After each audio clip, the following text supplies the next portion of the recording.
passing the 40 Act laws that they will allow many of these new products, yes. So speaking of new products, you mentioned the Trump coin. I want to get your take as someone who sees a lot of value in crypto. What do you think is the best way to understand Trump coin, given that there's no intrinsic value? What purpose does it serve beyond as an advertisement marketing tool for him? Yes, it's a meme coin. In 2017, we went through the ICO movement, which was very much, if you remember, CryptoKitties started a movement back then in ICOs. This is part of the meme coin moment. Is it going to have any utility?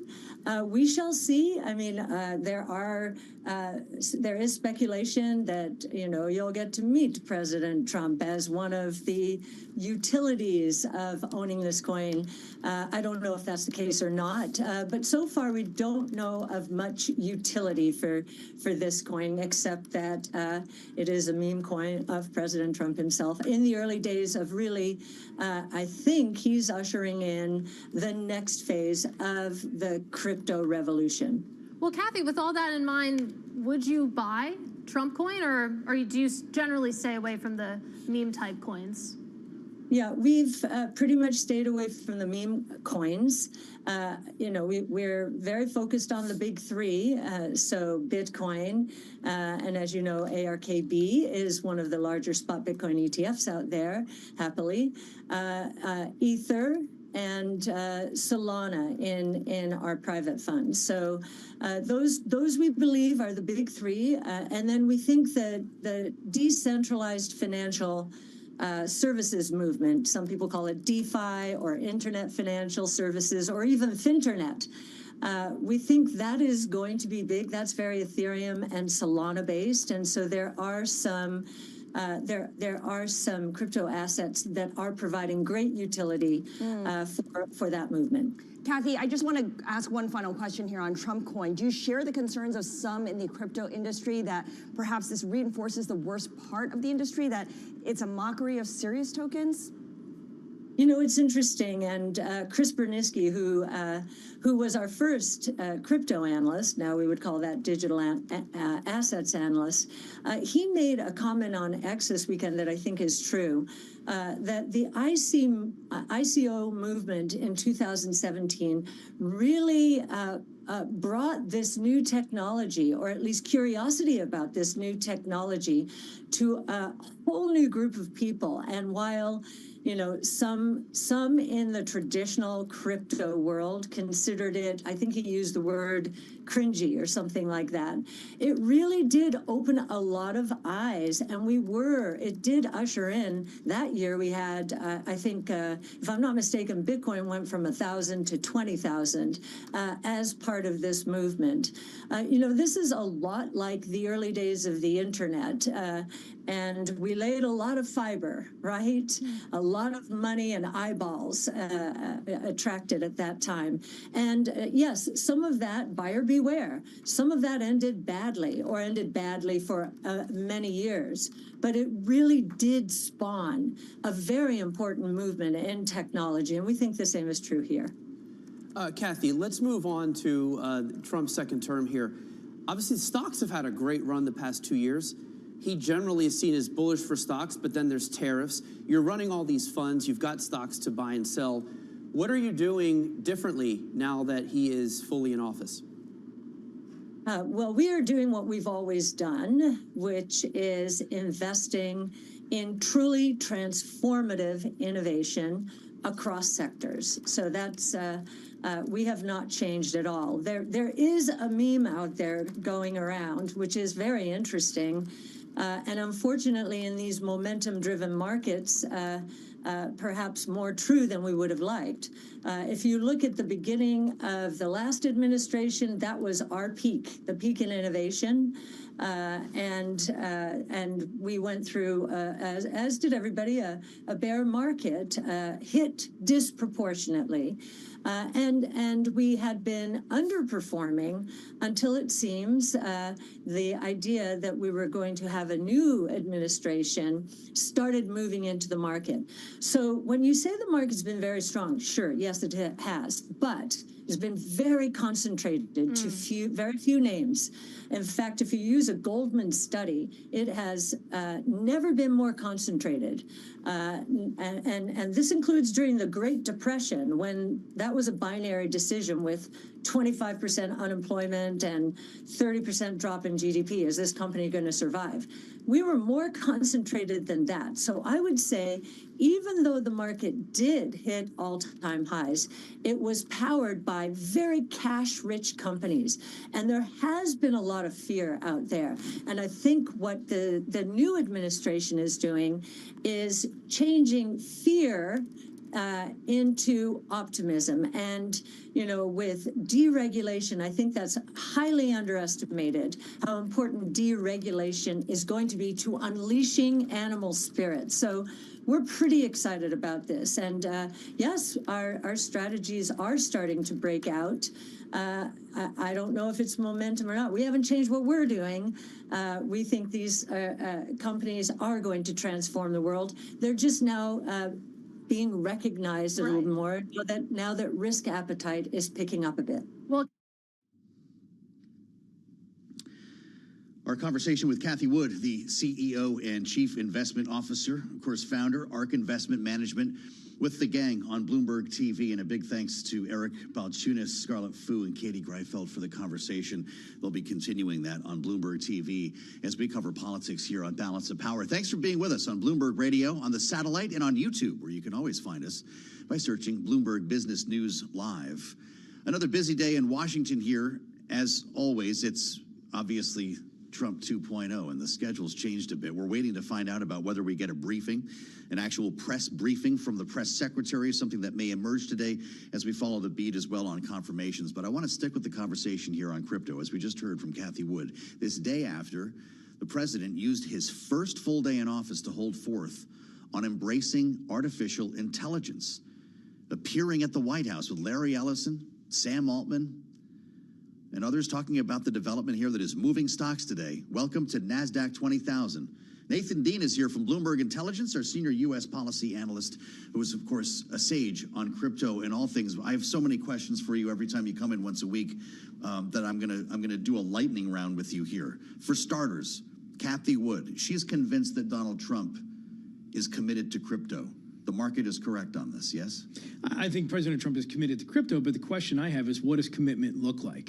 There's really three thoughts here. One is you have the SEC enforcement action. Yep. You know, I think Commissioner Paul Atkins, if confirmed, and we think he will be, is going to change how the SEC has a lot less enforcement risk for the industry. Second is, what does Congress do with this cryptocurrency framework bill? I think Congress is certainly going to get there. I think we're ascertaining a 70% chance that Congress can put in place new regulatory programs for crypto, but it may take time. But then the third question is, what do you do about this idea of a Bitcoin reserve? Because this is where I think President Trump comes in. You know, the United States owns around 213,000 Bitcoin, and there's been talk about there moving this up to 5% of the world. It's about 2.2% right now. Okay. Now, is this Congress buying Bitcoin? Yeah. Is this, you know, selling gold to buy Bitcoin? What we're telling our clients when it comes to this Bitcoin reserve idea is that, look, it needs a year to fester. It needs time to cook. There's so many different ideas here, and when you have President Trump launching meme coins, it may call into question some Democratic support for this. So cryptocurrency, I think, is a high issue for the White House, but I don't think it's the top issue. What do you make of the Trump coin and the rest of this stuff? Cathie Wood was just asked about it, whether it makes a mockery of the legitimate coins or whether it takes money out of Bitcoin to watch this thing become a $10 billion market. Yeah, so I think there's two angles. The first angle, as you hit, is that I think a lot of investors are probably disappointed by the fact that, look, you're not taking your USD to buy Trump coin. A lot of these folks are selling other crypto assets to get that into Trump coin. And look, that's fine for like people like Coinbase and Robinhood because they're listing Trump coin, but it sort of takes away those folks who are like, hey, I'm going to hold on for dear life with Bitcoin. But then the second thing is that you are going to need Democratic support to get any crypto bill through. It's not going to go through reconciliation. It's going to go through bipartisan, and you need 60 votes in the Senate. And if you are a Senate Democrat and you're in favor of this idea of bringing additional authority to the CFTC so they can look over spot markets. If you have Elizabeth Warren in the Senate Banking Committee saying, look, President Trump is making a mockery, he's doing this just for your benefit, it's going to be much harder to get those Democratic votes. So I certainly believe the idea that Trump coin and Melania coin were not exactly helpful to the idea of getting a crypto framework through. How are they comparing Trump coin, Melania coin? Are you watching these? So is both he of them, they're kind of trading in sympathy. President Trump's coin is up. I want to say it's $45 billion market cap, but don't quote me. I looked at it yesterday. Yeah. Melania coin is catching up. I think it was like $9 billion. It's the catch-up trade. I got you. All right. So, all serious, there was great disappointment in the crypto space that among the first executive actions that the president took, nothing on crypto. We heard about the border. We heard about climate, DEI, so many other issues. J6 pardons happened on the first day. I thought he promised that. Yeah, we were anticipating a crypto executive order, and when I closed my laptop on Monday night, it wasn't there. But, I still think it could be coming. The question I have is, what does a cryptocurrency executive order look like? Probably will just be language like, I'm going to make cryptocurrency a strategic priority for the United States, but that really doesn't mean much. Now, he could create this reserve. He's got 213,000 Bitcoin spread amongst Treasury and Commerce, all coming from enforcement actions and so forth. You could create this reserve, but then what else are you going to do? What the crypto folks really want is a couple of things. They want regulatory clarity because they want to be able to work within the rules. They don't want a future SEC coming around and saying, here's an enforcement action for your trouble. And then a lot of the individual investors want the United States to go out and purchase Bitcoin. But notice I keep saying Bitcoin. I'm not saying like Solana or Ether or all these other coins out here. And that's where I think this idea is going to take time to cook, because there's a lot of folks around Washington who have a clear plan of what they want to have happen, but they're not in the White House. Yeah, so we could be in a Bitcoin-only market at some point, is what you're suggesting? No, I think obviously if the crypto folks have their way, I think obviously you start with the regulatory framework and then you let the free market play out. But President Trump is also an America First president. Bitcoin is a global commodity. And would the United States want to buy 5% of the world's currency of Bitcoin when there are other actors outside the United States that could potentially decrease that investment? Wow. So I just think David Sachs, who's going to be the AI crypto czar at the White House, he's got, we generally think of czars as like the cheerleader. But if he can do an excellent job of corralling all these thoughts into a plan and then work with allies, on the Congress and the regulators to move forth on that plan, I think that's the best chance for the crypto industry. You don't want to have all these cooks coming around saying, we're going to do this, we're going to do that, we're going to do this. Well, you mentioned AI, so let's get into it. These stocks are popping today. If you look at Oracle, that's the obvious play after yesterday. It's up another 7%, but NVIDIA is up another 4% here, creeping back up on its all-time high, and we're looking at all the associated stocks move. Donald Trump wants to own AI, apparently. When you see Larry Ellison walking up to the podium with a presidential seal and Sam Altman, I guess something is happening. What are you being asked about this, though? Because a lot of folks think these stocks were already too rich before that announcement yesterday. Well, and then just a few moments ago, Elon Musk this morning retweets on X that they don't have the money. So now you have the chairman of the Doge Committee, if you will, going up sort of against President Trump's. President Trump stood in front of a podium and was like, this is a great investment. Yeah. And now you have one of his biggest allies saying, well, they don't have the money. So, in terms of AI, this is where it's going to get interesting, because from a policy perspective, and working with our, Matt Schettenhelm, our technology analyst, there's really no rules of the road when it comes to AI.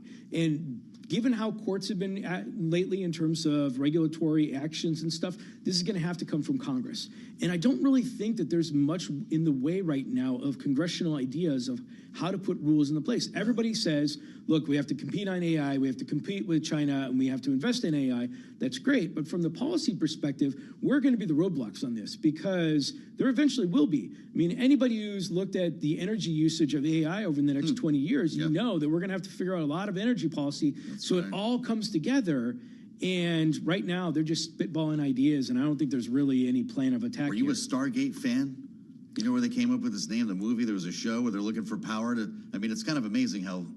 I said in our chat, I can't wait for the next project of Deep Space Nine, Okay, science fiction becomes science reality. I'm compelled by this whole thing because it does seem like Donald Trump wants to tear off the guardrails, is tearing off the guardrails here on AI. But there's also, to your point, a room full of lawmakers who need to have a say in that. Yeah, absolutely. I mean, you have it's the typical Washingtonian issue of president versus Capitol Hill. You know, the president says, I want to do this. The folks on the Capitol Hill said, hey, please, Mr. President, remember, it's separate but equal branches of the U.S. government. But when it comes to artificial intelligence, the challenge is you're going to have an industry that's like, look, I can't wait for Washington. I'm going forth and I'm doing this. You know, we have to compete against China. We have to do this. We have to do that. You have Congress that really doesn't have much in the way of ideas at the moment. Eventually, we think Congress is going to play catch up, but is it going to be too late? I don't anticipate, and Matt doesn't anticipate, any significant AI legislation coming up this year. They're going to spend 2025 thinking about it. Maybe we'll see it in 2026, but then it's also midterm year. Yeah. And things don't really pass in midterm years. They don't. So Altman responded to Elon here. Do you see this? Wrong, as you surely know. Want to come visit the first site already underway, he says. This is great for the country. I realize what is great for the country isn't always what's optimal for your companies. But in your new role, I hope you'll mostly put America first.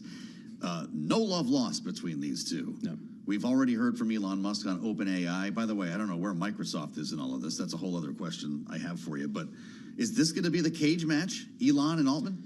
Well, I mean, this is just the soap opera portion of the Trump administration. There's a lot of soap opera. I mean, we've talked about tariffs. You know, we've talked about Howard Lutnick versus Scott Bessent on tariffs. Yeah. Sam Altman versus Elon Musk on AI. So this is a strategy. You just put all the fighting fish in a bowl here and see what happens. Well, this is what we tell our clients, is that you have statements from individuals that have ears of the president. Whether it's a cabinet member, whether it's an individual from the industry, they have the ear of the president. But it's ultimately when President Trump decides, that's the decision. If you go back to the Scott Bessent hearing when Senator Sanders was pushing on interest rates, or cap interest rates for credit cards, Scott Bessent said, I will do what the president tells me to do. Secretary of State Rubio said the same thing in his hearing. So ultimately, it comes down to the president.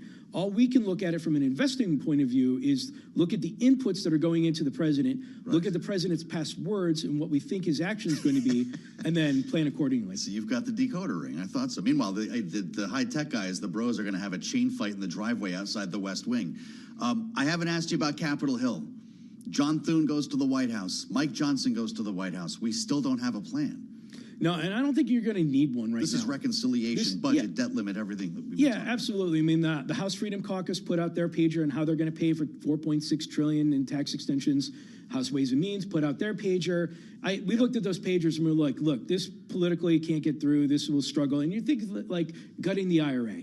The IRA to help pay for tax reform is probably not going to happen. The SALT deduction. You know, Representative Lawler said today that he is never going to support any reconciliation bill unless that SALT relief is in there. He's going to the White House this afternoon. Exactly. And so when you can only afford to lose 5 votes, what happens now? Well, if there's not a must-pass piece of deadline in front of you, you've got all year to figure it out. So even though the House Speaker Johnson is saying that, you know, expect a vote in April and May, we're telling our clients, hey, it could be June, could be July, could be October. But, you know, until that deadline of December 31st comes around, the other option is you can always kick the can and have more negotiations because they can only afford to lose a handful of votes. So I think Washington is going to take its time. We definitely do think a reconciliation bill can pass. We don't think it's going to fail, but they have to figure this out. It's not the easiest way. You know, they're putting a lot of square pegs in the round holes here to try and figure out what the solution is. I can hear the can playing right now. How about that? We wanted to give you a deep dive with Nathan Dean. We carved out extra time for you. People pay a lot of money for that kind of analysis. It's great to see you. Thank you. It'll change again. We can shake hands on YouTube. I'm Joe Matthew, Nathan Dean. We need to get an update on the markets, and we have an important conversation coming up with another story we have not talked about yet. Russia, Ukraine, and Donald Trump. We'll talk to the former ambassador of NATO, Kurt Volker, after an update on stocks. NASDAQ 20,000, Charlie Pellet. How's it look? Indeed. We have got the Dow, the S&P, NASDAQ all pushing higher, Joe Matthew. Right now, we have got the S&P advancing 48 points, 6,098. Could see a record close today on the S&P, up right now by about 0.8%. Dow Industrials up 119. That is a gain there of 0.3%.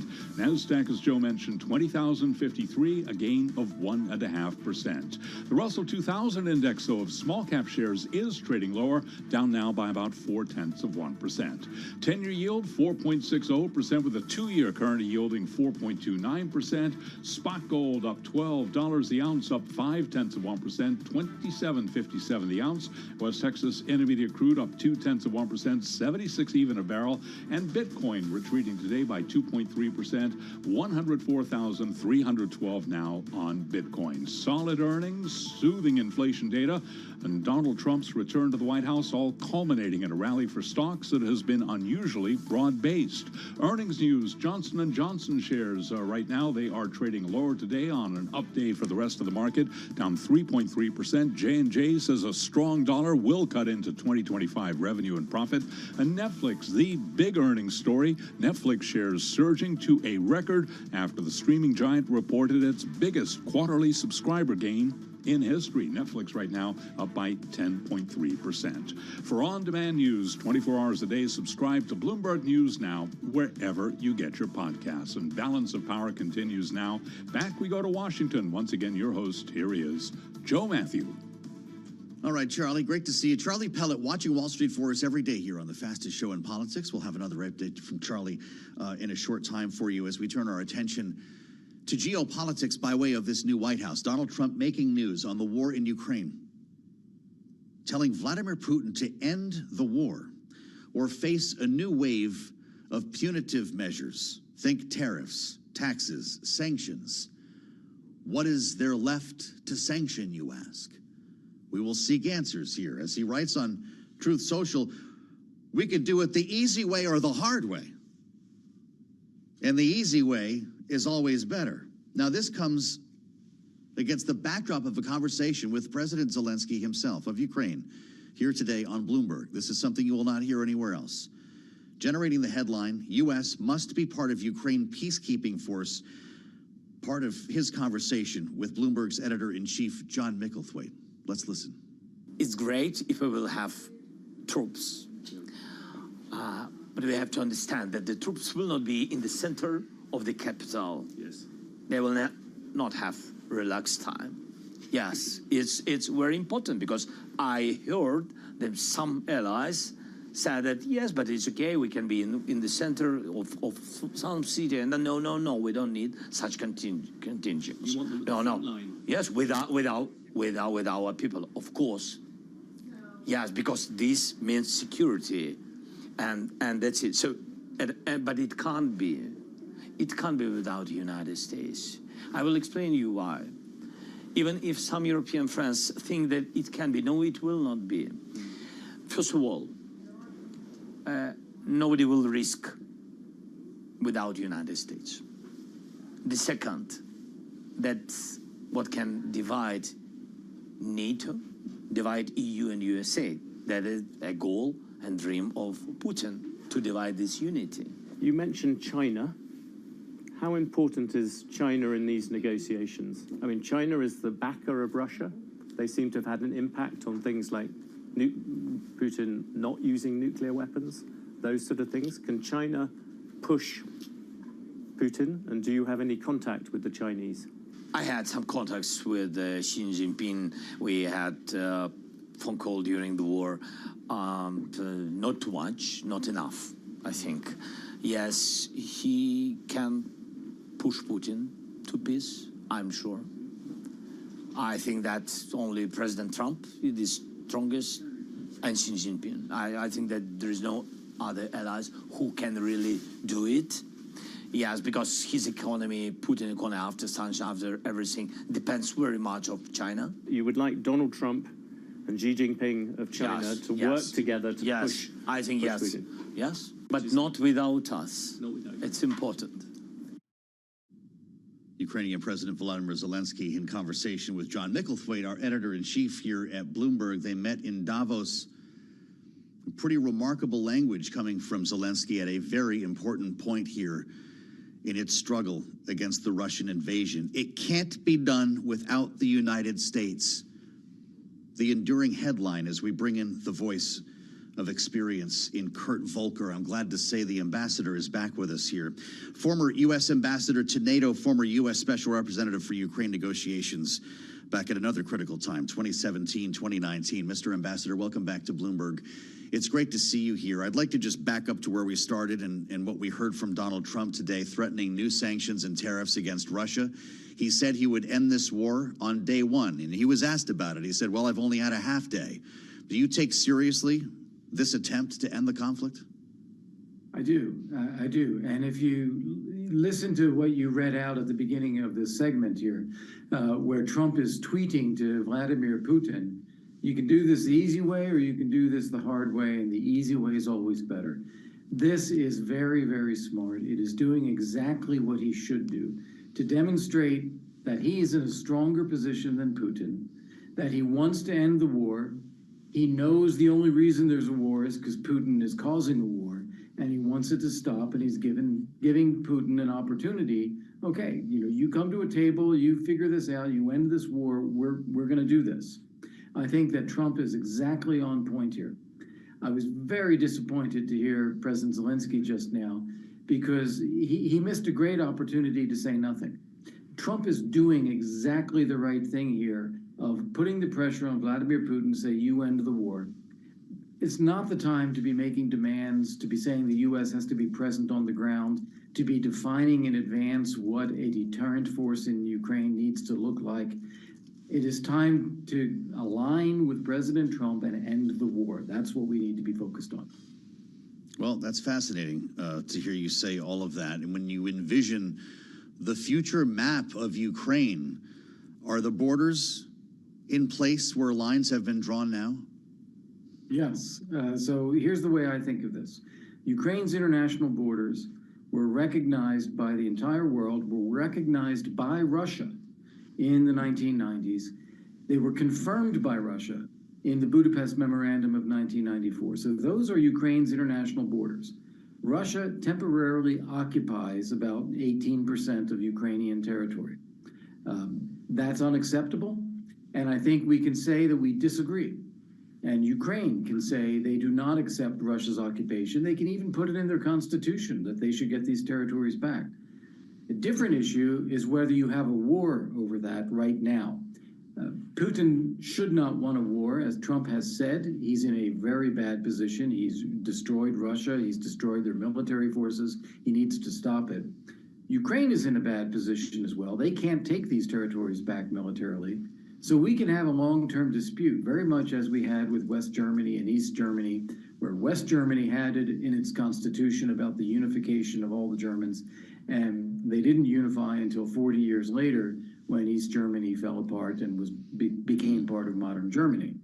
Same thing with the Baltic states. They were occupied by the Soviet Union for 40 years, but they got their freedom back, and now they're again independent sovereign states, part of the EU, part of NATO. So that's the way to look at the territorial question. But the first step here, what Trump is focused on, is end the war. It's interesting to hear Zelensky appeal to not only Donald Trump, but Xi Jinping for assistance here. And I wonder, if you close your eyes, can you see a Yalta conference with Donald Trump, Vladimir Putin, Xi Jinping? How does this end? What form do these talks take? That would be a nightmare. That would be a nightmare. If my eyes were closed and that's what I saw, I'd be having a nightmare. There is no reason to be talking with Vladimir Putin about things that he should have no say over. And the future of Ukraine as an independent sovereign state, whether they join the EU, whether they join NATO, whether there is any kind of foreign military presence on their territory, all of these things are up to Ukraine. They're not up to Russia. So we should not be negotiating about that. What we should be doing is exactly what President Trump is doing, which is sending a signal that we have plenty of time, plenty of capability, plenty of will, and this is not going well for Vladimir Putin, so he needs to end the war. That's it, just end it. And then the rest, we can move on from there. As for China, you mentioned that. I think China has played a mixed role here. I don't buy the assessments that China is fully in Russia's court. They have not provided direct military aid to Russia. They probably want to take part in reconstruction in Ukraine. They do not like the comparison of Russia attacking a sovereign independent country and taking territory as compared to China with their efforts to retake Taiwan, which they see as very different from a legal perspective. So I think China's uncomfortable with Russia's behavior. They'd like to see it end as well, and they'd like to be positioned to have a relationship with Ukraine. So I think that Zelensky is actually smart to make a little bit of an appeal to Xi as well. I've only got about a minute left, Ambassador.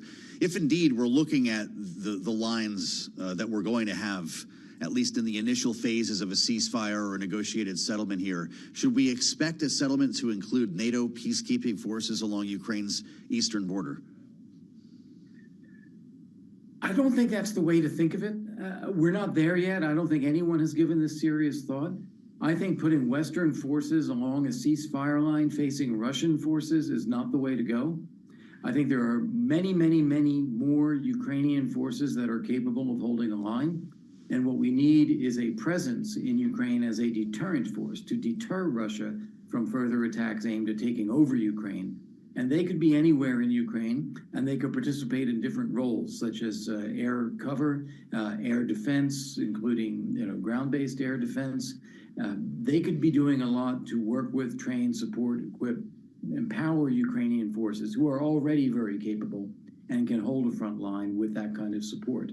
So I would look at it more as a deterrence force. I look at it as a stepping stone to Ukraine's NATO membership. We may not get there in a day, but we can get there over time. And I look at this as a way of stabilizing Europe again, because as long as Putin thinks he has more to gain, he'll keep fighting. And what we need to do is convince Putin there's nothing left to gain here. Always learn something when we talk to Kurt Volker. Ambassador, thank you. It's great to have you back. He's worked for Democrats and Republicans, former special representative for Ukraine negotiations in the Trump administration, was ambassador to NATO in the second Obama term. Make that the first. I'm Joe Matthew. We'll have a lot more coming up here on the fastest show in politics.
It's 1240 on Wall Street. We do check markets all day long here at Bloomberg. I'm Charlie Pellet. We have got the Dow, the S&P, NASDAQ all pushing higher. S&P 500 index right around 6,100. Right now we are looking at a record on the S&P, trading at 6,097, up 48. That is a gain of just about 0.8%. A rally in big tech underway.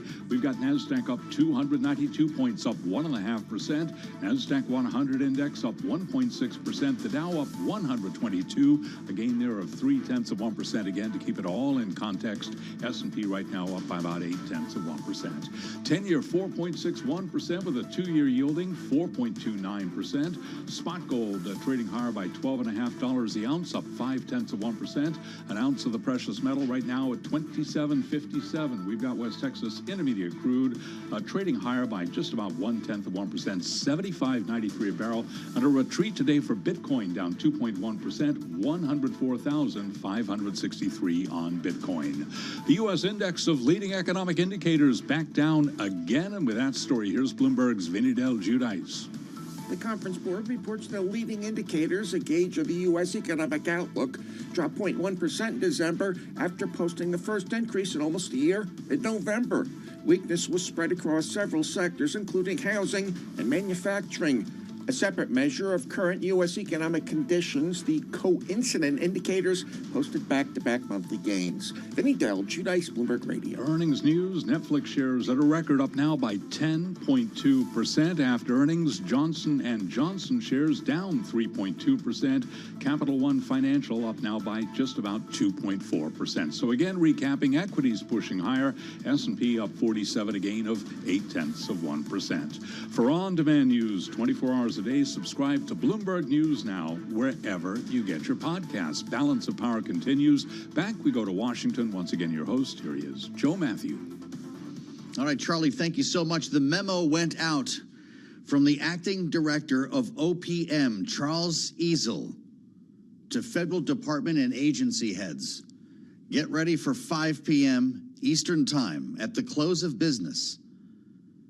All DEI employees of all DEI offices in the federal government will be placed on paid administrative leave.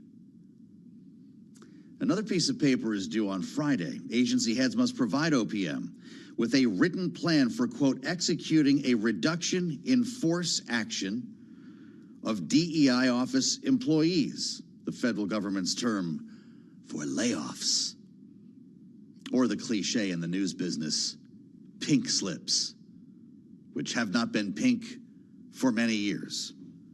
Bye-bye DEI, says the Trump administration. This is a pretty big deal. Offices will be closed this evening, as we mentioned. The Office of Personnel Management is preparing for layoffs that could be in the thousands.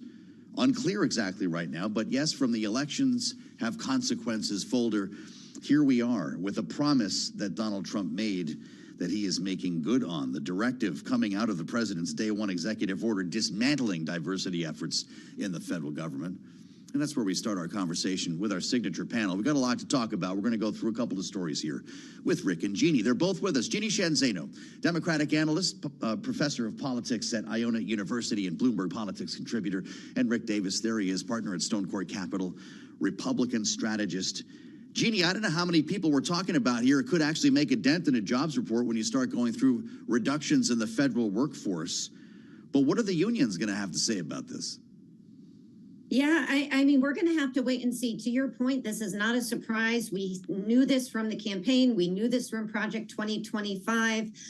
We certainly can be more efficient at the federal level. The problem here is the targeting in terms of diversity.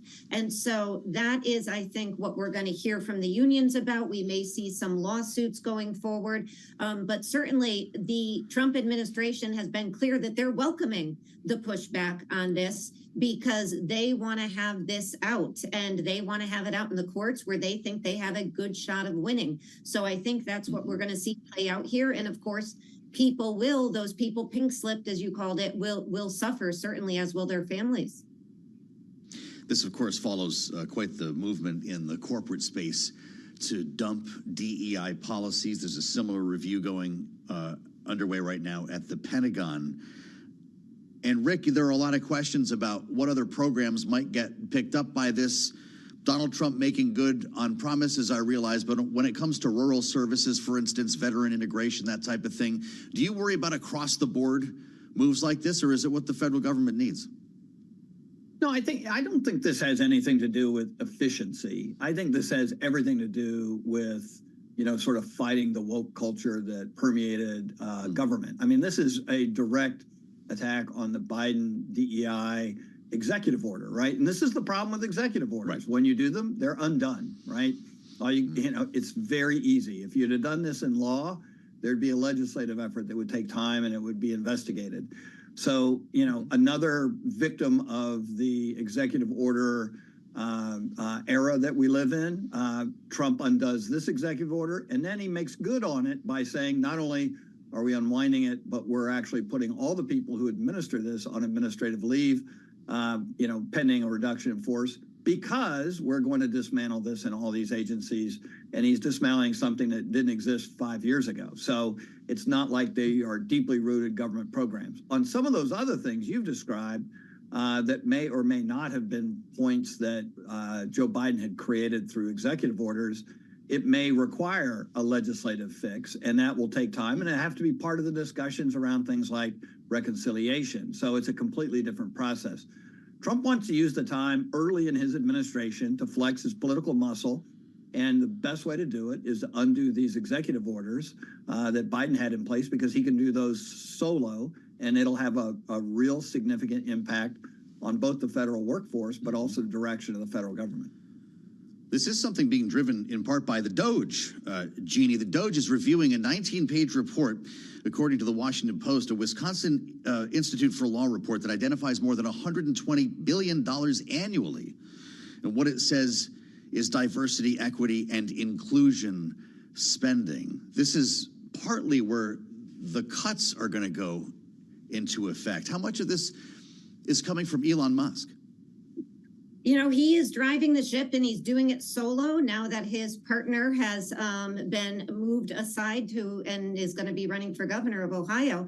The reality is, if they were very serious about government efficiency, they would not be looking in this pot necessarily. They can look at it, and they certainly are, but where is the biggest spending? It's government contractors.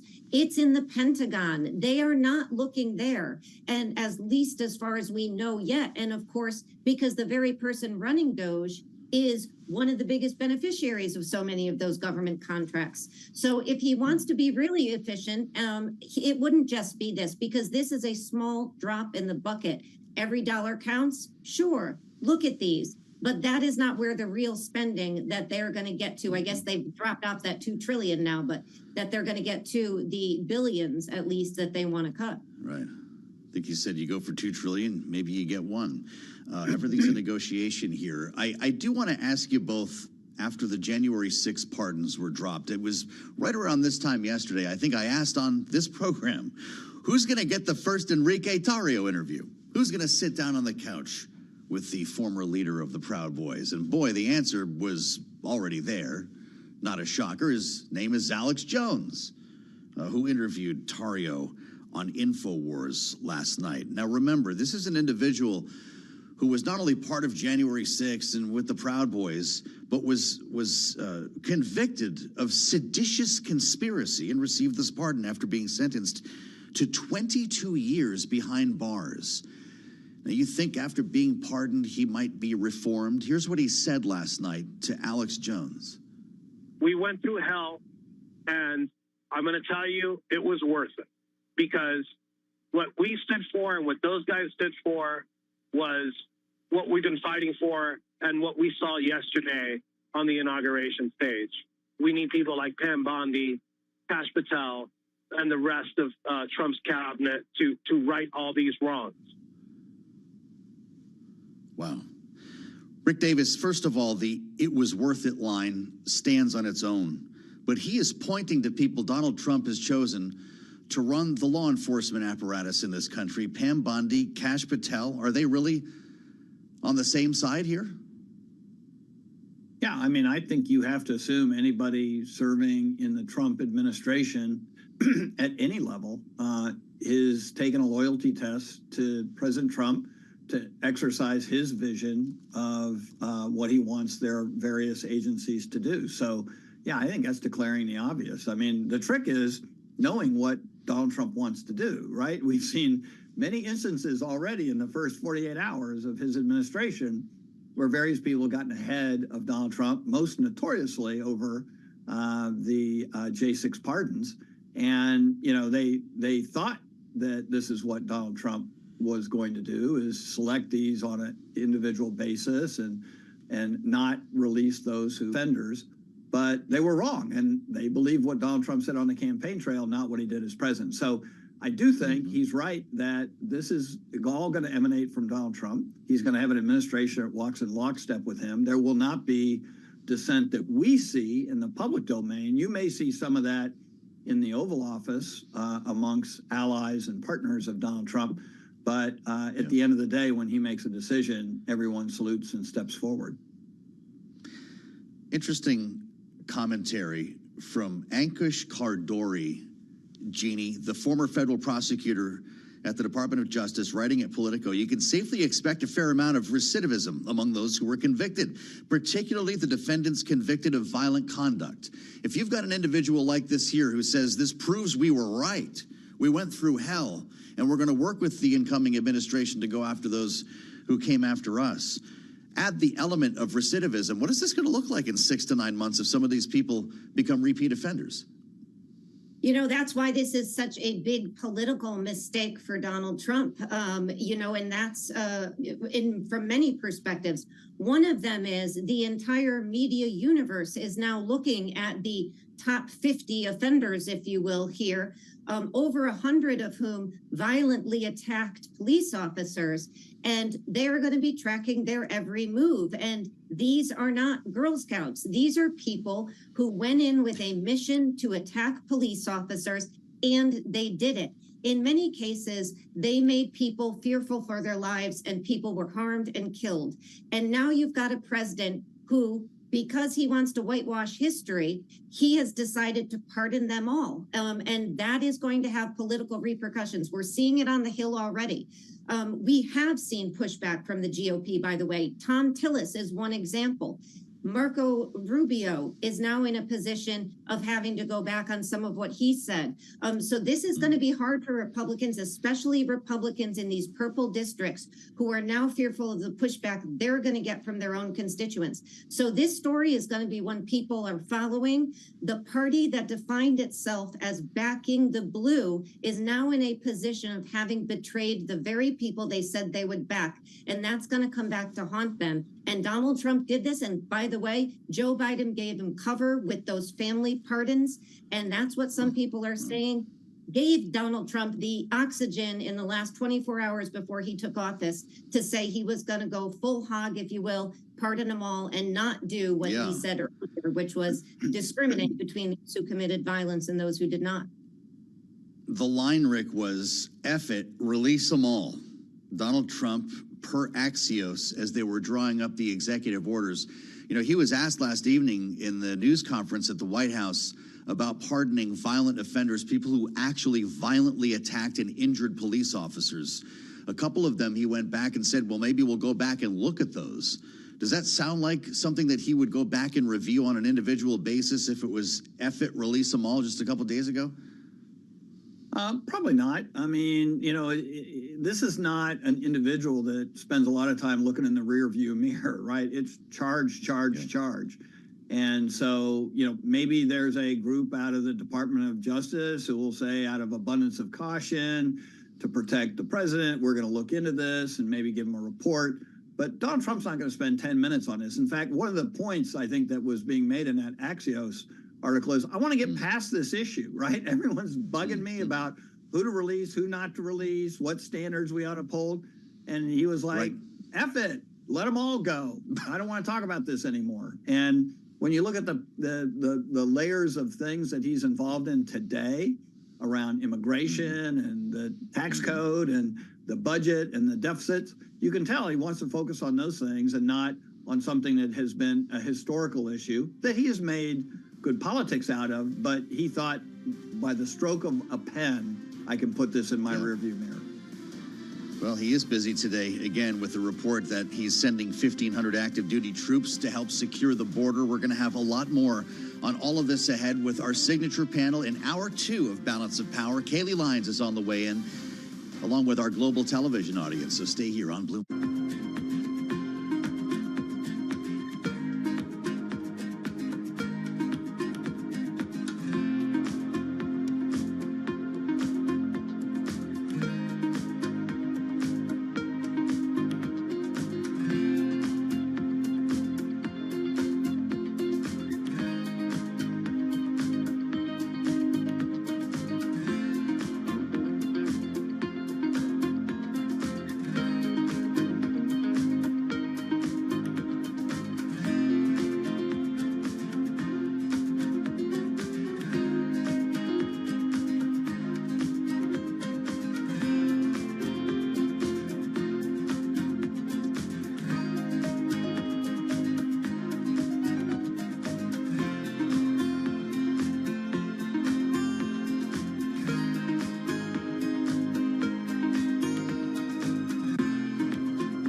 From the world of politics to the world of business, this is Balance of Power.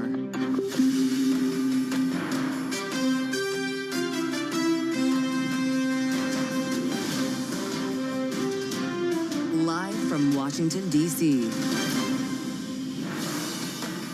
Trump tariffs are still just a threat. Welcome to the fastest show in politics as the president threatens 10% tariffs against China, others against Canada and Mexico, but nothing real yet. I'm Joe Matthew alongside Kaylee Lyons in Washington. Thanks for being with us here on the Wednesday edition of Balance of Power.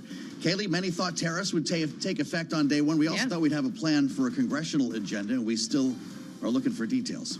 Yeah, we absolutely are. There will be another meeting, in fact, taking place in just a few minutes at the White House with some key moderate Republicans and the president after he met with Republican leadership, House Speaker Mike Johnson and Senator John Thune yesterday about the long to-do list Congress has ahead of them in trying to make sure that his agenda, what he'd like to achieve, actually can become reality, but not exactly explaining how and when that reality will be upon us. Yeah, some of the moderates, or moderate Republicans, I should say, sitting down with the president today. SALT is on the menu.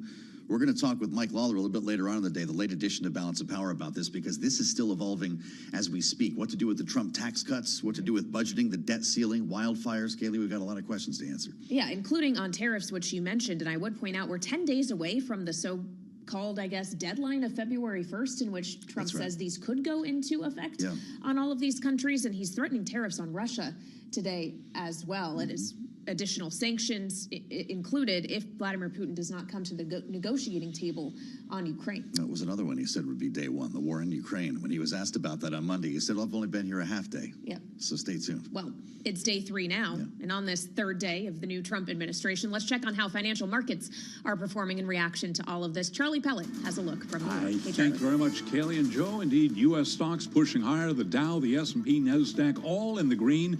In fact, we have got the S&P 500 index flirting with another record. Got to keep it locked into Bloomberg to see how things shake out at the close. S&P right now up 45 at 6,094. That is a gain of about 0.7%. Dow Industrials up 98 right now, higher by 0.2%. NASDAQ, the outperformer, up 1.5%. Interestingly, Russell 2000 index of small cap shares is lower now by 0.7%. 10-year at 4.61%. The 2-year 4.29%. Gold up $11.50 the ounce, up 0.4%. 26.56 on the precious metal. West Texas Intermediate crude, little change, down just under 0.1%. WTI 75.78 a barrel. And a retreat for Bitcoin, down 2.1%. 104,500 right now on Bitcoin. The big earnings story, Netflix reported after the close last night, ripping higher now by 10.4%, soaring to a record after the streaming giant reported its biggest quarterly subscriber gain in history.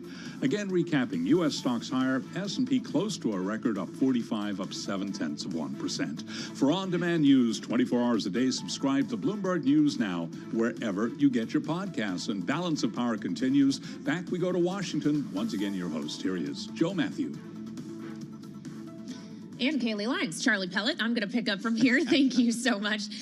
This is the second hour of Balance of Power here on Bloomberg Television and Radio, where we are keeping an eye on what's about to go down at the White House, because for a second day in a row, it's a meeting with congressional Republicans and the newly president once more, Donald Trump, knowing that the debt ceiling needs to be dealt with. Some kind of aid package, theoretically, for those who have suffered from the wildfires in Los Angeles. Unclear how those things will be tied together. Then there's the matters of the actual legislative agenda items, immigration and the border, energy, and tax reform, inclusive of, here comes the buzzword, SALT. Yes, that's right. What's the old line? As my dad used to say, if it was easy, anyone would do it. It's not easy, and no one can seem to figure this out yet. There have been multiple meetings with Donald Trump, from the Army-Navy game to the UFC fight to the White House, and still not sure if it's one big, beautiful bill or exactly how that debt ceiling is going to be managed. Tyler Kendall's trying to seek answers to all of these questions and joins us live from the White House right now, reporting for Bloomberg from a frigid and snowy North Lawn. Tyler, what are you hearing? We've got another meeting set for today. Yeah, hey, Joe. And actually, those 3 House Republicans who are here at the White House said a quick hi and bye to us reporters in the White House briefing room before darting out into the back. Those include Congressman Mike Lawler, Don Bacon, and Brian Fitzpatrick, all 3 of whom won districts in 2024 that former Vice President Kamala Harris also won. So considered to be more moderate lawmakers who are going to be absolutely critical as President Trump tries to kickstart his agenda in Congress. Because as we've been talking about this flurry of executive orders that have been coming down, ultimately, we know that those can only go so far, and he's going to need buy-in from Congress to tackle some of those big-ticket priorities that you were mentioning. Now, House Speaker Mike Johnson was asked about this by reporters earlier today on Capitol Hill, and he said that Congress is trying to get things going. What the president is trying to do right now is a reset, and I don't second-guess his decisions on that. He's using his executive authority because desperate times call for desperate measures. Now, our role as an Article 1 branch of the government is to look through legislatively which of these things will we codify, what do we need to address. Now, those comments coming, of course, after Speaker Johnson and also Senate Majority Leader John Thune were here at the White House yesterday, but very few details emerged on if a concrete plan or deal was made during those closed-doors conversations with President Trump, as we know that there are some disagreements on a way forward when it comes to a reconciliation package and whether or not to divide up priorities, as Kaylee mentioned at the top there, when it comes to immigration, energy, and also a tax overhaul. But Joe and Kaylee, we might get more details next week, it appears, as House Republicans gather for both a way forward, but also on their messaging at an annual retreat at the Trump National Golf Course in Miami, Florida. Well, as we all would love to be a fly on the wall in these meetings, Tyler, I also wonder if Republicans are bringing up with the president-elect at all as they discuss things that can get the requisite amount of votes to pass in Congress, the fact that they actually were able to pull off something bipartisan in the last Congress with the TikTok divest or ban bill, and he wants to essentially extend the deadline now through executive order. TikTok, obviously something high on the president's mind in the last few days. Right, when you think about that wide bipartisan support when the TikTok bill passed back in April with that supplemental assistance package, we're talking about people like House Speaker Mike Johnson pairing up with Democratic leader Hakeem Jeffries on that. Now, President Trump was asked about the future of TikTok yesterday here at the White House, and he has said that he will prioritize national security when negotiating any potential deal. Now, we do know a few weeks ago that Bloomberg News did report that Chinese officials were potentially looking at Elon Musk as somebody who could make that acquisition. And I want you to take a listen here to President Trump when he was asked if he would support Musk being part of that deal. Are you open to Elon buying TikTok? I would be if he wanted to buy it, yeah. I'd like Larry to buy it too. I have the right to make a deal. So the deal I'm thinking about, Larry, let's negotiate in front of the media. The deal, I think, is this, and I've met with owners of TikTok, the big owners. It's worthless if it doesn't get a permit.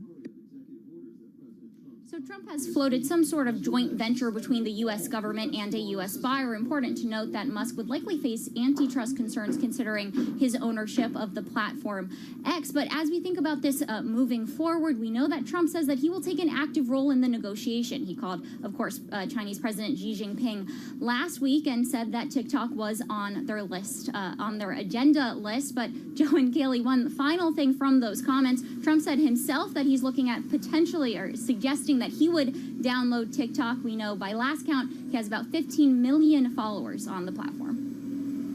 And it's bringing him the youths, at least so he says. Bloomberg's Tyler Kendall live at the White House for us today. Thank you so much, and get warm as you can. And Tyler just mentioned there, Joe, that we do know Donald Trump spoke about TikTok with Chinese President Xi Jinping just days ago. The other two items, though, that he listed as being subjects on their phone call were trade and specifically fentanyl. And that's something else he was discussing last night, that it's because of the movement of fentanyl from China to other countries like Canada and Mexico that he's threatening tariffs on all three of them. Yeah, 10% across the board here, I guess, on China. But he's also floated this February 1st date that they're going to study things. In the meantime, there'll be a hard decision made by then. It's a little bit difficult to tell if this is just the start of a negotiation or what the end game is here, having promised to do this on day one. Yeah, so we want to get more into this now and turn to Nazak Nakaktar. She is National Security Practice Group Lead at Wiley Ryan and former Assistant Secretary for Industry and Analysis at the International Trade Administration. You worked on these issues in the first Trump admin, and here we are days into the second. Welcome back to Bloomberg TV and radio. Are you surprised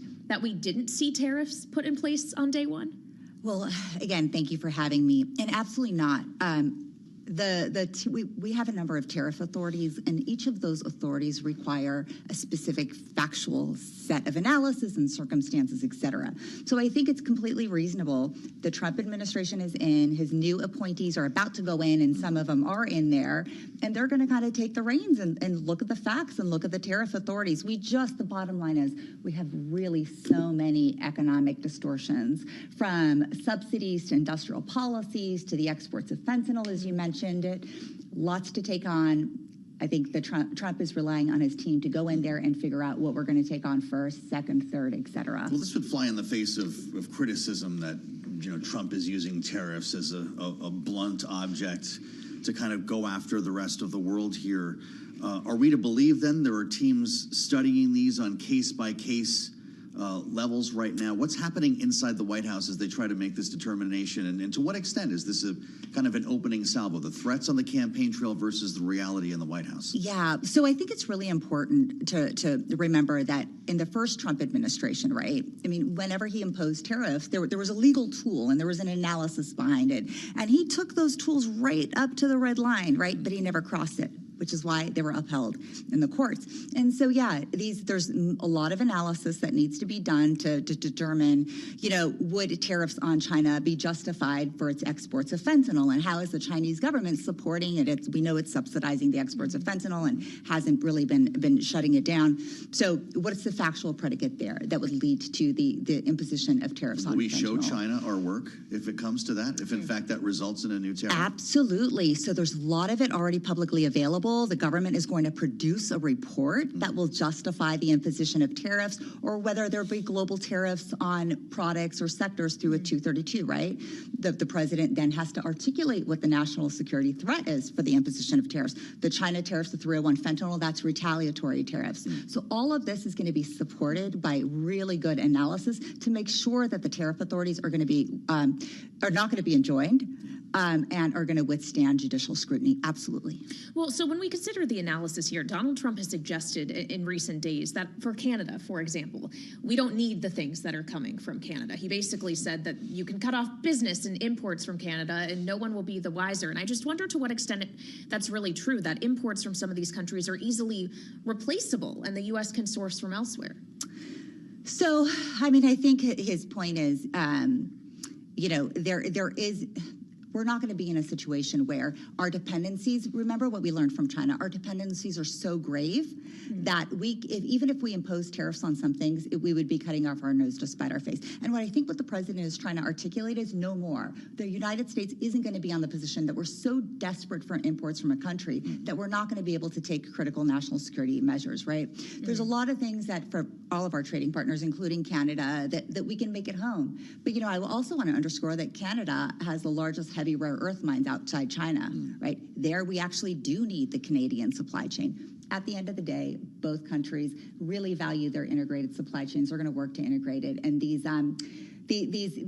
trade irritants that we have, not that they're not legitimate, but both governments, I am confident, will be able to overcome because the trading relationship is so important. So when you hear Justin Trudeau say, dollar for dollar, bring it on, that doesn't sound like a real response to you. That actually seems like the type of response that makes me think that Canada really doesn't understand what we're articulating. Yeah. We've got subsidies, we've got immigration issues, we've got fentanyl, we've got the Canadian government allowing China to circumvent a lot of our trade rules, including forced labor, right?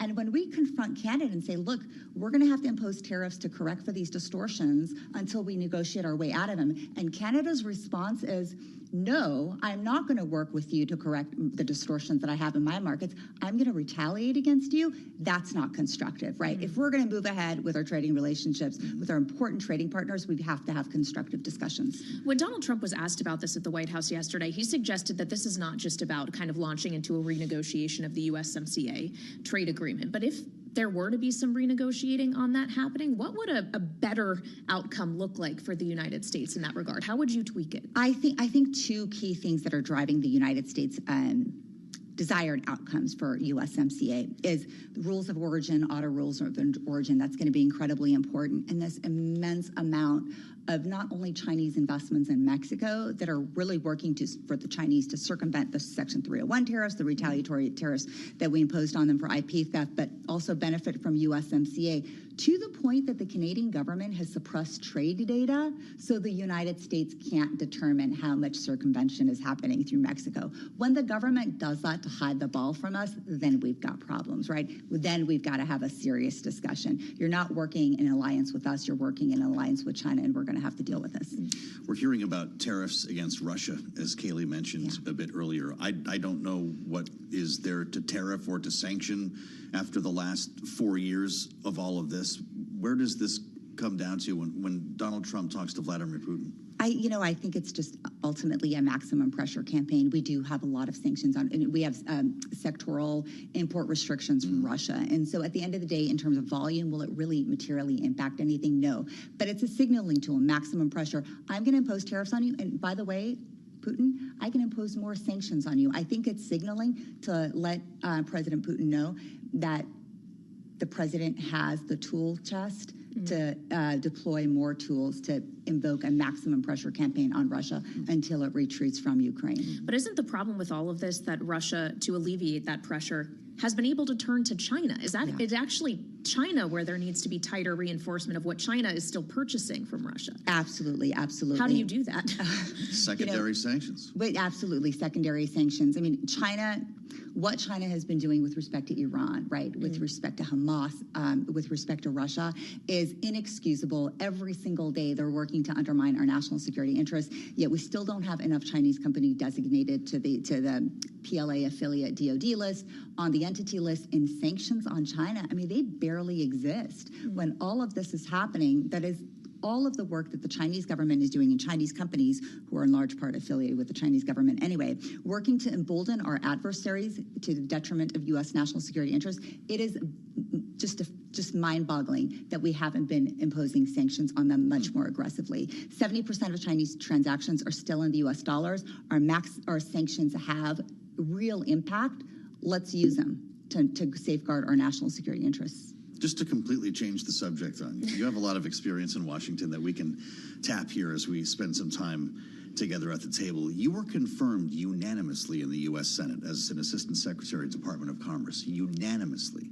There are a lot of questions about some of the votes that we're going to see for some of Donald Trump's cabinet nominees. What would that mean to see someone not get out of committee or not actually be confirmed on the floor?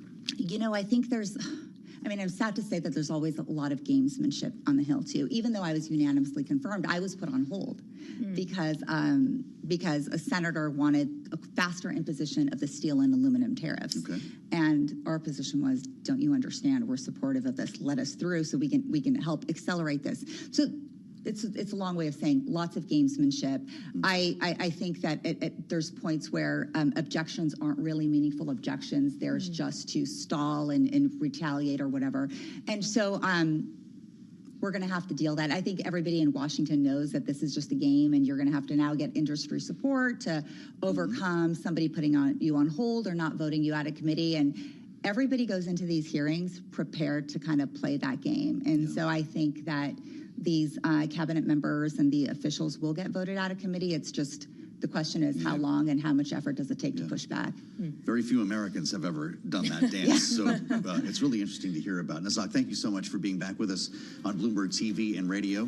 Kaylee will assemble our signature panel next. We have a lot to talk about with Rick Davis and Jeannie Shanzana. Yeah, including their reaction to an important conversation that took place earlier today at Davos between Ukrainian President Volodymyr Zelensky and Bloomberg's own editor-in-chief, John Micklethwaite. We'll have a bit of that conversation just ahead. So stick with us right here on Bloomberg TV and radio.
It's 121 on Wall Street. We do check markets all day long here at Bloomberg with the Dow, the S&P, NASDAQ all pushing higher. S&P 500 index off session highs, but still holding close to a record. Right now, the S&P is at 6,091, up 42. That is a gain of 0.7%. Dow Industrials up 138, now up 0.3%.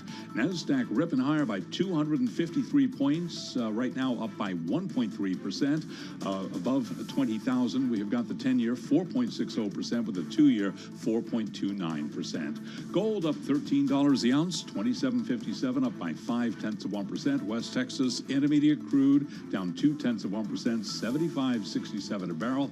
And Bitcoin now down 2.5%, 104,160 on Bitcoin. Oracle shares up 7.5% on a $100 billion joint venture with SoftBank and OpenAI, an effort unveiled with President Trump aimed at speeding development of artificial intelligence. And Space Perspective, that is a Richard Branson-backed startup that wants to take tourists to the stratosphere in a balloon, has furloughed almost all of its workforce as it runs low on cash. Again, recapping the Dow, the S&P, NASDAQ all higher. S&P right now up 42, up 0.7%. For on-demand news 24 hours a day, subscribe to Bloomberg News Now wherever you get your podcasts. And Balance of Power continues now. Back we go to Washington. Once again, your hosts, Joe Matthew and Kaylee Limes. All right, Charlie Pellet in New York. Thank you so much, as always, sir. Welcome back to Washington, where we're always keeping one eye on the newswire and another eye on the true social feed of the 47th president, Donald Trump, who, of course, is in his second full day in office. And on this day has a message for Russia's Vladimir Putin, taking to True Social to say, I'm going to do to Russia, whose economy is failing, and President Putin a very big favor. Settle now and stop this ridiculous war. It's only going to get worse. If we don't make a deal, and soon, he says, I have no other choice but to put high levels of taxes, tariffs, and sanctions on anything being sold by Russia to the United States. Almost like a parrot. We can do it the easy way or the hard way, he says. And the easy way is always better. Question is, what will the borders look like? What would a peace deal look like? Would it involve U.S. peacekeeping troops? Because that's what Volodymyr Zelensky said to John Micklethwaite today. Indeed. Our editor-in-chief sat down with Ukraine's president at Davos, and they did talk about Donald Trump. Here's a piece of their conversation. President Trump is now on top, as they say. He had a strong victory in the elections and is now taking steps directed at internal politics. The issue of ending the war in Ukraine must be, I believe, the victory for Trump and not for Putin. Putin is nobody for him. America is way stronger and Europe is way stronger. China is way stronger than Russia. They are all players. I remember seeing a video of you when they had the talks with Putin before, when I think it was Merkel and Macron were there, and they to the outside eye, they seemed to sideline you a bit at that particular set of talks. Do you worry that America will try and do a deal behind your back, maybe? I very much believe that the U.S. won't do that. Although I'm not sure that earlier this did not happen. Here I'm not speaking about America. I'm speaking here also about some European partners. I don't know. And I'll be frank with you. What I know, and I'm always frank in sharing that the fact that the U.S. and Europe communicated with Russians on the level of intelligence before the full-scale invasion and during the full-scale invasion, all that was in place. Trump has said that he's arranging a call with Putin. From what you've just said, it sounds like you would be nervous about that. Or are you confident that President Trump will make your case? I would put it in the following way. I think that for all of us who truly want to end the war, who want to end it fast if that is possible, for all of us, it is desirable to have a plan until we have communication with Putin. I believe that this is in the interest of the United States, the European Union, Europe as a whole. It is in the interest of Ukraine and our people. Ukrainian President Volodymyr Zelensky in conversation with John Micklethwaite today on Bloomberg, our editor-in-chief, bringing forth some pretty interesting headlines here. And the ask for U.S. peacekeeping forces before we even reach a settlement is an interesting stop on the road here that we want to hear about from our panel. Rick Davis and Jeannie Shanzano join us, our signature panel. Rick is partner at Stone Court Capital, Republican strategist, and Jeannie is our Democratic analyst and senior democracy fellow with the Center for the Study of the Presidency and Congress.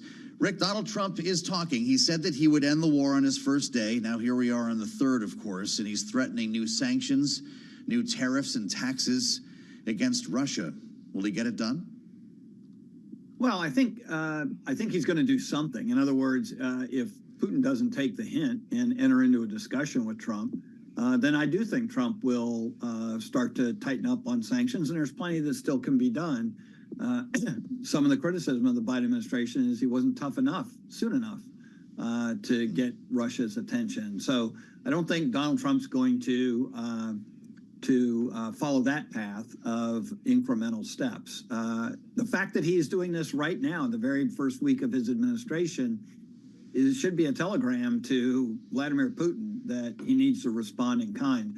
I mean, we've already seen Vladimir Putin deny even talking to him after the election, which, according to Donald Trump, the conversation took place, and no effort on Putin's part to take the offer of peace from Donald Trump seriously up until this point in time.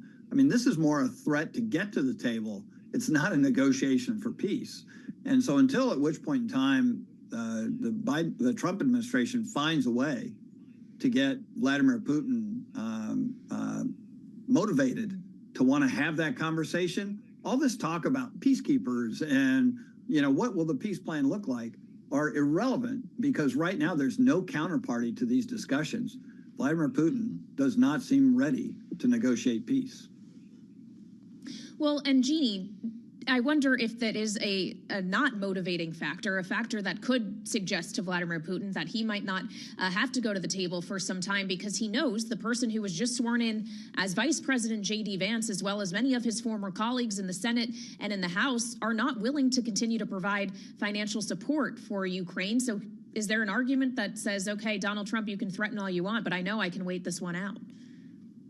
Yeah, that's always been the concern, is the fact that you have many members of Congress, and now, as you mentioned, the new vice president, who, including Donald Trump, by the way, who aren't inclined to spend more money supporting Ukraine at this point. And that gives Vladimir Putin what he has always wanted and needed, is the time necessary. He predicted that the West, the U.S. and its allies would tire of this at some point. We would stop funding and Ukraine would be his. And so that time does benefit him. And I think what we also see here is Donald Trump making the mistake, which is, number one, you can't negotiate the end to a war on social media. You can't negotiate it, as Richard Blumenthal said, via bombast. You have to get the parties to a table, and he is not have the Ukrainians at the negotiating table in a position of strength at this point. They both need to be there. And so he is going to undermine what he indeed wants to see happen, which is an end to this war, quite frankly, before he even got into office, which was his promise. And of course, he didn't deliver on that. Well, from the "this can be easy" or "this can be hard" file, that line was also used by John Thune yesterday. The majority leader in the Senate is promising to keep everybody here for weekend detention. They will keep the chamber in session for the weekend as Democrats try to slow walk some of the confirmation votes for Donald Trump's cabinet nominees. Rick, I'm sure you saw this. John Ratcliffe's nomination was blocked yesterday by Chris Murphy. A vote was, at least, even though he was approved 14-3 in the Intelligence Committee. They've also put up some procedural hurdles for Pete Hegseth. And so John Thune says, you want to vote on these Tuesday or want to vote on Friday and Saturday? And it looks like, based on the calendar, they will have to stay the weekend to make this happen. Rick, you were a longtime creature of the Senate. What does that tell you about the overall momentum for Trump's team? Yeah, kudos to, Senator Thune, the majority leader, for calling a question on this. I mean, if the Democrats are going to play procedural games to try and slow down what has been a meteoric confirmation process, then they better have good reason to do it. And the other thing that stiffens Thune's spine on this a lot is the threat of recess appointments. This came up in the conversation, as I understand it, according to the reports, that when he met with the president said, look, if this doesn't get going on the confirmation process, I'll be happy just to recess appoint all these people. Now, if the Democrats want all these cabinet members without a debate, without a vote, and just put in through recess appointments, then the strategy they're doing will work just fine. And if they want to, complain about that, it's their own doing. So let the process continue. The one thing that would be strengthening all the normal hands of state would be to get back to a regular order process and to actually not be seen as slow walking initiatives. Just take the vote. If you've got the votes to beat it, fine. If you don't, take the vote and keep moving. Well, on the subject of a looming vote, Pete Hegseth, Jeannie, the nominee for Secretary of Defense, did make it out of the Armed Services Committee. He was able to get through that vote. A full floor vote is yet to be scheduled. And in the meantime, senators yesterday received a sworn affidavit from his former sister-in-law alleging that he made his second wife fear for her safety. We should note that wife says he was not physically abusive toward her, but do you see this as being a new factor that has entered the conversation here that could actually change his odds of confirmation? I don't think we have signs yet that it changes the vote. I haven't seen any signs that Republicans who have been willing to go along with Pete Hegseth's nomination are changing their mind. We do know that this was the work of a Democratic senator who felt that the FBI background check was not thorough enough and, of course, was released to the press. But I don't see this changing things. But the reality is, the longer this takes, the more likely material like this comes out, which is why, of course, Senator Thune wants to move this forward as quickly as possible and get Pete Hegseth potentially confirmed this weekend. And, of course, the other two are Tulsi Gabbard and, of course, RFK Jr., who really doesn't seem to be signs that they're moving forward with their hearings at this point. They haven't been on the Hill.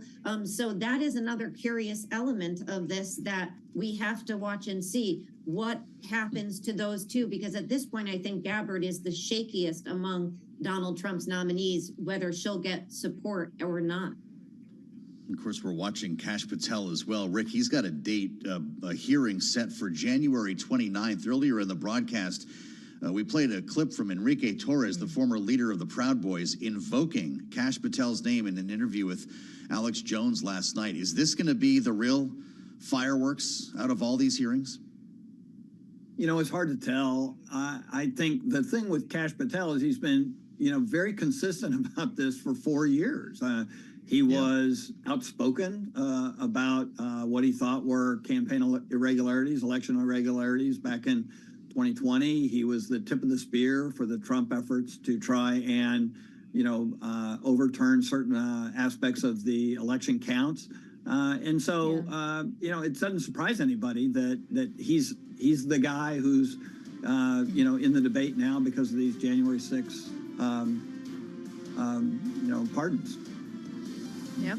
Well, I'll be glued to that hearing next week. Rick Davis and Jeannie Shanzano, our signature political panel. Thank you so much for joining us. And there's still more ahead here on Balance of Power. Former House Financial Services Committee Chair Patrick McHenry is on his way in next, right here on Bloomberg TV and radio.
It's 1:40 on Wall Street. We do check markets all day long here at Bloomberg. We have got the S&P 500 index off session highs. Right now, the S&P is at 6,093.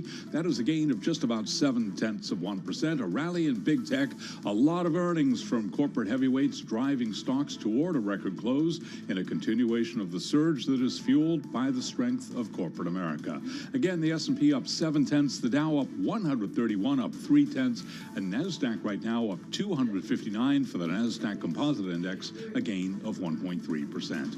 Russell 2000 Index of small cap shares up down 0.5% right now. The 10-year 4.60%, with the 2-year currently yielding 4.29%. Gold up 0.5%, 27.58 the ounce. West Texas Intermediate crude 75.52 a barrel, down 0.4%.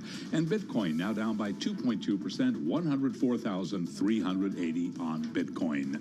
Netflix shares soaring to a record after the streaming giant reported its biggest quarterly subscriber gain in history, boosted by its first major live sporting events and the return of Squid Game. Again, Netflix now up by 10%. Recapping, stocks are higher. S&P close to a record, up 0.7%. For on-demand news 24 hours a day, subscribe to Bloomberg News Now wherever you get your podcasts. And Balance of Power continues now. Back we go to Washington. Once again, your hosts, Joe Matthew and Kaylee Lyons. Right, Charlie. That's right. We're both here in Washington. Charlie's in New York, and we appreciate it, as always, watching Wall Street for us as we talk politics here in the nation's capital. I clearly have to catch up on Squid Game. Did you see the second Squid Game? I haven't seen We're any like the only Squid two Game. people. You I'm know, like not the missing first out one. on the entire wow. phenomenon. You have a whole weekend planned. It's very cold down here in Washington. Much to discuss today, and a lot of questions that we've been asking for days, weeks, actually, when it comes to the congressional agenda, sequencing, how reconciliation is going to work. What do we do with the debt ceiling? At this moment, we still basically have no idea. Yes. And while we're at it, and that's despite a meeting between Donald Trump and congressional leaders, Republican leadership in the White House yesterday, while we're at it, he's also kind of making fun of Mike Johnson's slim majority, which he is somewhat responsible for, having tapped, I believe, 3 members of the House Republican Conference to join the administration. Remember this from Monday? Congratulate Mike Johnson for the job that he's doing.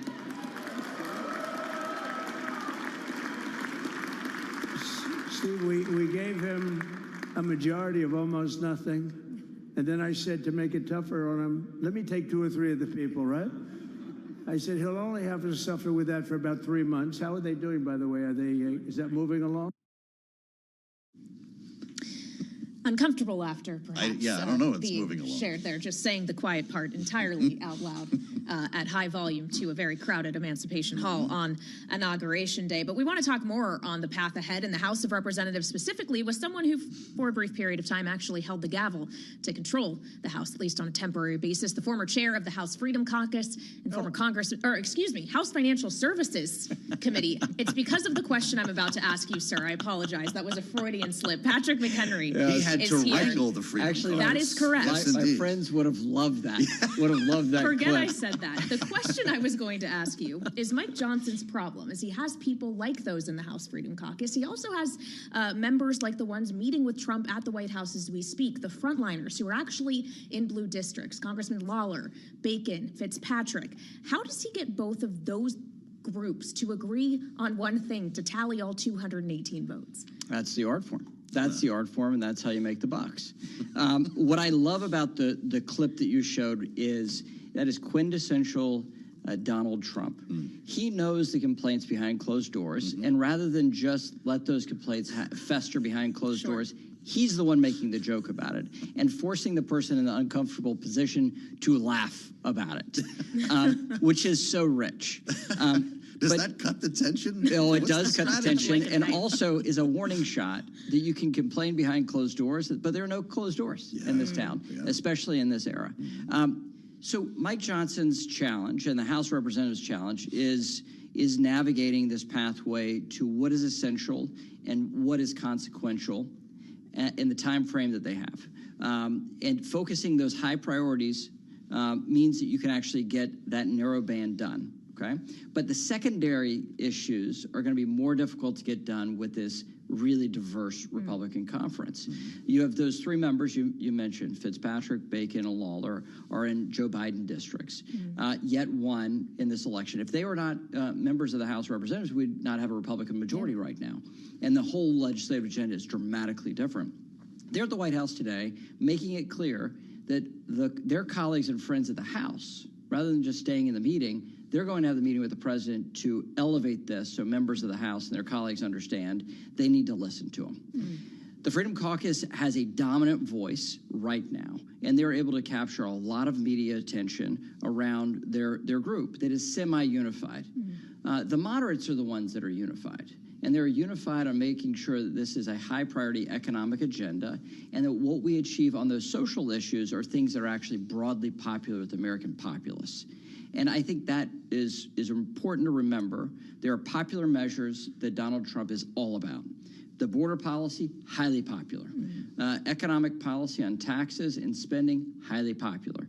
You get into all these other secondary issues, though, that is where we're not going to have unity among Republicans. Interesting. You know, there's a thought that Donald Trump simply needs to tell them what path to take. Put your foot down, tell them. You've been in the speaker's office when the phone rings and it's Donald Trump. Does he care enough to say, get it done in one bill and start writing the legislation? Or he seems to be saying, you know, this is what I want, but you guys can figure it out too. And we're losing a lot of time. Well, he recognizes it's a co-equal branch of government. It is his bully pulpit that enables policy to move on Capitol Hill. It's his prioritization that enables policy to move on Capitol Hill. But the details of that, that's not his business. That's not what he does. It's like he has a contract lawyer. He has a deal lawyer. He has a variety of people that he has doing things like that. But he's going to go focus on the big picture item. And the big picture item here is he wants a reconciliation bill on his desk as quickly as possible with as much policy in it as possible. I'll leave it to you, right? And so that leaving it to you, the Senate wants to do 2 bites of the apple. The House wants to do 1 bite of the apple. Reconciliation is designed for the Senate procedure to make it easier. So the Senate on 1 bill or 2 bills a year, the Senate can act like the House of Representatives and have a majority vote and enact policy. It means that the art here is in the Senate, and the Senate wants 2 bills. Trump thinks, I don't care. This is not of priority to me. I've got high priority issues, not a question of, do you send me 2 bills or 1 bill? Just get everything you can get done, and I'll be happy. Well, and one of those things that they're going to have to get done in the middle of all of this is at some point lifting the debt ceiling.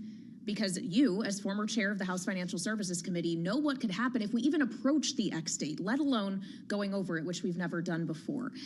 How do you see that getting resolved? Knowing how difficult it was last time, it was one of the precipitating factors in you ultimately temporarily serving as Speaker of the House. How do you see this falling into the legislative picture? Well, it needs to get done. It needs to get done quickly. And the longer it goes, the more likely that the president gets leverage. Joe Biden had Democratic majorities in the House and the Senate. He could have raised the debt ceiling with zero trade-offs with his majority. They chose not to. And so they had to negotiate with Kevin McCarthy. And Kevin McCarthy opened up the negotiations the first week of his speakership. And it took 4 months for it to be done. And it took 3 months to actually get Joe Biden to even acknowledge that he had to negotiate with the Speaker of the House to raise the debt ceiling. We had to pull them kicking and screaming, and we did. And Democrats, in the final bit of negotiations with the White House, I was in a meeting, and one of the Democratic negotiators said, there is nothing in this for Democrats. I said, yes, that's the point. Republicans are driving the policymaking. Well, what's in it for us? Raising the debt ceiling and avoiding default. So we had spending cuts paired with changes to the social safety net, entitlement reform, and regulatory changes that make it easier and faster to build in America. These are popular things that we leverage in the debt ceiling and drew the Biden administration along. With Trump, what the Democratic members of the House and Senate want to do for their votes is to raise spending, to increase spending. That is not as popular as cutting spending in America today, and that is not commensurate with the president's commitment to the American people. So the longer this draws out, the more likely the Democratic members get their leverage point to raise spending. Well, and Donald Trump suggested the fires in Los Angeles make this whole thing easier. Do you see that as being realistic leverage, that that's how you get the Democratic votes, by essentially withholding emergency aid? No, it's not withholding. Right now, Congress still needs to appropriate for hurricane damage and the flooding in the Southeast. That is not yet done. That was unfinished business of November and December of last year. So naturally, with the massive damage in around Los Angeles with these wildfires, we need a disaster aid supplemental bill. It would fit to attach the debt ceiling to that measure to get it done quickly. It would fit to attach it to the reconciliation bill to get it done quickly. It would fit for it to be a part of the government funding bill that, with government funding running out in a couple of weeks. All those things fit with the debt ceiling. It's just a question of executing in a timely way, and for the leadership in the House and the Senate to make that decision. Maybe not withholding it, but using it as leverage, I think, is where Kayleigh was going here, right? Donald Trump said last night when he was asked, did you reach agreement? He said, pretty much, a lot of Dems are going to be asking for help. We're going to take care of L.A. The Speaker of the House echoed that sentiment on Fox News last night, that put these together here, and Democrats are going to have to vote to raise the debt ceiling or whatever else it might be attached to. You're from North Carolina. Your state was hit pretty hard by some of those storms. Is that just the way things work in Washington? Are you comfortable with that construct? Well, you think that it's leveraging Democratic members to vote for bills that the Democratic members normally vote for. Democrat members of the House are accustomed to voting to raise the debt ceiling without any pay-for. So then there's no need for this They're leverage. accustomed to voting for government funding bills as well. House Republicans have a much more difficult time. It's much more a challenge vote for a Republican to vote for government spending, even if it is less government spending. They have a very difficult time talking to their constituents about it, to say, yeah, I did vote to fund the government, but I'm funding it at a lower level. We are saving money. And they said, well, how are you saving money by spending money? Because we're not going to turn the lights out on the government. Right. And it's harder for Republicans to articulate that. It is a jam-up vote if you attach anything to disaster supplemental bills. But disaster supplemental bills always have something attached to it, and there is no pure vote in the House or the Senate in any era of Congress, but especially not right now. I want to switch gears here because you obviously spent a lot of time in Congress, working on crypto specifically. And we have now learned that Hester Peirce, commissioner at the SEC, is going to be leading a new task force on this at the commission on digital asset regulations. We knew this administration was going to be taking a different tack than the prior one on crypto. But what do you expect to see out of this SEC in particular, in the absence of market structure legislation happening beforehand? Well, there are things that the agency can do, and Commissioner Peirce is steeped in understanding of securities law, really deeply understands crypto and digital assets, and understands what is in the art of the possible under current laws for the Securities Exchange Commission. It makes complete sense for Hester Peirce to run this deep look, at this deep dive, and it's needed. It is about a decade past due, in fact.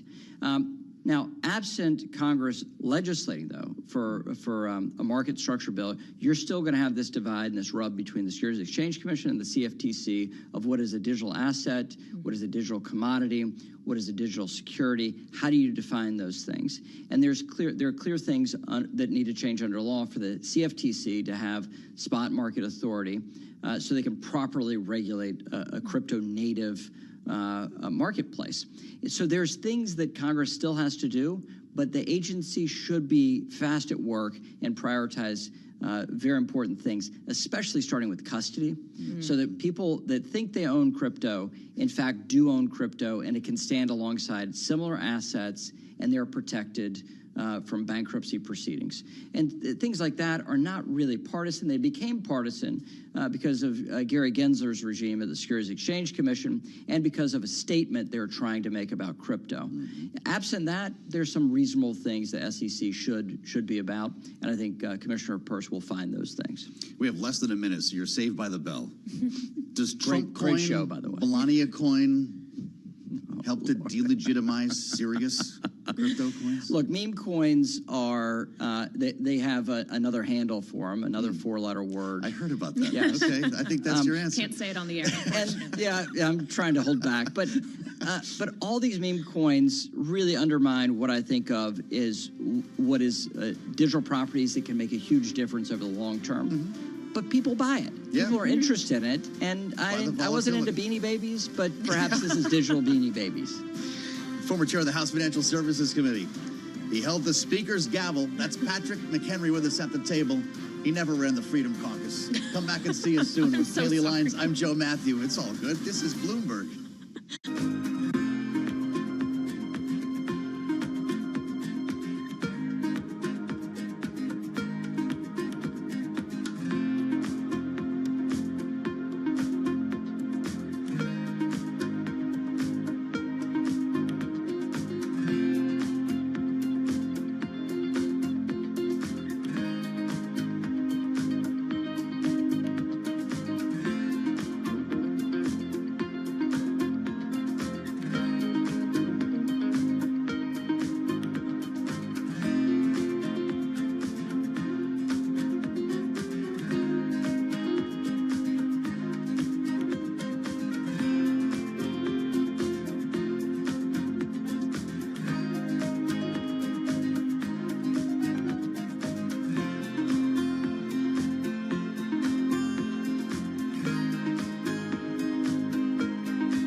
This is Bloomberg Business Week. Insight from the reporters and editors that bring you America's most trusted business magazine. Plus, global business, finance, and tech news as it happens. Bloomberg Business Week with Carol Masser and Tim Stenivek on Bloomberg Radio. And a very good afternoon, everybody, live on radio, TV, YouTube, and Bloomberg Originals. This is Bloomberg Business Week for this Wednesday, January 22nd. I'm Carol Masser, along with Tim Stenovic. And if I take a look at the markets, at this hour, we've got the S&P 500 trading at a record, hitting it, fueled really by corporate earnings. We're going to talk about the trade more in just a moment. The other big theme I feel like today, Tim, is AI. Yeah, and on that, more on President Trump's AI infrastructure spend. We heard about that yesterday. But we're going to talk to one of the companies that will be involved in the build-out. We're going to hear from the CEO of ARM Holdings, Renee Haas, live in just a moment. All right, also on artificial intelligence, we're going to get into Google's latest investment and big spend on Anthropic, and then drug discovery. We're going to get into that with Recursion on partnering with NVIDIA, what they are doing to kind of discover new compounds. And over at Davos, AI is certainly a theme. Also a theme is understanding what happens to Ukraine and what happens in Russia under this next Trump administration. We're going to hear from Ukrainian President Zelensky on peace and an end to war. And speaking of the Trump presidency and administration, we're going to get into how he got to the White House, that second term, and how it was brought to you by YouTubers. So a lot coming your way in the next 60 minutes. Having said that, let's get a check on that trade, some of your top business stories. For that, we turn things over to Charlie Pellet. All right, I thank you very much. Good day to you both. We have got the Dow, the S&P, NASDAQ all higher. Indeed, S&P flirting with a record. S&P up 41 right now, up 0.7%. The Dow up 0.2%. NASDAQ higher by 1.3%. 10-year 4.60% with a 2-year 4.29%. Gold up 0.5%, 27.57 the ounce. West Texas Intermediate crude down 0.4%, 75.56 a barrel. And Bitcoin now down 2.5%, 104,120. A rally in big tech, batch of earnings from corporate heavyweights driving stocks higher. Again, the S&P up 0.6%. The New York Jets are hiring former Detroit Lions defensive coordinator Aaron Glenn as their new head coach. This according to ESPN in a post on X. For on-demand news 24 hours a day, subscribe to Bloomberg News Now, wherever you get your podcasts. I'm Charlie Pellet. That is a Bloomberg Business Flash. All right, many thanks. Charlie Pellet there with an update on the trade. Well, a bunch of names are rallying in the tech sector today, and that includes some stocks of firms that power and equipment data centers. Those are names that we are seeing moving, and this has to do with some of the news that we got yesterday from President Trump when he announced a $100 billion joint venture to fund artificial intelligence infrastructure. And so we're talking about some big spend maybe over the next few years. It is a joint venture, Tim, that brings together some well-known companies in the tech space. Includes Oracle, SoftBank, and OpenAI to work on artificial intelligence infrastructure. ARM Holdings, Microsoft, and NVIDIA will provide technology as well. And that brings us to our first interview. Bloomberg Technology co-host Caroline Hyde with the CEO of ARM Holdings, Renee Haas. Tim, Carol, thank you so much. And Renee Haas, it is a joy to welcome you, CEO of ARM, who is indeed a technology partner on what is initially a $100 billion investment, can scale to $500 billion over the next few years. What exactly is ARM's role here? Good morning, Caroline. Yeah, it's an exciting day for sure. Such a significant investment in infrastructure. So ARM will be the CPU of choice, if you will, inside these AI data centers. We power Grace Blackwell, which is the NVIDIA product that will be used, but lots of opportunity for all kinds of ARM technology. But most importantly, the CPUs that power Stargate, they'll be ARM. So already, as you say, integrated into Grace Blackwell. What sort of innovations could this stir on your side? What way will we see your designs progress into this supercomputer and more to come, maybe? $500 billion of investment and multiple gigawatts of energy require incredibly efficient processor solutions. So I think as we go forward, as these plans get more and more defined, I think there'll be more and more opportunity. But right now, we're super excited to be involved with NVIDIA and Grace Blackwell. I think that's so key as these plans get more and more defined. These are, at the moment, pretty new announcements coming, but people questioning how new the ultimate decision to spend has been, because we already had Massa, of course, this leader of SoftBank, which in many ways owns a large part of ARM, talking about this $100 billion investment in infrastructure in the US, but a few weeks ago. How long has this been in the making? These discussions have been going on for many months. Something like this does not happen overnight. I think the world has seen that to reach AGI or ASI or some of the capabilities of artificial intelligence, A tremendous amount of capital is going to be required. Obviously, a lot of power is going to be required. A lot of compute is going to be required. Masa has been looking at this for quite some time. We've been talking to the OpenAI folks and Oracle and MGX and Microsoft and NVIDIA. So I think what you're seeing that just came together was the culmination of all those conversations, but it didn't happen overnight for sure. Does it have the money? I'm afraid some shade being thrown on this project by one Elon Musk. Do you have anything to provide? I know you're the technology partner, but what about the capital? Yeah, I haven't seen Elon's tweet, although I certainly have heard about it.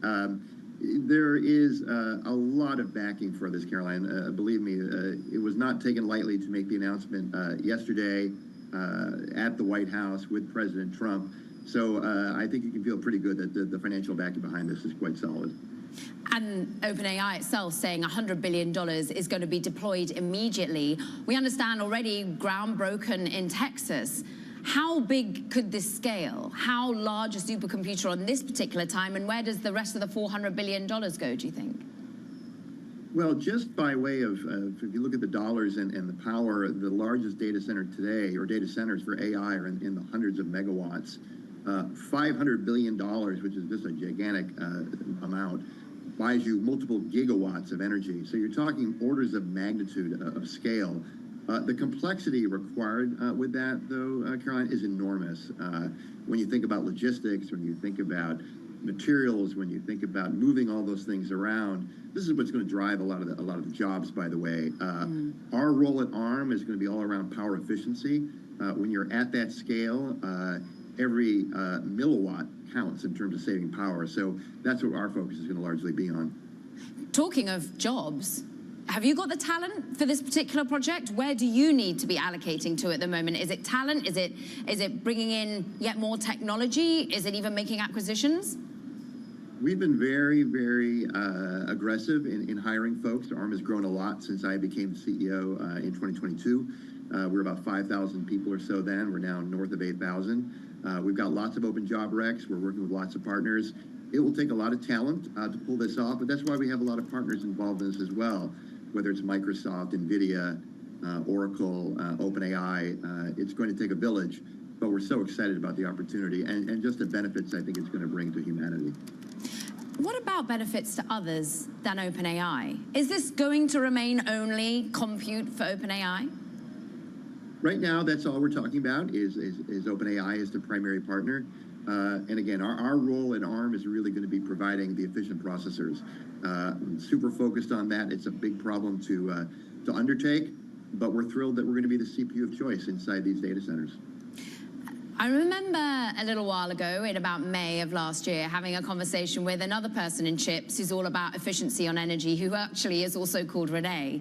And I'm talking about Ampere here. They have a close relationship with Oracle, and SoftBank has potentially been interested. How do you feel about the relationship you're doing with Oracle right now, and could there be some sort of working relationship with Ampere? Renee James is a great friend. Ampere uses ARM CPUs. Oracle is a big user of Ampere CPUs. So I imagine in some way, shape, or form, yeah, I think Ampere will be involved in this. Do you think they'll ever become part of the SoftBank conglomerate of chip expertise? Yeah, that part I can't go too far on, but I think, ARM being the center of this is probably one of the key data points from this announcement. Just on ultimately the laser focus that you have on this energy side of things and the efficiency side of things, but also that dovetailing with Masa's vision, your own vision, to be ever more relevant in data centers. Is this the project? Is this the fruition that we'll get? I think what you're seeing is a culmination of continued efforts in this space. We've been at the data center problem for quite some time. We understand it better and better each day, each week, each month, each year. You've got major deployments now for ARM compute. I would look at this as sort of the next phase of that evolution. Some of the problems that need to be solved around these AI data centers are very, very innovative, whether it's at the blade level or at the rack level. Every ounce of power counts, and we think we've got an amazing IP and solutions to go off and address that. Every ounce of power counts, every bit of capital counts, but also it counts to have relationships at the top of government, it feels like. And from a bystander here, there's friction There's friction with Elon Musk and Sam Altman. How difficult is that for you to navigate? How hard is it for the US to win in this circumstance if we've got two key AI players going head-to-head? Well, there's always going to be competition, Caroline, no matter what market we're talking about. I was in Washington the last few days around the inauguration activities. One of the things I was just really struck with in talking to many of the new officials who are coming on board is just the amount of pace that wants to be applied to solving some of these problems. Again, to put up these large data centers is not only a huge task in terms of capital and compute, but you need permits and regulatory clearances and a number of different things that need to get done to pave the way. And I really get the sense that with this new administration, they're very much on board to make this happen and make it happen inside the United States. Is there a risk, though, that we're going too fast? Because suddenly we're potentially getting those rules of the road, the regulation, and indeed some of the governance, well, just torn down in favor of pace. I'm an AI optimist. You and I have chatted about this a number of times. I think the benefits that are going to come from this work are going to outweigh the negatives. One of the areas I continue to be the most excited about is medicine, drug research. When you think about the fact that today it takes 10 to 15 years, 20 years to develop a new drug, from the start of the molecular science, 95% of those drugs fail. They never see the light of day. And then you get into the testing, whether it's on animals and humans and focus groups. Shrinking all of those things down, finding ways to cure cancer, finding ways to have drugs that are specific to your genome, your DNA. This is all possible with AI. And I think AI is going to be required to have the breakthrough to cure some of these horrible diseases that we've never been able to solve. And this is a private effort. This is money and capital coming from foreign entities, but privately held businesses here in the US and indeed the capital markets. Does more need to come from government? Because actually that's what we saw in the previous administration was real money coming from the government for chips. Will that come from this next administration, do you think? Yeah, that's not part of this announcement. This announcement has nothing to do with the government in terms of putting money into it. I think, though, the government has a role to play, as I mentioned, in terms of just clearing some of the regulatory hurdles, which is not small. So having the government on your side as you're trying to accelerate these efforts is only a good thing.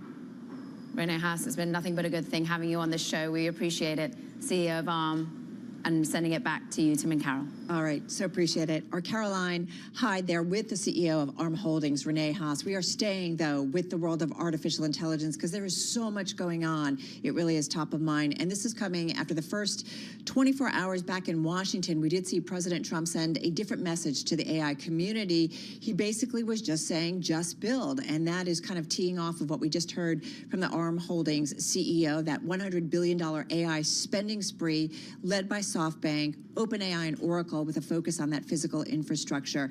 And there's a lot more than that going on, Tim. Yeah, at the same time, President Trump rescinding Biden's sweeping executive order on AI. The move immediately halted the implementation of key safety and transparency requirements for AI developers. And then another headline, Alphabet, Google's latest $1 billion into one of the most promising rivals to OpenAI. We're talking about the AI developer Anthropic. So here with our AI Roundup, back with us is Bloomberg News AI reporter Rachel Metz, joins us live from San Francisco. Rachel, I do want to start with what we just heard from Renee Haas and Caroline Hyde about this Stargate project at $100 billion, $500 billion. Help us read through the numbers here and read through the press releases. Give us an understanding of how you're interpreting this announcement now that the dust has settled just about 24 hours after this announcement.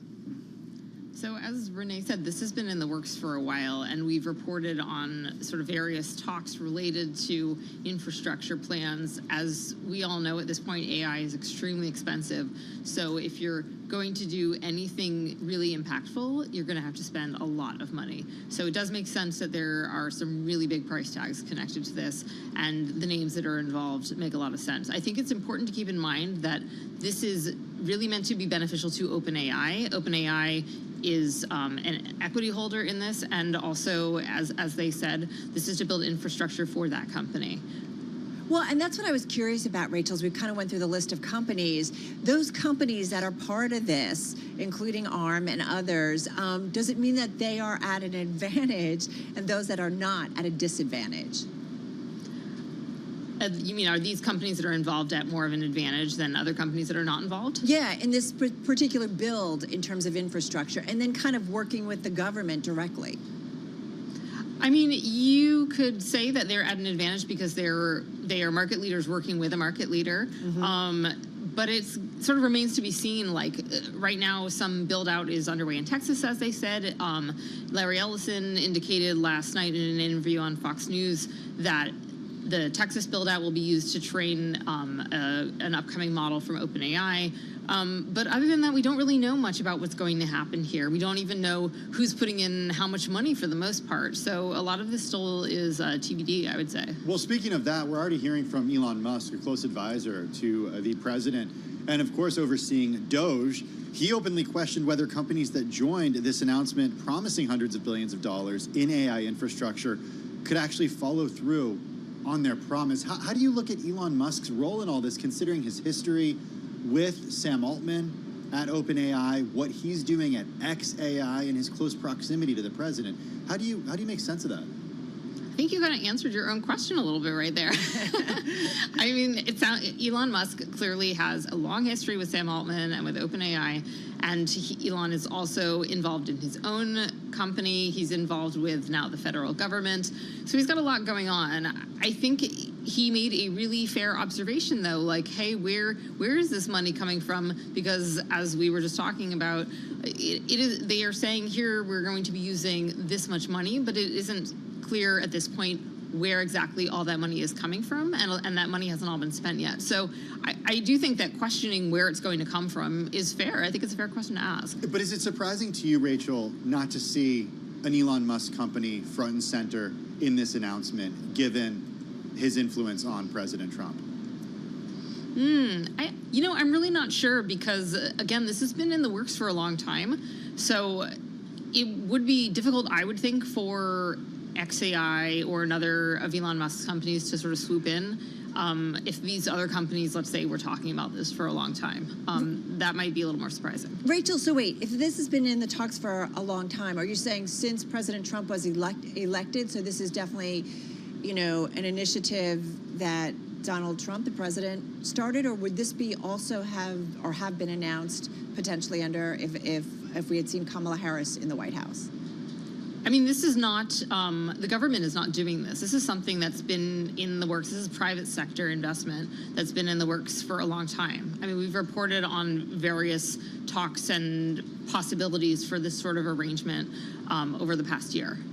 It's interesting to hear that because at the same time, speaking of government, as I mentioned, President Trump rescinded Biden's sweeping executive order on AI, so it halted the implementation of key safety and transparency requirements for AI developers.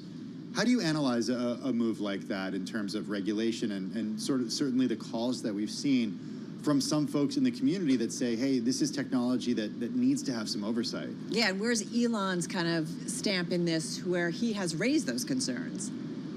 Yeah, no, those are some really good questions. I feel like what we're seeing now is sort of what one would expect. You'd expect to see less oversight, less regulation with this administration. But there are also a lot of valid questions about how these AI models are going to be used or being used now, how powerful they will be, all those kinds of things. Even AI companies themselves have said that they support various forms of regulation. So I'm not really sure what's going to happen from here on out in this administration, but it is clear that there will certainly be less regulation, less emphasis on openness on the parts of the tech companies. And is it safe to say, Rachel, at the same time, when we think about officials overseas or over in Europe, where they have often been ahead, I feel like when it comes to privacy, consumer privacy with social media and the digital world, that they're going to keep moving ahead in terms of AI oversight, AI transparency? It's possible. It is possible that we'll see that. I think I would say the next like 4 months, 6 months is going to be really instructive as to what's going to happen over the next year or two. Okay, we said this would be like, a round of quick questions, rapid fire questions when it comes to AI. So we're kind of going all over the place as promised, Rachel. I'm wondering about this recent funding, more recent funding for Anthropic. This is a company that's a competitor to OpenAI. Google putting in the latest $1 billion into the company. Is this a company that does hold a candle to OpenAI, especially given the announcements yesterday? Yeah, I think certain app models that they make are super competitive. I know that programmers in particular really love using some of their models. Anthropic has really prided itself as a company that focuses on safety. I think that resonates with a lot of their customers. And they have a lot of smart people working there. As we said before, AI, extremely expensive to build.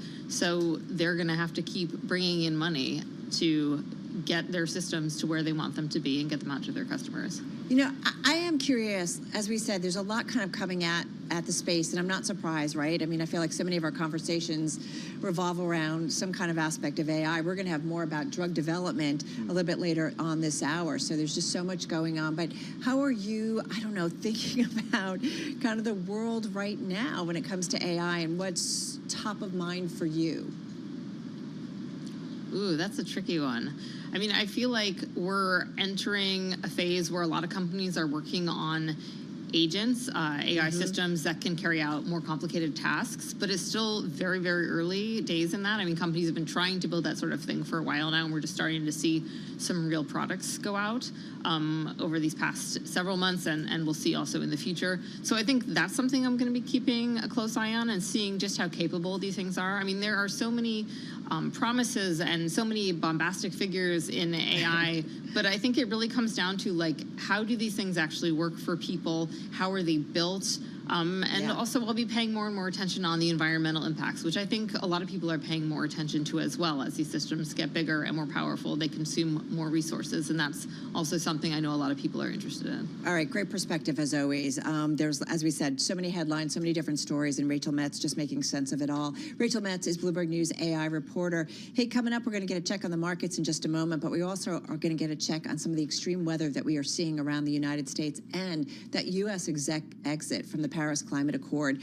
We're going to get into that in just a moment. First up, though, the latest on the U.S. trading session. And back on over to Charlie Pellet with a Bloomberg Business Flash. Hey, thank you very much, Tim and Carol. We got the S&P 500 index very close to a record 6,093 where we stand right now. The big question, will we close at a new record? S&P up 44, gain there of 0.7%. Dow Industrials up 130, higher now by about 0.3%. And we have got the NASDAQ Composite Index right now up by just about 1.4%. Russell 2000 Index of small cap shares down 0.5%. The 10-year 4.60% with the 2-year 4.29%. Spot gold down up $11 the ounce, higher by 0.4%. Gold $27.55 the ounce. West Texas Intermediate crude down 0.4%, 75.51 a barrel on crude.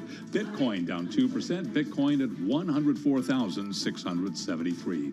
Earnings, Netflix at a record up 10.4% right now. This morning we heard from Johnson & Johnson down 2.5%. And despite efforts to increase diversity, Goldman Sachs and other major banks still have a significant gender gap in senior leadership positions. Bloomberg News says Goldman Sachs recently promoted 17 executives, but only 3 are women and only 1 is in a revenue-generating role.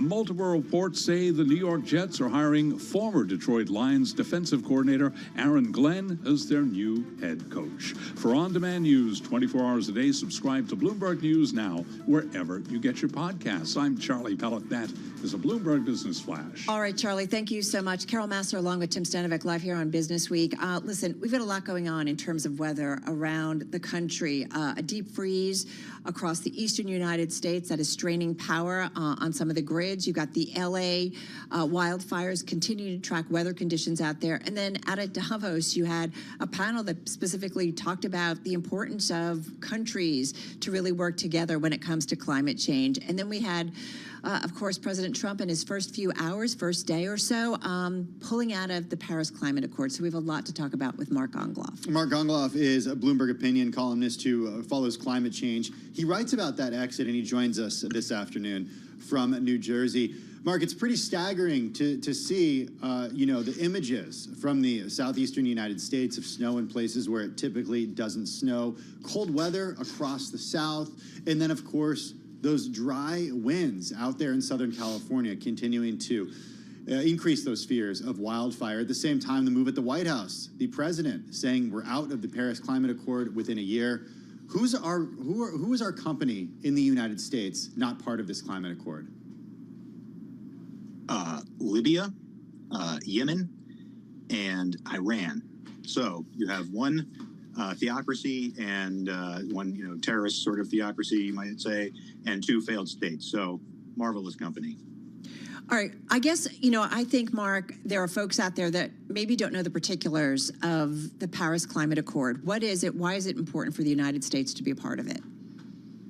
The accord is an agreement among basically all the countries of the world to limit their carbon emissions, to try to limit global warming, to 2 degrees Celsius overall as a planetary average. They did start out trying to limit it to 1.5 degrees Celsius, but it was already that hot last year. We're talking about a long-term average, but I think a lot of scientists already think that that's a blown goal. But 2 is still sort of within reach, and it is, we are missing that goal too. But the thing that the Paris Accord has done is that it has focused people's minds and countries' minds, and has changed policies to the point where maybe 10 years ago, we were talking about a worst case scenario for climate change of, like, say, maybe 5 degrees Celsius, which would be really, really horrible. And we don't have to worry about that anymore. So the Paris Accords have already helped us in that regard. So sticking to them is still very important. Every tick of degree that we can save will save lives, save money, make a big difference. Well, speaking of saving money, Mark, the president himself saying that the U.S. withdrawing from this agreement will save the United States $1 trillion. Help us fact check that number. And what would you say to those folks who say, well, it will actually save the U.S. money? You could look at the money that you have, that the Paris Accord and the UN climate change conferences sort of bring out of developed countries, big rich countries like the U.S. and countries in the European Union, as upfront costs. And you could say, well, we don't want to spend, billions of dollars on helping people in, say, Sudan deal with climate change. But the issue is that these are not this isn't just money that we're setting on fire. These are investments in a future. And there was a study that came out from the University of Essex and another group of risk management experts who said that global GDP could be cut in half by, say, 2070. Kind of far away, but not that far away. Think about global GDP being cut in half, and you're talking about incredible suffering. And the U.S. Has already suffered just last year enough natural disaster damages, including these LA fires, including the hurricanes in Florida last fall, that added up to almost $1 billion, almost $1 trillion rather, in total economic damages. So, we're going to lose much more money if we don't do this. Well, and as you're right, we had wildfires and hurricanes before the warming of the climate, but you said what this does is it makes such destruction, extreme destruction, just even more likely. And I feel like this is a really important point. It is also inflationary, increasing supply shortages and driving up prices for everything from home insurance to eggs, which is something we've talked a lot about. It's a great read, a great think point, the whole column, actually, Mark. So thank you so much for spending some time with us. Of course, we've been talking with our own Mark Ongloff, editor of Bloomberg Opinion, who follows certainly and writes a lot about climate change, joining us from New Jersey. Well, now to today's big take. It's a story that the Bloomberg editorial team has deemed a must-read, and it certainly is. It's about how Donald Trump got to the White House for a second term and the role of YouTubers in helping him get there. With that story done by a team of Bloomberg reporters, and they analyzed over 2,000 videos. To tell us about that process and what they found, with us is Bloomberg News big tech reporter Davey Alba, who joins us here in the studio. It's remarkable to see the work that went into this. Explain behind the scenes how you guys did it, who watched the video, and what you found. Yeah, so we all watched videos. We ended up watching nearly 1,300 hours of videos from 9 very popular podcasters. And really the starting point for the reporting was we were starting to realize that this was a new media power center. We actually call it the new mainstream media in our story. And lots of viewers and listeners are just paying attention to what these folks say and sort of leading them towards the right, as we've seen in the last election. We talk so much about the influence of social media. I feel like over the last couple of elections, it's a way to reach younger people, but it's also the sway of it. But this seems to take it to a different level and in the hands of a few that have massive audiences. Yeah, that's right. And, one of the really interesting insights from this work was that a lot of the topics that they talk about are actually not that political to begin with. So they talk about gambling, they talk about their relationships with women, you know, what it means to be a man, that sort of thing. These podcasts are geared towards young male audiences, really. And then sandwiched between those freewheeling discussions are these very political topics, including immigration, you know, the economy, war, institutional medicine. And we saw that as we got closer to the election, the frequency of talking about the election and trying to get, you know, audience members and listeners to go out and vote increased. We're talking about people, of course, like Joe Rogan, who I think it's fair to say is a household name, Logan Paul, Aiden Ross, Lex Friedman, Theo Von, President Trump himself going on some of these podcasts, including Joe Rogan's and Theo Von's podcasts as well. What do we know about the audience in terms of like overlap? You know, how many people listen to these in a typical week, how that compares to traditional mainstream media? Oh, man. Well, these podcasters altogether have tens of millions of subscribers, so it's a huge audience. We know from sources familiar that the listenership is 80% male, and you know, this group of people, the listeners, they're quite mobilized at this point. You know, they trust these podcasters to a huge degree, and you know, we saw, you know, during the election that they were really primed to go out and vote because they already sort of trusted these podcasters in other areas of life, and then once the talk started to turn political, people were primed to really take part in the election. Yeah, this stat sticks out. 37% of highly viewed videos mention voting or elections. Hosts and guests frequently discuss voting and elections over the past 2 years, so they were out and about. You know, to be fair, there are YouTubers that are on the liberal side as well. We know Kamala Harris did a sit-down interview, you know, so they reached out. But what is it that's so unique? Is it just that there's more of these YouTubers on the side that are more akin with President Trump and kind of his followers? So I think a lot of different things came together for this network that doesn't really exist on the left. First, the huge viewership. Obviously, this is just like tens of millions of listeners every day. And when you compare that to some of the podcasts that Kamala Harris, the Democratic nominee, went on, it was just sort of, the scale of it was so vastly different. Not that many people listened to Kamala's podcasts. And, you know, the impression that listeners said they had was that she felt like a little scripted, and that these shows took a more intimate tone with listeners. And then the other thing that our story, I think, really showed was how interconnected the networks of these podcasters are. So if you look at the guests, we looked at, you know, almost 1,000 guests over the past 2 years.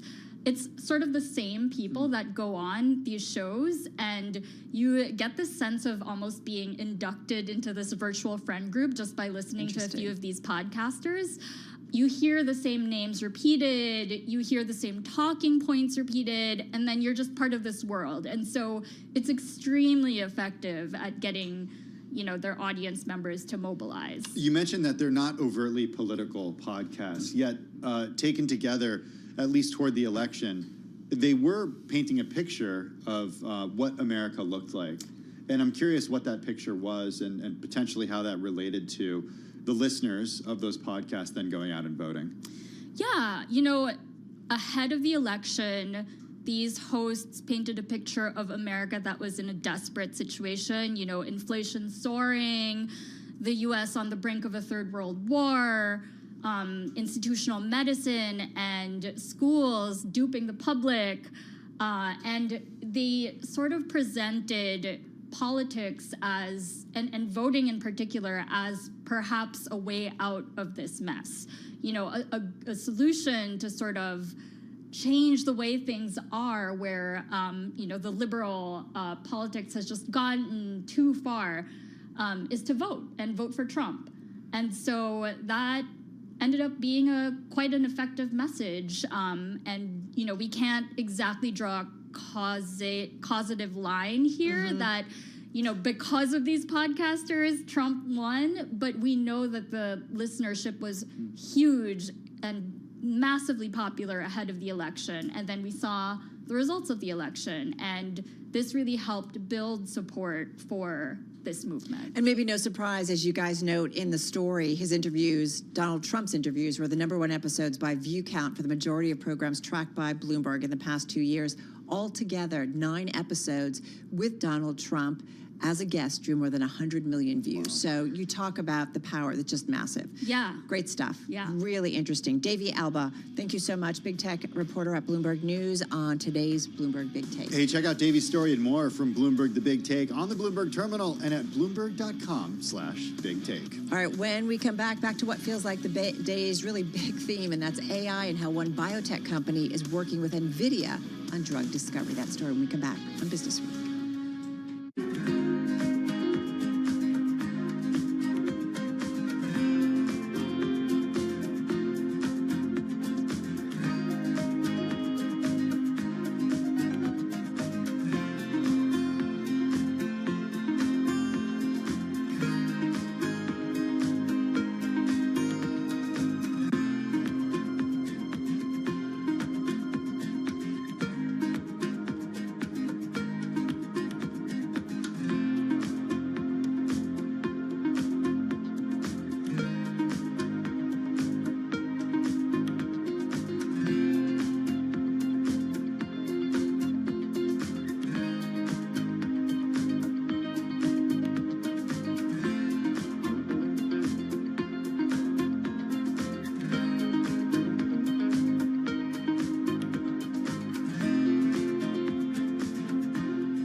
It's 2:40 on Wall Street. We do check markets all day long here at Bloomberg. We have got the Dow, the S&P, NASDAQ all advancing. Right now we are looking at an S&P 500 index very close to our record, 6,093 where we stand, with the S&P up 0.7%. A rally in big tech and a batch of earnings from corporate heavyweights driving stocks toward a record close in a continuation of the surge fueled by the strength of corporate America.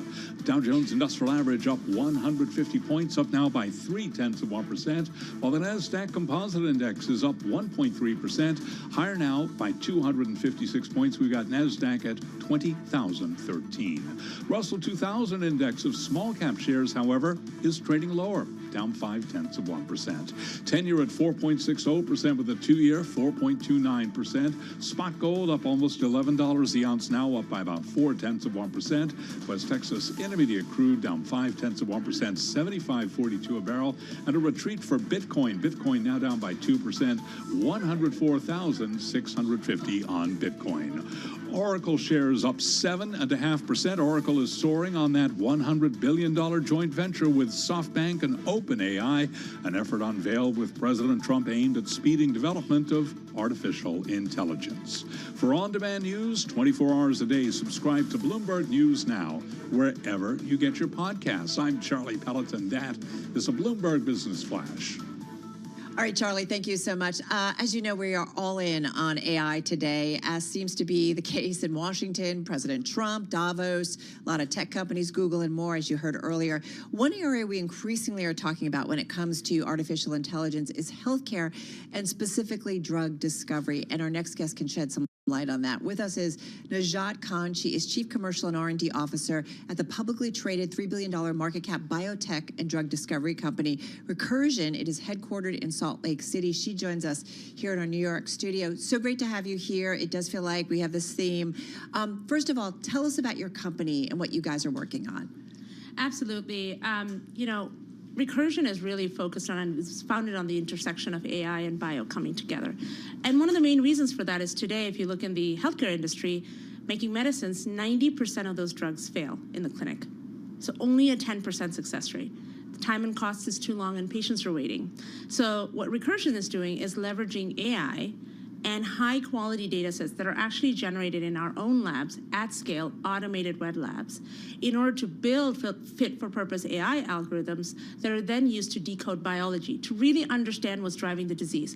Use generative AI to design molecules, designing molecules that somebody who's a PhD organic chemist never considered before, and then using that to make medicines in the clinic. So today, we have 10 clinical stage and preclinical programs in the clinic across oncology and rare diseases, and over 10 programs in discovery, and 10 additional programs with partners like Roche and Sanofi. So a real powerhouse in terms of not just the idea of using AI, but applying it to make medicines that are differentiated for patients. Is it actually being used right now as we speak? Absolutely. Explain exactly how that's happening. So I'll give some success stories. Maybe I'll share an example because it just makes it more real. RBM39 is a program. It's in solid tumors that's in the clinic. It's recruiting patients today. The concept that this protein, this target could be important in cancer came from these maps of biology that Recursion creates. You're taking images of cells, applying computer vision and AI, and then actually you can discern what compounds take diseased cells back to healthy cells. So that's where the insight came from. Second, we actually use generative AI, active learning, to design the molecule. One of the biggest challenges when you're actually trying to design the molecule is ensuring that it doesn't just work well from an efficacy perspective, but it's also safe. So that's the other thing. And here's the beauty of it. Wait, so it's being put to use though already? Like on absolutely. Patients, we're seeing like what you guys are doing. We're seeing it on patients. Absolutely. All of the programs in the clinic or in preclinical is using AI. And as an example, just the RBM39 program, which is in solid tumors, it takes usually about 42 to almost 50 months to get into the clinic, from an idea to get into the clinic. This took 18 months. Less than 200 molecules synthesized. Usually in industry, and I come from large pharma before, you're making 3,000, 4,000, 5,000 compounds. So you're doing things better, faster, and the insight is a first-in-class molecule, which means nobody's come up with this before. The idea came from leveraging AI to create these maps of biology coupled with precision AI chemistry design to make new molecules. But as we've talked about, Najat, like the AI or the outcome is only as good as the data going in. And Absolutely. so some say that we're still kind of early in. I know there's a lot of data out there, but in the healthcare community, how do you ensure the kind of the purity of your data sets that your outcomes are really productive? That's such an excellent question. Look, I think even before we talk about AI, data is the differentiator and fit-for-purpose data sets. So at Recursion, we have about 60 petabytes of data that we have generated both internally and also partnering with partners such as Tempus and others. This is the difference. It's having a wet lab and a dry lab. So essentially you're generating the data, using that data to train your algorithms, and you're going back, and those algorithms, as they get better, are actually then predicting what experiments you should make. We call it the real world and the world model and so forth. That is a differentiator, because then you can have your algorithms be best in class, and a lot of this is proprietary data sets in Salt Lake in our headquarters that we are generating. And then on top of that, you're applying it around problems that really matter. This is the other thing that's really important. We don't just use AI for the sake of AI, but we use it based on the pain points that leading to the 90% failure rate today, right? So what are those? Number one, understanding what's driving the disease. It sounds really simple, but it's usually not one protein. It's multiple things that are happening in our body. Maps of biology give you not just the pinpoint of what's driving the disease, but everything else that is connected to. Think about it as the highways that connect across our different cells and organs. The other is also using AI and machine learning to think about 10 to the 60th permutation is what you can have in terms of the compounds you can make. No human can actually think through that. So you're using AI to design the molecules all in the computer and only make the ones that you have conviction in. We heard Larry Ellison say yesterday that we could see a cancer vaccine, an mRNA-based cancer vaccine, as a result of investment in AI. You're talking about tumors being targeted. What are the other conditions that you think could be targeted as a result of AI and pharmaceuticals within our lifetime? Like, what's the world that we should be imagining for our kids and for our grandkids? Yeah, and for us, maybe in a few years. Well, that's the goal, because patients are waiting, and that's the reason why the bet and what we're doing. Here's what I would say. Oncology, absolutely. Rare diseases, we also have programs in rare diseases, whether the underpinning of it is genetic mutations or other aspects. And also immunology. That's the next arc. And I want to emphasize immunology, because the immunome is what connects all of the different diseases, whether it's oncology, neuro, and so forth. The trick to it is the following, though. It's not enough to just have one data layer. You need to have multiple data layers. So what do I mean? You want to have genetics. You want to have transcriptomic, which is how are the proteins, how is mRNA being transcribed? You want to have protein data. You want to have patient data, like the EHR, the claims. You have to connect across all of those data sets, and that's what we're doing. So what Recursion has is a multi-omics, multimodal data layer that we have generated, the 6 petabytes that I mentioned. That is quite unique, because you need that to be able to address biology from all of those different angles, oncology, immunology, neuroscience. We only have about a minute or so left here. I know we could probably go on for at least an hour to talk a little bit more about this. Your stock surged back in the summer of 2023 with a record rally following news of the investment from NVIDIA. That was more than 1.5 years ago. What's NVIDIA's role in all of this? Great question. It's a big investment, and again, only got about 45, 50 seconds. We talked about how data is really important, and high quality data and AI algorithms that sit on top of that. Everything that underpins developing these AI algorithms and finding insights from the data is that you have to have exceptional supercomputer capabilities. And by the way, the one that we have built, BioHive 2, with Recursion in with NVIDIA in collaboration, is the fastest supercomputer in the life sciences industry. 35th in the world, fastest in life sciences. Without that, we can't do these things at scale. So do you ultimately, again, just got about 10, 15 seconds, do you ultimately hook up with the big drug makers? Do they access your technology, or how does this we have partnerships with 4 pharma companies, large: Sanofi, Roche, Genentech, Bayer, Merck, KGaA, with multiple programs across oncology, immunology, and neuroscience that we're partnering on. Well, stay in touch. Love to hear more as you guys build out and continue your build out. Najat Khan, Chief Commercial and R&D Officer at the publicly traded $3 billion market cap biotech company Recursion, joining us right here in studio. When we come back, we get the latest from President Zelensky of the Ukraine on peacekeeping efforts. That's next.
This is Bloomberg Business Week with Carol Masser and Tim Stenovec on Bloomberg Radio and Television. All right, everybody, we are back on Business Week. Well, the annual meeting by the World Economic Forum, yes, it is underway in Davos, Switzerland. Some great interviews by our team on the ground there. Just check it out at Bloomberg.com and on the Bloomberg terminal.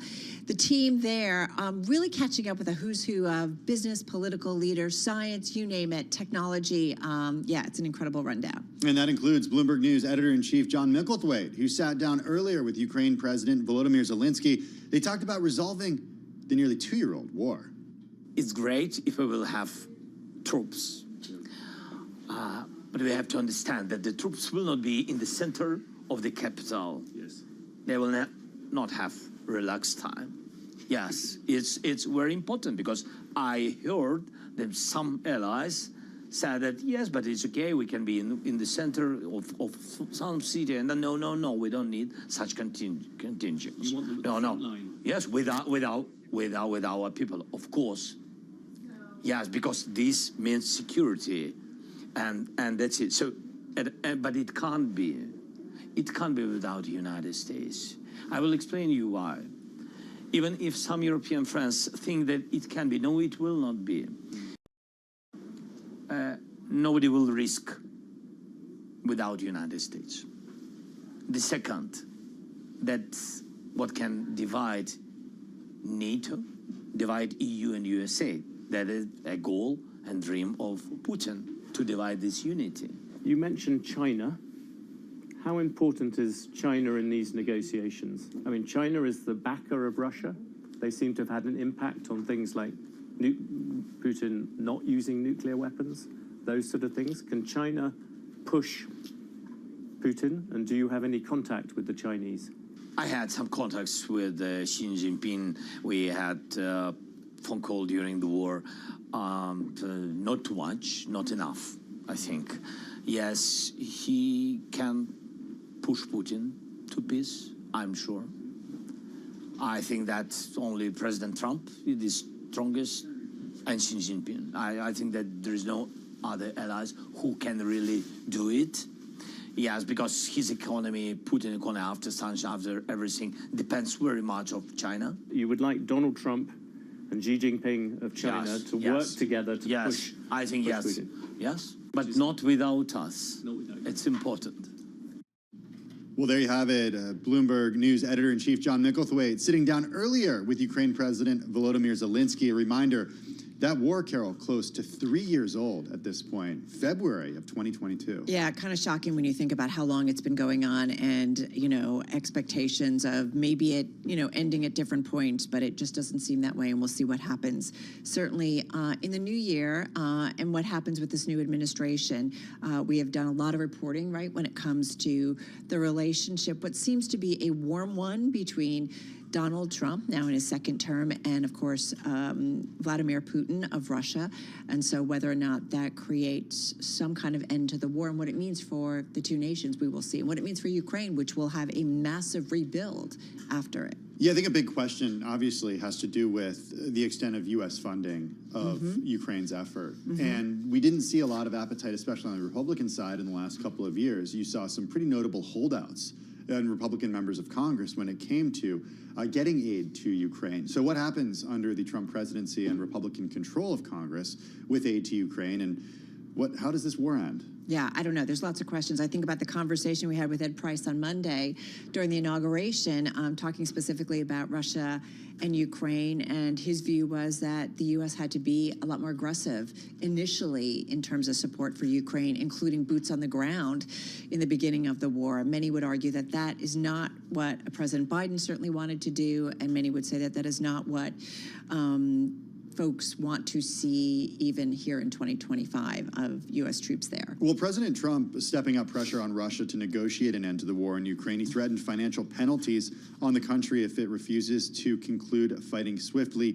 He did say that Russian President Vladimir Putin should make a deal soon, or else he would have no other choice but to impose additional taxes, tariffs, and sanctions on Russian imports to the U.S., along with other participating countries. I think a lot of questions about what sort of tariffs and other sanctions remain, right, given that there was a swift implementation of those back in 2022 when Russia did invade Ukraine. What else do you do at this point? What else do you do? But President Trump has promised a swift end to the war and does plan to speak to President Putin in the coming days. So that is something we are certainly tracking here at Bloomberg. Having said that, also watching what's going on in Wall Street, and we're pretty much hovering near our highs of the session. So for the S&P 500, we're up about 0.8%. We did see a new record in today's session. The NASDAQ 100, the outperformer on a percentage basis, up about 1.5%. One of the names we keep talking about is Netflix. That is soaring in today's session. Yeah, in just a few minutes, we're going to be speaking with Rich Greenfield over at Lightshed Partners. He says legacy media companies need to rewrite their strategy in the wake of this latest Netflix report. I'm going to ask him all about what those companies should be doing to try to keep up. Yeah, I mean, I feel like everybody watches Netflix, certainly when it comes to the streaming space. Hey, we're also going to talk about what tariffs on Canada can do to Canadian companies. We have a strategist who is helping companies prepare for that scenario. That's another thing that, we anticipated on day one. We're continuing to get some headlines, some news, but we're waiting for the particulars when it comes to tariffs out of a Trump administration. All right, for those of you who are watching on TV, the close is coming your way in just a moment. Tim and I continuing on Business Week on Bloomberg Radio.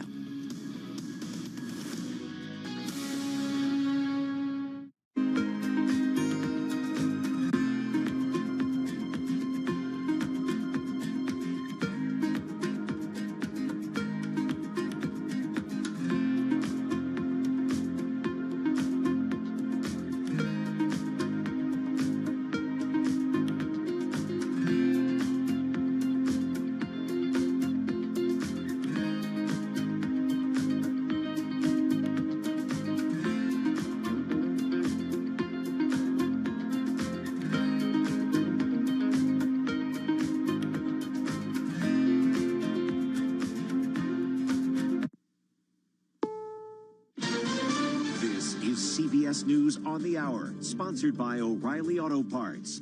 I'm Michael Wallace. For the second time in as many years, there's been a deadly school shooting in Nashville. CBS's Jim Crisula has the latest. Police say a 17-year-old boy killed himself after shooting two girls, one fatally, in a high school cafeteria in the Antioch area of Nashville, Tennessee. Police spokesman Don Arad. There were two SROs in the building. They were not in the immediate vicinity of the cafeteria when this happened. Back in March of 2023, a shooter killed 3 9-year-olds and 3 adults at a private Christian elementary school, also in Nashville. Jim Crisula, CBS News. We'd say the Deep South is digging out from its record snowstorm, but most people there don't own shovels. Georgians are dealing with icy roads, especially south and east of Atlanta. State officials are asking people to stay off those roads. Several area roads are also filled with abandoned vehicles. Also impacted operations at the Atlanta airport. Hundreds of flights have been canceled or delayed over the past 2 days. Normally we say get to the airport about 2.5 hours prior to departure. Today we're going to say 3 hours prior to departure. Airport spokesman Andy Gobiel says one security checkpoint's also seeing extended closures. Austin Eller for CBS News, Atlanta. New Orleans and some areas of northern Florida got 10 inches of snow. The storm is blamed for at least 9 deaths.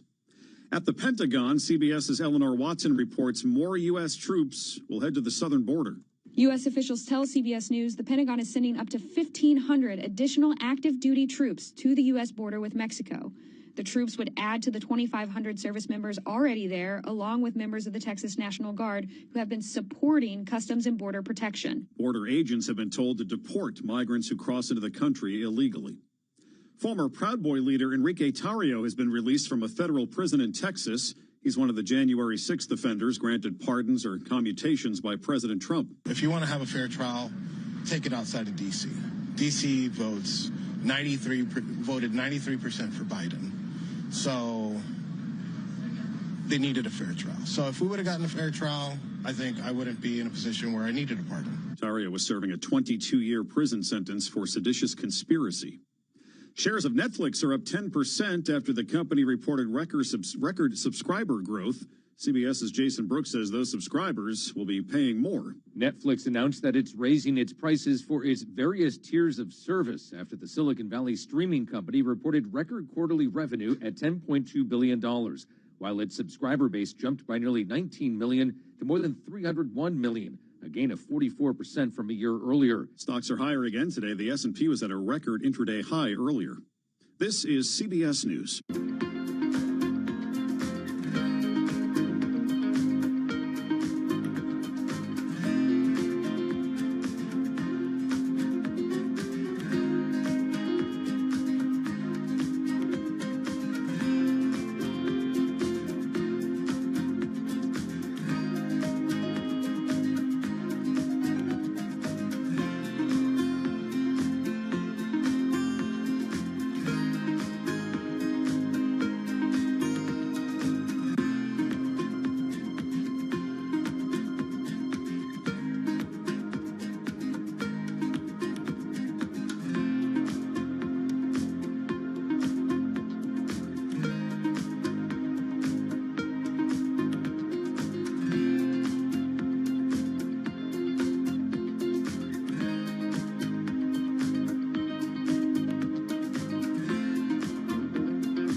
Another round in the legal battle between two feuding Hollywood stars. What's your name? Lily. Actor and director Justin Baldoni has released raw footage from the set of It Ends With Us, featuring a steamy dance scene with his co-star Blake Lively, who's filed a sexual harassment complaint against him. Baldoni's legal team claims the clips prove they're both behaving with mutual respect and professionalism. Lively's lawyers say it's a stunt to continue a campaign of harassment and retaliation. Baldoni has sued Lively and her husband, Ryan Reynolds, for $400 million, alleging a smear campaign to ruin his career. Deborah Rodriguez, CBS News. A police officer in Jacksonville, Florida, has been fired after she accidentally shot a man with his gun during a traffic stop. The man told Officer Mindy Cardwell he had a gun in a holster on his waist. She went to remove the gun, but accidentally squeezed the trigger, shooting him in the leg. He survived. Michael Wallace, CBS News. This is Bloomberg Business Week. Insight from the reporters and editors that bring you America's most trusted business magazine. Plus, global business, finance, and tech news as it happens. Bloomberg Business Week with Carol Masser and Tim Stenovec on Bloomberg Radio.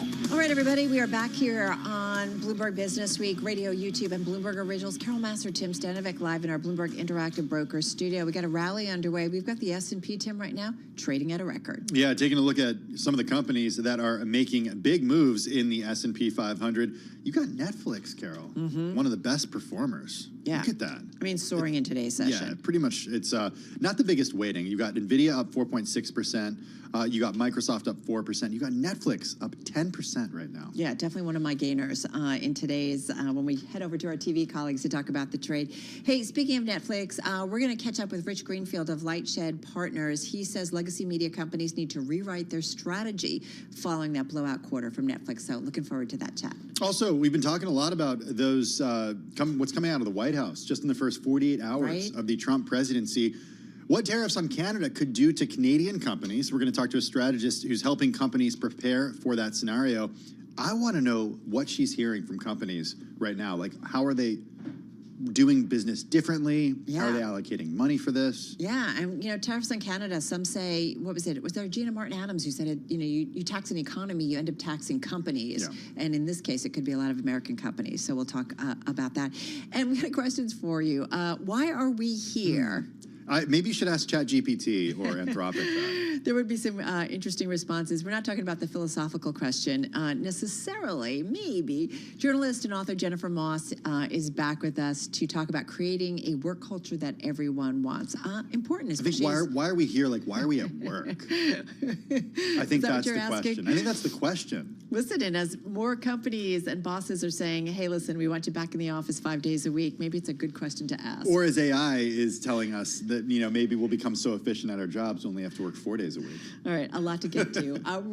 That's all coming over the next 2 hours. First up, though, back to Charlie Pellet with a check on the trade. Why are you here? To keep us up to date. And to bring you news that we potentially could hit a record on the S&P 500 index. But that is a lot to unpack this hour. We have got the Dow, the S&P, NASDAQ, all advancing. S&P 500 index right now. Record close, by the way, 6,090. Where do we stand right now? 6,094 and a decimal, up by about 0.7%. We've got the Dow up 166, up by about 0.4%. NASDAQ up 266, up by 1.4%. 10-year 4.59%, with the 2-year 4.28%. Gold up $10 the ounce, up 0.4%. A retreat for crude, $75.45 a barrel, down 0.5%. And Bitcoin right now down 1.9%, 104,776 on Bitcoin. Kathy Wood is the Chief Investment Officer at ARK Investment Management. She sat down for an interview with Bloomberg Radio today, discussing a number of topics, including markets and the Trump administration. If you look at the beginning of the last administration, that was our peak, the peak in innovation. And we went through, as did everybody, a bear market, hit disproportionately. And we had been underperforming until it seems the idea that we were going to have a new administration started moving into the market. Kathy Wood of ARK Investment Management. Again, stocks are advancing. S&P 500 index up 46, a gain of 0.8%. Why are we here? S&P at a record. For on-demand news, 24 hours a day, subscribe to Bloomberg News Now, wherever you get your podcasts. And that is a Bloomberg Business Flash. Thank you so much for that update, Charlie. Do appreciate it. Well, President Donald Trump widened his tariff threats to include China and the EU on a second day back in office after day one saw Canada and Mexico in his sights. Carol, here's what he said. We're talking about a tariff of 10% on China based on the fact that they're sending fentanyl to Mexico and Canada. He said that during an event at the White House on Tuesday, and he specified February 1st as a possible date. We've seen some reaction to it. The NASDAQ Golden Dragon China Index, which tracks Chinese companies that trade here in the United States, that do business in China, but are traded, as we said, in the U.S. It's down about 0.5% right now, so we keep an eye on it for some sensitivity about U.S.-China and tariffs between the two. Well, for an idea of what Chinese companies face over the next 4 years, we bring back Ben Harburg. He's founder and portfolio manager of Core Values Alpha. He manages the CVA Great China Growth ETF, ticker CGRO. It's got a market cap of about $7.5 million. Its biggest holdings include Xiaomi, PDD, Tencent, Trip.com, BYD, and more. Ben, usually joining us from China, but today he's stateside in Washington, D.C. Ben, you were in D.C. for the inauguration. Why did you make the trip? I think this is dawn in America. I think this is a new, really is a new era for business, for regulation, for education reform. I wanted to see the personalities. I wanted to spend time with the cabinet members and really get a sense of where things are headed. And meet the MAGA faithful, of course, as well. But really to be here at the precipice of, I think, something really exciting for our country. It's interesting to hear you say that because you run a portfolio that is made up of companies that do business in China. And China's certainly in the crosshairs of the Trump administration. It happened during the first term. It's no doubt happening already right now. So surprised to hear from you that you would be optimistic about the Trump administration given your holdings. Well, we have pretty diversified holdings. As we discussed last time, we have much bigger on the private side. Much of that is in the United States. Some of our biggest holdings are U.S. defense names as well. So the CGRO ETF is part of a diversified portfolio, something we think is exciting given the kind of undervalued nature of the Chinese market, but it's by no means our principal vehicle and one that shapes our policy. But I don't think that the two are necessarily independent of one another. A strong U.S. economy also benefits China, and at the end of the day, I think Trump is a businessman. He wants to see, as he said publicly, both economies do well. He thinks both economies together can solve many of the world's problems. And I think what's critical now is that we lay the foundations for a actionable, pragmatic trade deal, kind of a 2.0 trade deal that actually could, as I think I've told you guys before, benefit Chinese stocks in the long term, because a lot of those tensions would be taken off the table in the name of pragmatism. So what's more interesting to you then, Ben, because we often talk to you about what's going on with Chinese companies in particular amid U.S.-China relations and other news developments. Having said that, as you said, you guys across your portfolio can go to other places. What's more exciting to you right now? Is it trading in U.S. companies, buying, investing in U.S. companies at this point as a result of a Trump White House, a second Trump White House, or are there opportunities in China as well? Well, again, they're not mutually exclusive. I think that Chinese companies are massively undervalued, but we have held the viewpoint for over a year that were Trump to come into office, it could lead to a binary, significantly improved outcome for Chinese companies. And if they're already trading at historic lows and against all fundamentals, that means that investing in the Chinese market today, if a trade deal is struck, and I think it will be because Trump wants to get things done, could lead to 4 or 5x returns on the current kind of valuations of today's Chinese companies. We see it with TikTok, for instance. I mean, TikTok is probably worth about 5 times greater than what it's trading on the private secondary market once some kind of concrete outcome is determined about its future. We were of the viewpoint, for instance, that it would not be banned, and everything has played out exactly as expected. So I'm also very much excited about America. My kind of personal passion is the reindustrialization of the United States. thinking about ways that we also build our supply chain independence, reinvigorate our manufacturing, think about all the key technology areas, be it quantum, AI, drones, next generation defense. And so there's going to be a lot of really exciting investment into that space as well. One of our biggest holdings historically was Palantir. We've invested in a lot of the other next generation defense technology companies in the United States, and I think all of them are going to boom with this administration coming in. But to be clear, the only fund you managed, at least according to the Bloomberg Terminal, is the Core Values Alpha Greater China ETF, correct? No, I'm also a managing partner on all of our private funds as well. Okay, but public funds as far as like portfolio. None of these are public. Yeah, these are all private. Okay, yeah, so the public fund that you have though is exclusively China, and I'm we're wondering, adding in more. Okay, and so we're adding in more to that. What are you adding in? So we're adding in, if you look at the website, we describe ourselves as America First Equities Investing, and we'll be launching several. We'll be launching a defense-related fund. We'll be launching a U.S. reshoring-related fund. We'll be launching several other products that I think will benefit from the current dynamic. And our thesis on the China fund from the offset was we were competing against other fund managers like KWeb that are CCP-owned. CICC is the owner of KWeb, which is a state-owned asset manager from China. And our view was we could differentiate from them and outperform them, as we did last year, by doing a screen of all those China names to ensure they weren't infringing upon U.S. national security interests or values. So that was our differentiator in launching this product from day one. It was kind of America First China investing. Given what I'm hearing from you and given what we've talked about in the past, it's you're talking a lot about the U.S. Our focus of interviews with you over the past couple of years have been in China. You've joined us from China oftentimes. Do you see yourself staying in China over the next 4 years, or do you move to the United States? We've always been multipolar. We have our offices in China, but I've also based myself most of the time out of the Middle East the last couple of years, and then we have homes in Boston and San Francisco. So I've always been multipolar, moving between those. But I think that over the coming year or two, you'll see me spending a lot more time here in the U.S. because this is really where decisions are being taken that will ripple through the rest of the world, and I want to be on board for it. Totally get it. Hey, Ben, so remind us how much you guys have in assets under management and what you are seeing in terms of flows coming in or going out. We're at about $2.5 billion across all of our products. And again, most of that is private. We have been effective at it, again, at taking on board capital from the Middle East, from Europe, from the United States, and deploying that again into really strong names on the U.S. side.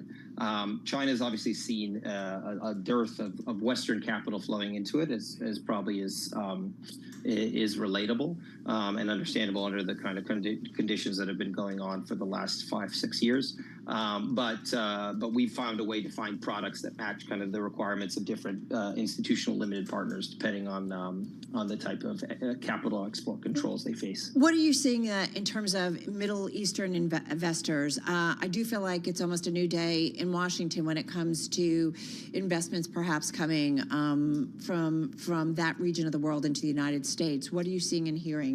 Only got about 30 seconds here.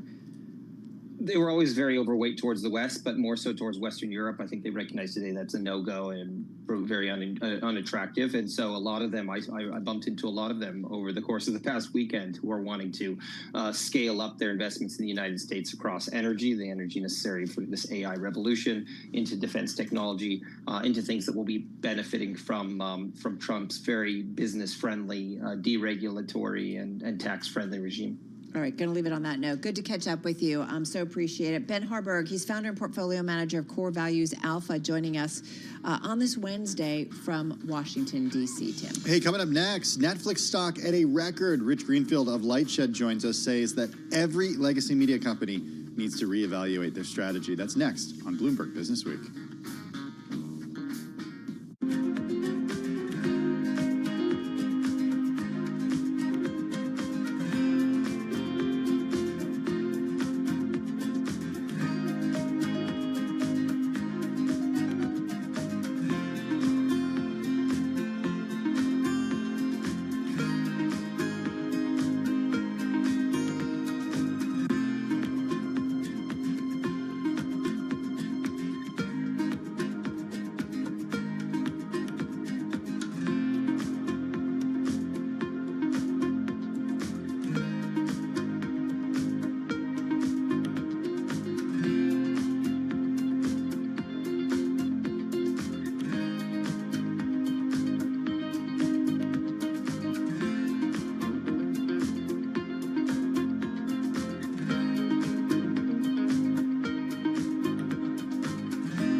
It's 3:21 on Wall Street. We do check markets all day long. Here at Bloomberg, we have got the S&P 500 index trading at a record. Right now, it's 6,092. The old record, 6,090. But the big question, will we close above or below that record at 4 o'clock Wall Street time? The Dow right now up 145, up 0.3%.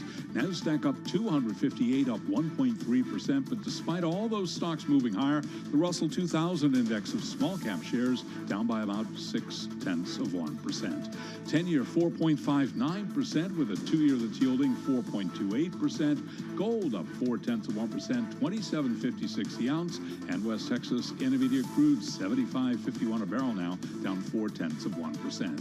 Bitcoin down 2.2%, 104,400 on Bitcoin.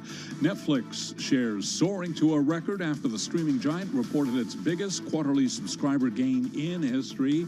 Netflix right now up by 9.5%. Geetha Raghunathan is a media analyst with Bloomberg Intelligence. It is so hard to find something wrong with this report. I mean, if you were looking for, okay, is subscriber growth going to slow down? Yeah, probably it's going to slow down a little bit. But again, they've said that subscriber growth is going to be the main driver of revenue growth in 2025. Is operating income momentum slowing down? No, it's not. Are we getting double-digit revenue growth? Yes, we are. Is free cash flow there? Oh, yes, it is. And oh, yes, Netflix up now by 9.5%. Bloomberg's Geetha Raghunathan. So again, recapping here, S&P up 43, up by 0.7%. For on-demand news, 24 hours a day, subscribe to Bloomberg News now, wherever you get your podcasts. I'm Charlie Pelleton. That is a Bloomberg Business Flash. Thanks so much for that update, Charlie. Do appreciate it. As you just heard from Charlie, Netflix shares at a record today, up 9.5% as we speak.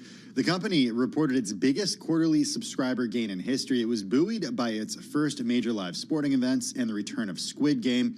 Rich Greenfield is partner and media technology analyst at Lightshed Partners. He joins us from New York City. Rich, there are good quarters and then there are good quarters such as this one. What specifically, in your view, led to this blowout quarter?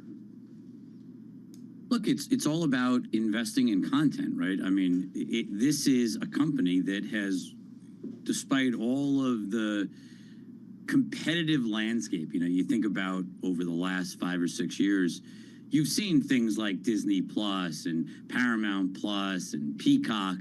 All of these big legacy media companies have ramped up streaming services. They've each lost billions of dollars. They're all now scaling back, cutting back their spend, desperately trying to get to profitability and to eke out some, positive contribution from years of losing money in sort of a black hole.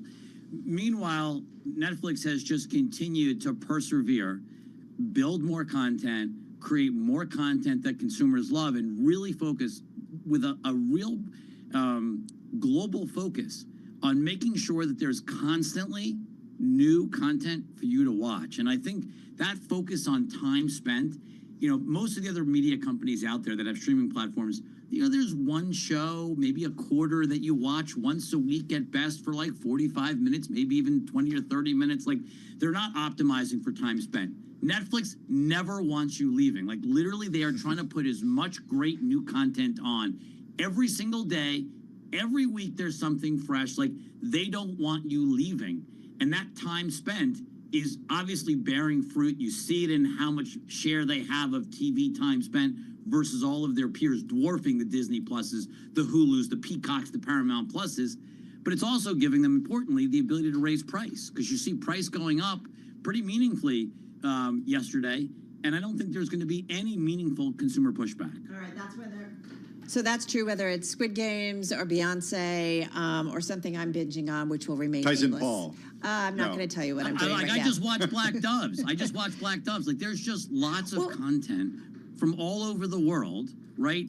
Vice versa. Like, there's WWE Raw, which they took from, essentially what was on USA Network.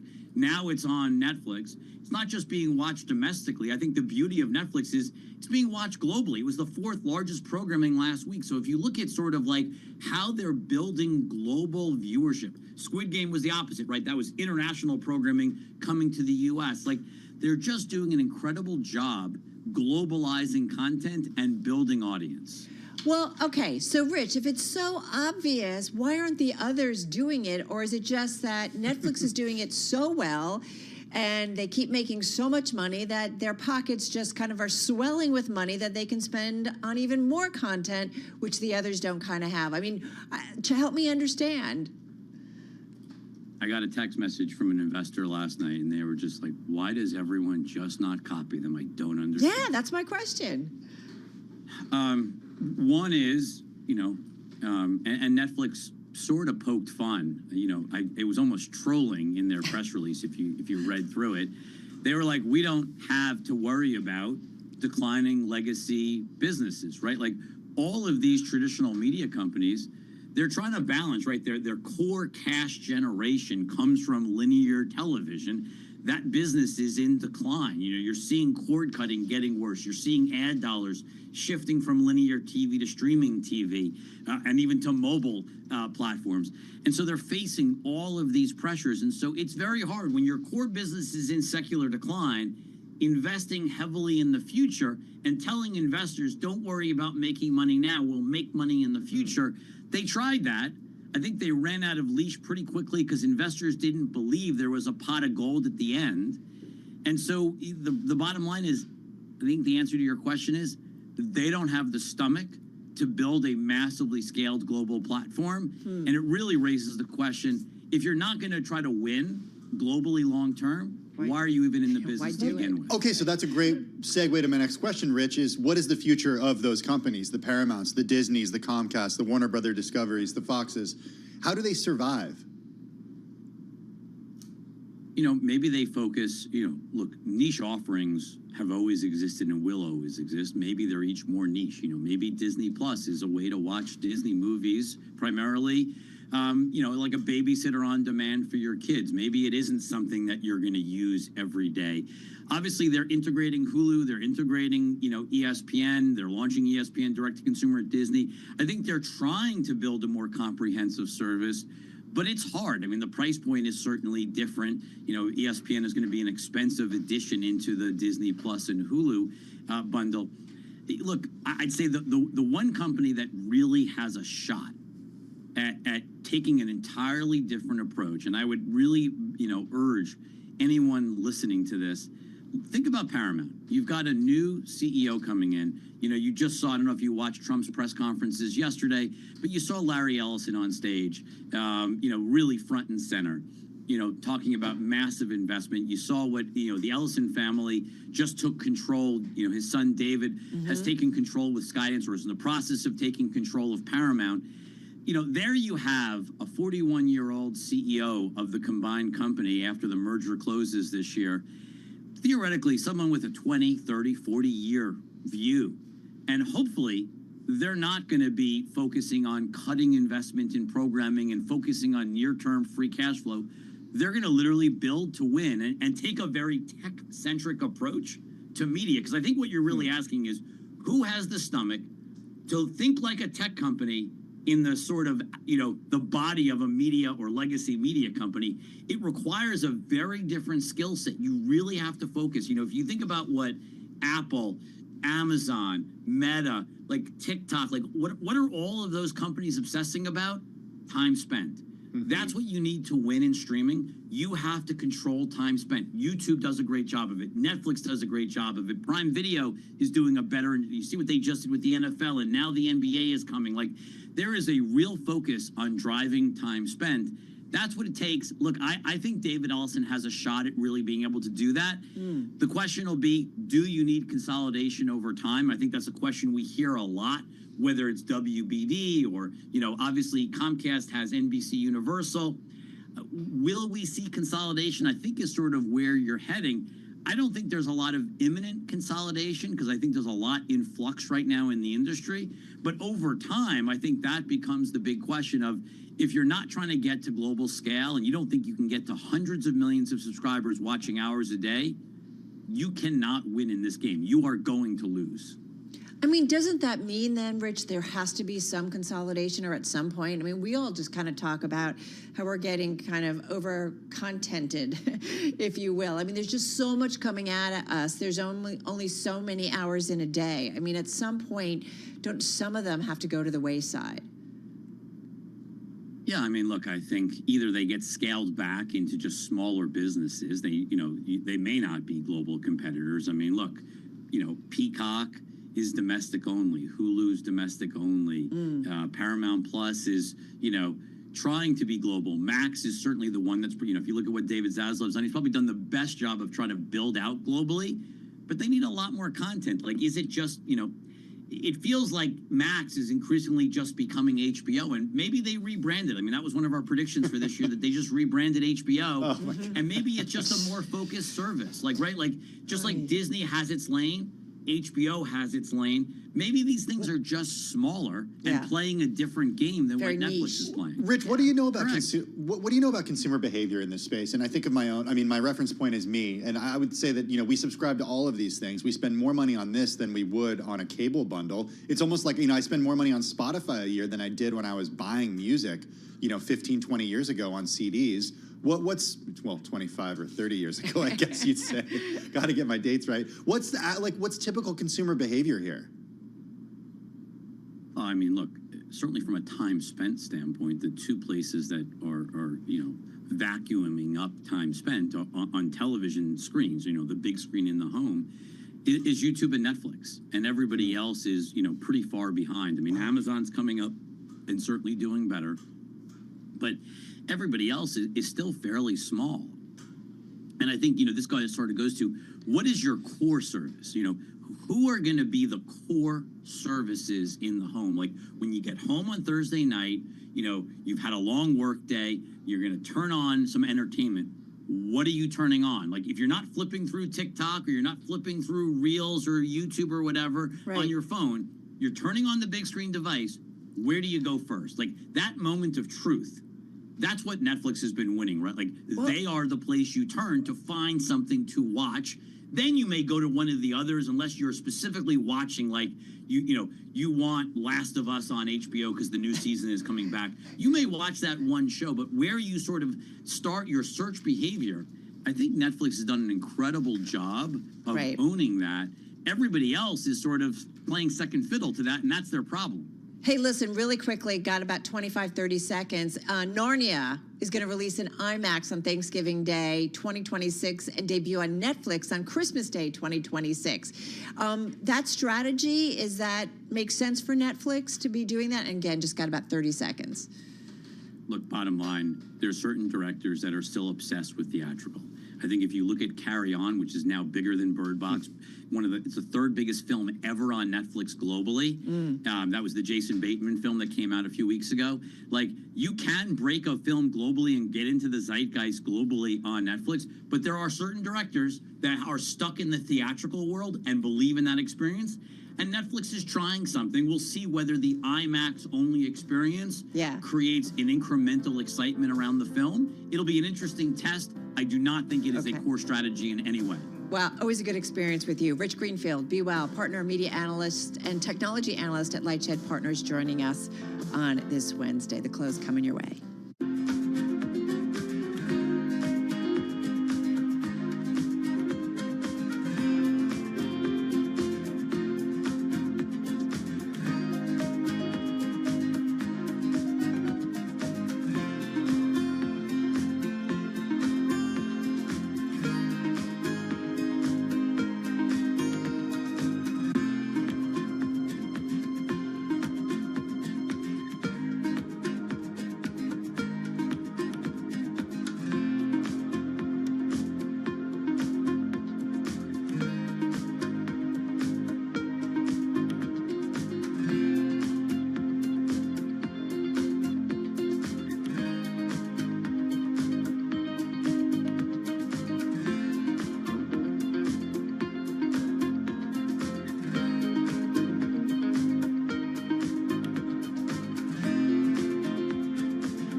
It's 3:40 on Wall Street. We do check markets all day long here at Bloomberg. We have got stocks flirting with records. Let's head right over to the first word breaking news desk for today's afternoon call. Here he is, Bill Maloney. And good afternoon, Charlie. U.S. stocks with a bid today, helped by tech stocks. The Dow is currently up 136 points. S&P's gained 41, while the Nasdaq is up by 1.2%. The U.S. 10-year yield is at 4.59%. Gold is in the green, oil is in the red, and Bitcoin, that's lower by 2.3%. Among the main 11 S&P sectors, leaders were tech and telecom. Utilities and real estate were under pressure, and leaders to the upside in the Dow, NVIDIA and Microsoft, while J&J fell 2.6% after earnings and led to the downside. Also after earnings, Netflix gained as much as 15%. Seagate jumped 8%. And wrapping things up, Alcoa and Discover Financial report after the bell. Live from the first breaking news desk, I'm Bill Maloney. Charlie. Okay, we thank you very much, Bill Maloney. And to hear live breaking news over your Bloomberg, type squawk, SQUA, on your Bloomberg terminal. I'm Charlie Pellet. That is a Bloomberg Business Flash. I'm driving in my car. How about you let me drive? Oh, no. This is not a toy. Who's gonna drive you home? Honey, please, I'll do the driving. Drive on. Excuse me, I want to drive. It's the question that drives us. This is the Drive to the Close. That funky music will drive us till the dawn. On Bloomberg Radio. All right, everybody, just about 18, 19 minutes to go until we wrap up the trade on this Wednesday, January 26th. You just heard Charlie and Bill Maloney breaking down, and we've seen certainly a rally underway with the NASDAQ 100 outperforming on a percentage basis, up about 1.3%. So let's get to it with our Drive to the Close guest. Back with us is Alexis Brown Roberts. She's Chief Operating Officer at Alexis Investment Partners. They've got about $185 million in assets under management. She joins us from Montgomery, Texas. Alexis, good to have you back with us.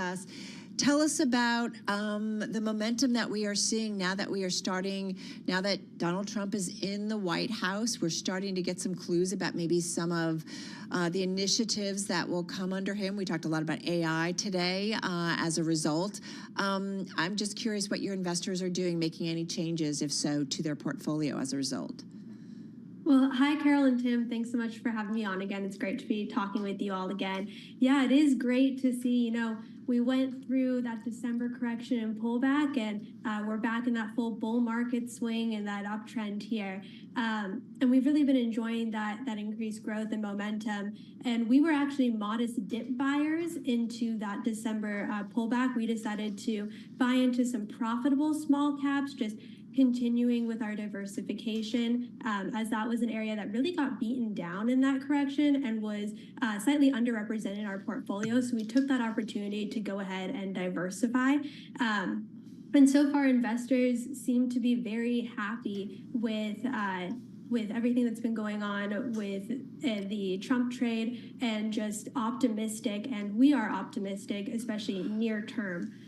But do expect volatility, as a lot of questions are still out there and continuing to be answered. Is the volatility a result of potential policies such that we're continuing to learn more about, such as tariffs? I mean, where else do you see the result of, or is the source rather, of volatility? That definitely does help increase volatility, but really I think the volatility is coming from just the full valuation of this market. I mean, we hit our S&P 6,000 target at the end of last year, and while we are looking to hopefully end the year between that 6,500 to 6,800 range is what we're looking at, and who knows, potentially reaching 7,000 at some point, just with the fact that we are so fully valued and there are a lot of moving parts going on and uncertainty going on, we wouldn't be surprised if there is quite a bit of volatility, even given a very positive year. Hey, I do want to. Oh, did you have a follow? It's all you, Carol Massey. It's all you. I didn't want to jump on him. Alexis, one thing I wanted to ask you, I mentioned that we're talking a lot about AI and this initiative that President Trump started talking about yesterday, and we've been watching some of the names, the companies that are expected to pony up maybe about $100 billion, right, to start, but it could be a lot more money going forward. But we're seeing names like Oracle, SoftBank, ARM Holdings all trade a lot higher. I am curious, are some of your investors saying, hey, listen, this story, I want exposure, get me there? Are you hearing that? We're definitely big fans of the AI boom and just the amount of productivity that we're hoping to get out of AI. We're lucky in the fact that our shareholders don't tend to be overly assertive in that stuff. I mean, they're definitely curious about it, but they tend to trust us to make the investment decisions. And when it comes to AI in particular, we do have exposure there. We have our Apple, our Microsoft, our NVIDIA, our Google, and we do still like big tech. We still have that VUG in there for mega cap growth and QQQ and all of that. But really what intrigues us the most about AI is the idea that other players are really going to benefit from the boost in productivity from AI. I mean, if you harken back to the late 90s and the innovation that came out of the internet, which is really what the last big boom that people are really equating to AI was, what happened out of that was that a lot of other companies were able to boost out of that. So that's what we're most excited about. I mean, even if you look at last year, companies like Walmart and Home Depot, they were really able to benefit from AI, and that boosted their earnings. So I'm wondering about equal weighted S&P 500 versus the market cap weighted S&P 500. You prefer the equal weighted S&P 500. Why is that? We do prefer the equal-weighted S&P 500. A lot of that's because the cap-weighted S&P 500 is pretty much very heavily in those Mag 7 stocks, and we do have plenty of exposure to there, but we'd rather have that tech exposure be through things like I mentioned, like the QQQ, the VUG, or even having exposure into certain tech companies that we like to overemphasize more, and then getting actual exposure to the other 493 names through something more of an equal weight.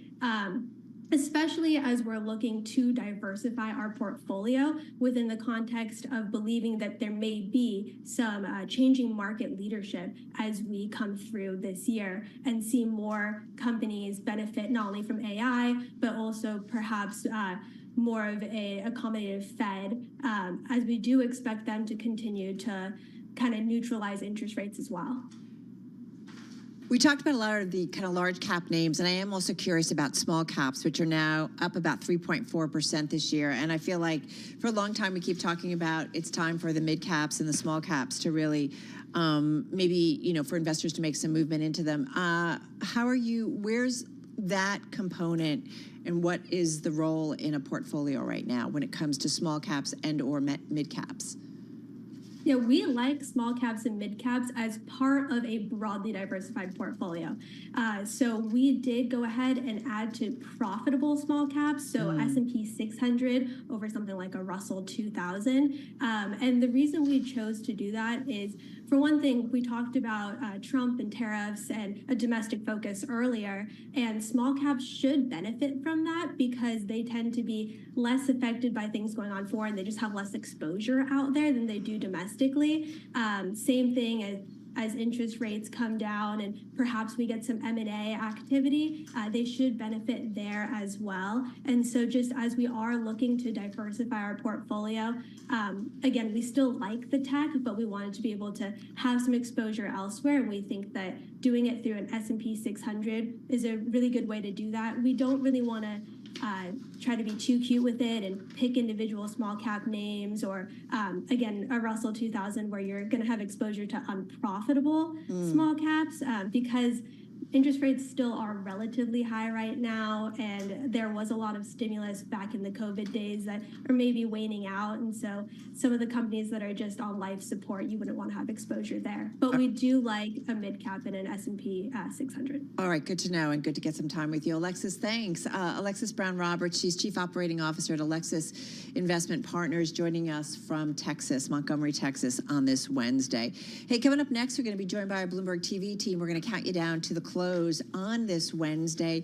Having said that, we are seeing a rally underway. Some of the tech names, really some outperformance there as the NASDAQ 100 is up almost 1.4%. S&P, though, still a gain of about 0.2%.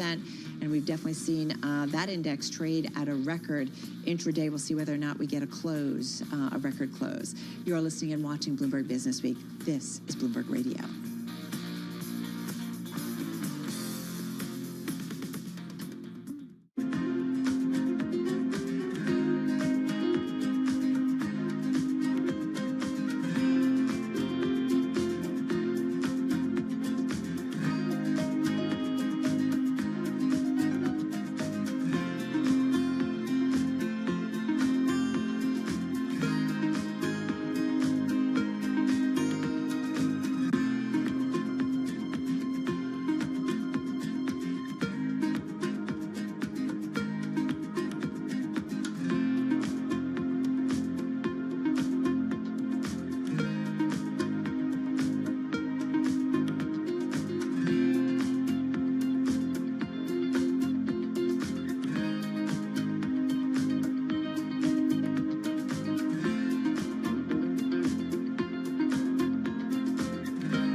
You're listening to Bloomberg Business Week with Carol Masser and Tim Stenovec on Bloomberg Radio and Television. All right, everybody, we've got just under 7 minutes to go until we wrap up the trade on this Wednesday. Carol Masser along with Tim Stenovec. We are going to head over to our TV colleagues in just a minute. We've got some earnings coming your way, too, after the closing bell. But we'll break down the trade and look at some of the winners and losers, gainers and decliners, as we like to say, because nobody's a winner and nobody's a loser, I guess. Hey, one thing we're keeping an eye on, it's the most read story in the last hour, another fire in Los Angeles. It's a vegetation fire spreading rapidly. It's just north of LA. It's threatening one of California's main transportation arteries. I was looking at the CAL FIRE website just moments ago. It's already up on that. It's called the Hughes Fire. It started just before 11 a.m. local time, so that's 2 p.m. Wall Street time. Quickly spread to more than 3,400 acres. You've got evacuation orders around Castaic Lake in northern Los Angeles County. 2 I-5 off-ramps were closed in the evacuation area. The vital link between northern and southern California was affected by heavy smoke. Yeah, CAL FIRE is saying that there was an immediate threat to life. The reservoir is about 45 miles from Pacific Palisades, where a devastating fire, as we know, killed 11 people and destroyed more than 6,380 structures and damaged another 867 since it ignited about 2 weeks ago. We should point out that something we've talked about a lot when we're tracking the fires out there on the West Coast in the LA area, winds were gusting to 37 miles per hour just to the north of the fire, according to the National Weather Service.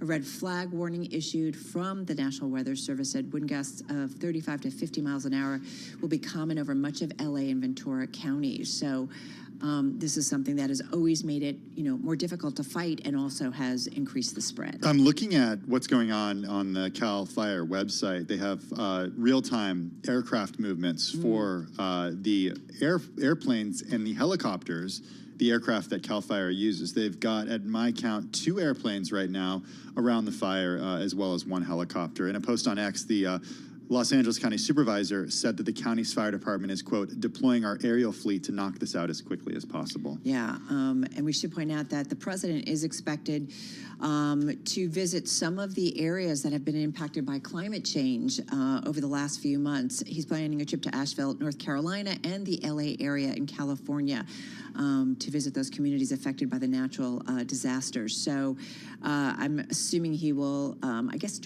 he said this during an event yesterday, that he would first stop in North Carolina on Friday before traveling from there to California as well as Nevada. So we will be looking for some coverage of that throughout the week. But again, most importantly is it would be great to see that there were no more fire threats in LA, but that is not to be, at least not yet. Okay, from California to Where we going? New Jersey. Okay. And Connecticut and New York. What are you doing? I'm talking salt. Oh, salt. Oh, you mean state and local taxes. It's your favorite thing to talk about. Yeah. It is one of the most read stories on the Bloomberg terminal. Salt talks gaining some steam as President Trump blesses expanding the tax break. So House Republicans, yay, are in talks over raising the cap for state and local deductions, tax deductions, after winning pledges from President Trump and congressional leaders to include the measure in a must-pass tax bill this year. So we know Republican leaders, GOP leaders, have been met with President Trump yesterday, so already starting to talk about these measures. It would be a big thing for those who are living on the coasts in particular in some of those high-tax states. Yeah, well, we'll see what happens. Here's what Nicole Malliotakis said of Brooklyn and Staten Island. She's the GOP representative of parts of those areas. We looked at increasing the deduction, perhaps putting it in some income restrictions so it's not going to billionaires. We talked about possibly the marriage penalty. We talked about if second properties would be allowed for deduction. Oh, interesting. All right. She said increasing the SALT cap to $20,000 would not be enough. Okay, so interesting. Well, I mean, she knows the area, right? And she knows certainly in terms of some of the costs and taxes that are in this area. We talk about it all the time here. It's going to be a key point of negotiations, how to handle SALT in Congress this year, as Republicans write a broader tax bill to extend President Trump's 2017 cuts. That, by the way, expires at the end of the year unless lawmakers do something. So something we are tracking very closely. Also tracking the market close. Just got a few minutes left in today's trading session. Folks, we are heading over to our TV colleagues to talk about the trade today and count you down. The closing bell starts right now.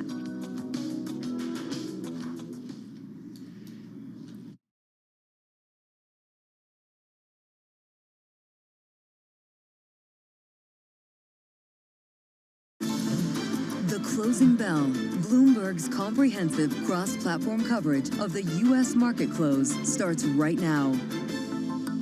And right now, we are 2 minutes away from the end of the trading day. Romaine Bostic here with Alex Teal, taking you through the Closing Bell, a global simulcast. It starts right now. Scarlett Fu in the TV studio, Carol Masser and Tim Stenovic in our radio booth, as we welcome our audiences across all of our platforms, including our partnership with YouTube on a day where we see the S&P setting up for a third straight day of gains. So it looks like, Carol, it may fall just a tad short of that all-time high. Oh, so close, though. But what's interesting is I keep digging into kind of the individual trade of the S&P 500. You still have most names, remain lower. So even though we saw an intraday record, you still had about 325 names to the downside. So I just thought it was kind of an interesting yin-yang, if you will, in the trade. Yeah, it just doesn't seem like the breadth is quite there. And even if you look at industry groups, you only have 3 industry groups actually in the green right now. Well, 2, and 1 is flat at this point. So the breadth just isn't there with today's trade. And as we look at earnings, I'm reminded of the dollar's rally in the fourth quarter, up 7%, and how that's starting to weigh on those big cap names, Johnson & Johnson notably, but this is going to be a theme this earnings season. Wow, you guys are downers. I mean, geez. So I was talking to Scott Rebner over at Goldman Sachs this morning, and he was saying technically we're set up for some serious re-rating and re-leveraging, particularly if the VIX stays lower, for example. Trend follows the CTA guys, the volatility-controlled funds, like they can all re-lever at this point. That would be a big boon for the market. Yeah, certainly so. I guess valuations are a concern, but I do agree. Some of the pessimism, I understand where it's coming from, but a lot of people right now riding the momentum, and I guess the good thing about this market is you have found a way, or at least investors have found a way to really rotate. So they rotate out of small caps here on this Wednesday afternoon, back into big caps as Netflix and some of those big names, Microsoft and NVIDIA, lead the charge, setting the S&P 500 up for a close right around that 6,085 level. It takes a while for these numbers to settle, but remember the magic number was 6,090.27. That is the record high from December 6th. We're going to fall short of that by just a bit. Up 0.6% on the S&P, 1.3% on the NASDAQ composite, closing at that 20,000 level. The Dow Jones Industrial Average getting in on the action with a 130-point gain, or about 0.3%. But mid-caps, transports, and the Russell all sitting it out. The Russell 2000, Carol, down 0.6%. All right, got it. Back to the S&P 500 I go. And as I mentioned earlier, 328 names to the downside, guys. Scarlett, you got 174 actually gaining some ground today. Yeah, and Tim kind of teased this idea that even though the S&P 500 up 0.6%, you look at the sector performances, and that's a lot of red on the screen there. In fact, only 2 sectors in the green right now, and you'll see it's really tech and communication services, each up at least 1%. In tech's case, up 2.5%. On the downside, energy and utilities losing about 1.8% and 2.2% respectively. All right, what I'm going to say is that it was really good to do anything with, I felt like, AI today, or at least the news that came out of D.C. in terms of Donald Trump and his focus, the president, focus on AI infrastructure build, and he had a bunch of companies coming together. We talked about it yesterday, and it played over certainly in today's session, so we'll talk about that in just a moment. But I want to get to Netflix in particular. Let's start there because it did hit a record. Company reporting, as we know, we reported on it last night. Fourth quarter results beat expectations, boosted by its biggest quarterly subscriber gain in history. We talked about the live events really giving some oomph to their reporting. Company also boosted its 2025 revenue outlook and authorized an additional $15 billion stock buyback.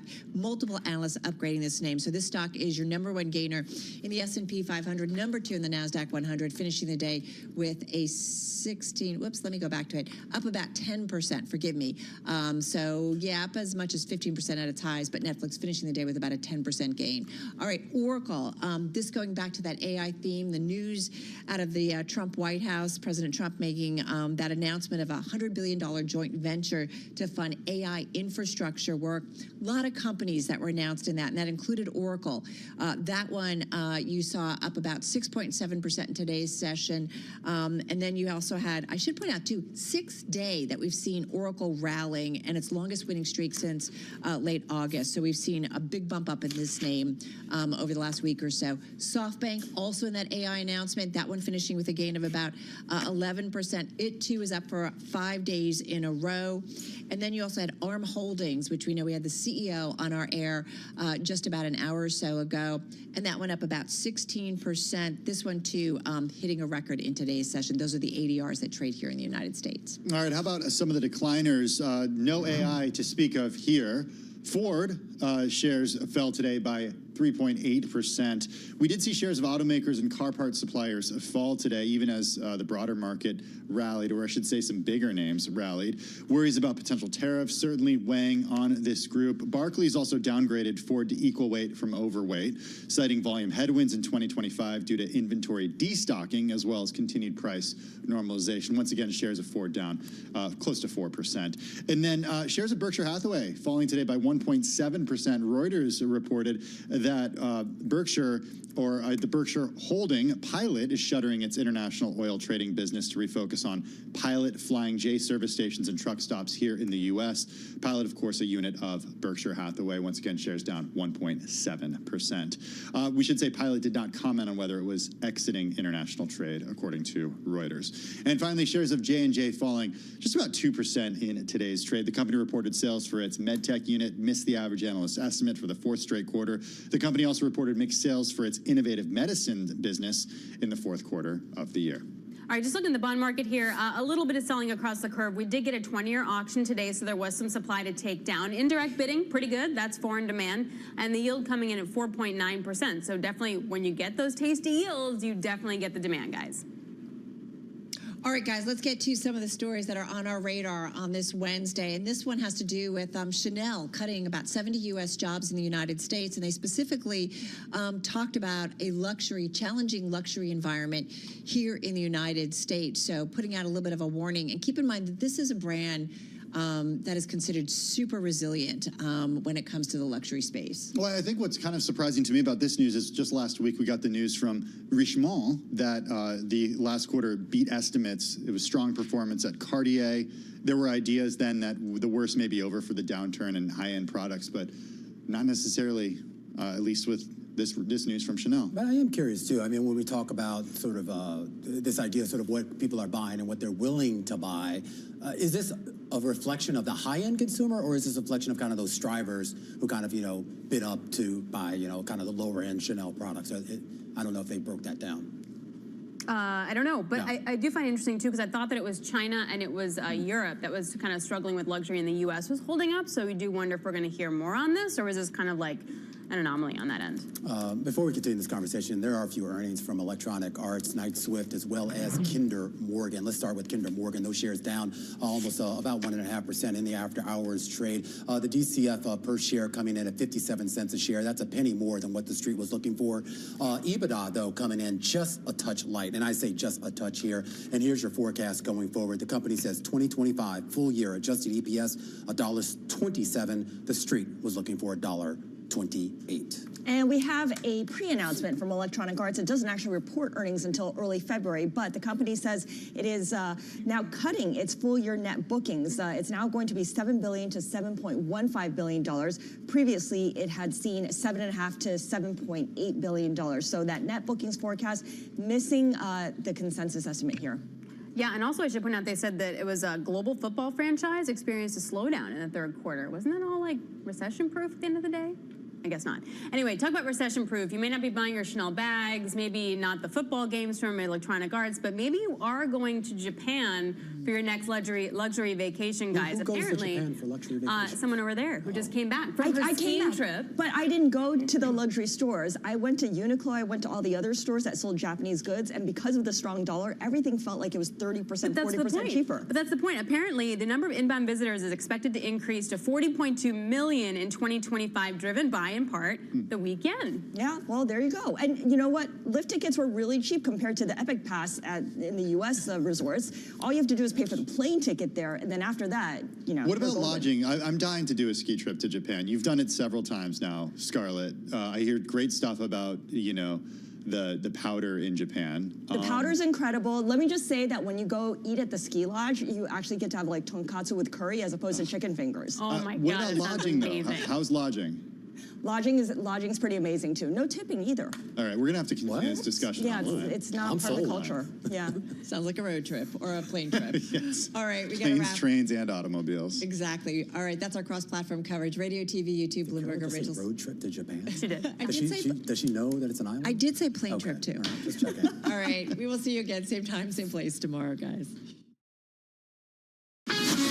This is Bloomberg Business Week. Insight from the reporters and editors that bring you America's most trusted business magazine. Plus, global business, finance, and tech news as it happens. Bloomberg Business Week with Carol Masser and Tim Stenovec on Bloomberg Radio.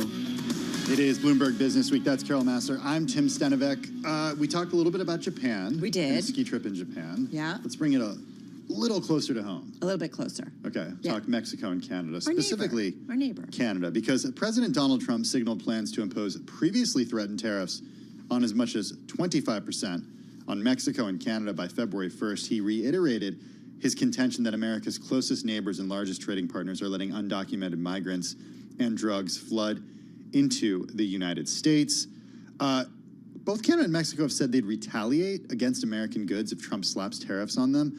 The USMCA, by the way, it's that trade deal that Trump negotiated during his first term. That's up for review in 2026. Marianne Carter is principal at Earnscliffe Strategies. It's a firm that does government relations. They do strategic communications and more for many companies, including those U.S. companies that do business in Canada, as well as those Canadian counterparts, those that do business and operate in the U.S. Marianne joins us from Key West, Florida this afternoon. Marianne, good to have you with us. What are you hearing from your clients, those Canadian companies that operate here in the U.S., and also the U.S. companies that have business in Canada? What are you hearing from them right now as this threat of tariff looms? I think, first of all, thanks for having me. There's a lot of concern. There's, as you both know, business like certainty. And when President Trump even provided the mere threat of putting on tariffs several weeks ago, many questions were when, how, is this just a negotiating tactic looking ahead to the review of USMCA in 2026? But now he's come out and said that as of February 1st, he intends to impose these tariffs. And I think there is significant concern on both sides of the border regarding how this will impact consumers directly, but also the cost of business increasing. I did mention that the president said that America's closest neighbors and largest trading partners are letting undocumented migrants and drugs flood into the U.S. Our team here at Bloomberg reporting that last year there were just over 1 million encounters with illegal border crossers by U.S. Border Patrol at the U.S.-Mexico border. Mm-hmm. But in Canada, there were only 22,369. So not many. That's according to data from the CPB. When it comes to fentanyl, the U.S. Border Service seized about 20,600 pounds of fentanyl at the Mexico-U.S. border and then 50 pounds at the Canada-U.S. border. All right, so that's interesting for a little perspective in terms of the concerns that have been voiced by President Trump and then, in terms of what we might see in terms of tariffs. Marianne, I mean, there are things that President Trump will say, and then there's the things that actually get done. And then so I am curious what you're hearing from your clients, the questions that they are raising, and what people think ultimately will result from the U.S. in terms of any kind of tariffs against Canada. I mean, we know there's so much trade that goes back and forth in the auto sector, certainly. And so we know that ultimately that would be perhaps paid by U.S. consumers. So I'm just curious, and that's just one aspect of the trade between the two nations. Right. I think it's important to distinguish that I'm hearing different things. I think business understands that this could be catastrophic for our integrated economies, particularly in the auto sector, but also as we export oil and energy to the U.S. and as well as critical minerals.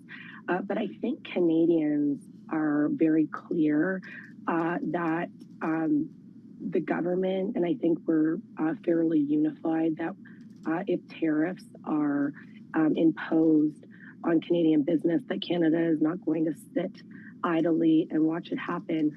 Canada will push back quite significantly, and in terms of counter tariffs imposed on American goods and services. And I think Canadian business, my clients at least, stand behind that.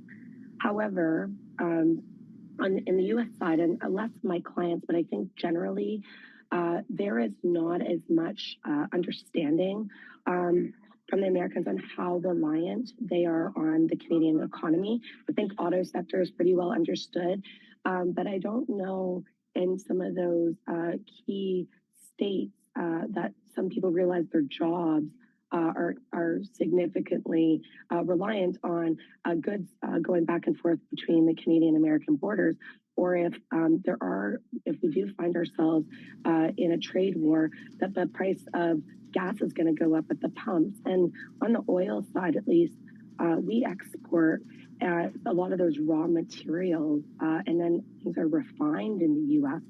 So it's unlike similarly the China issue where it's more of the finished good.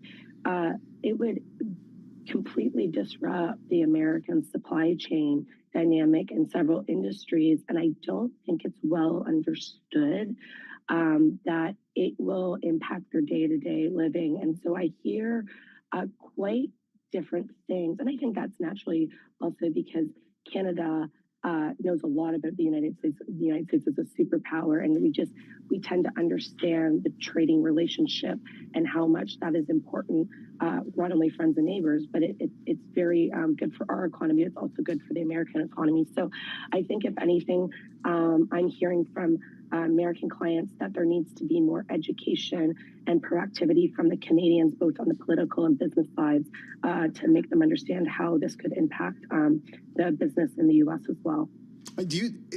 How seriously are you taking this threat? Look, I think everyone's pretty aware that only President Trump knows what he's going to do.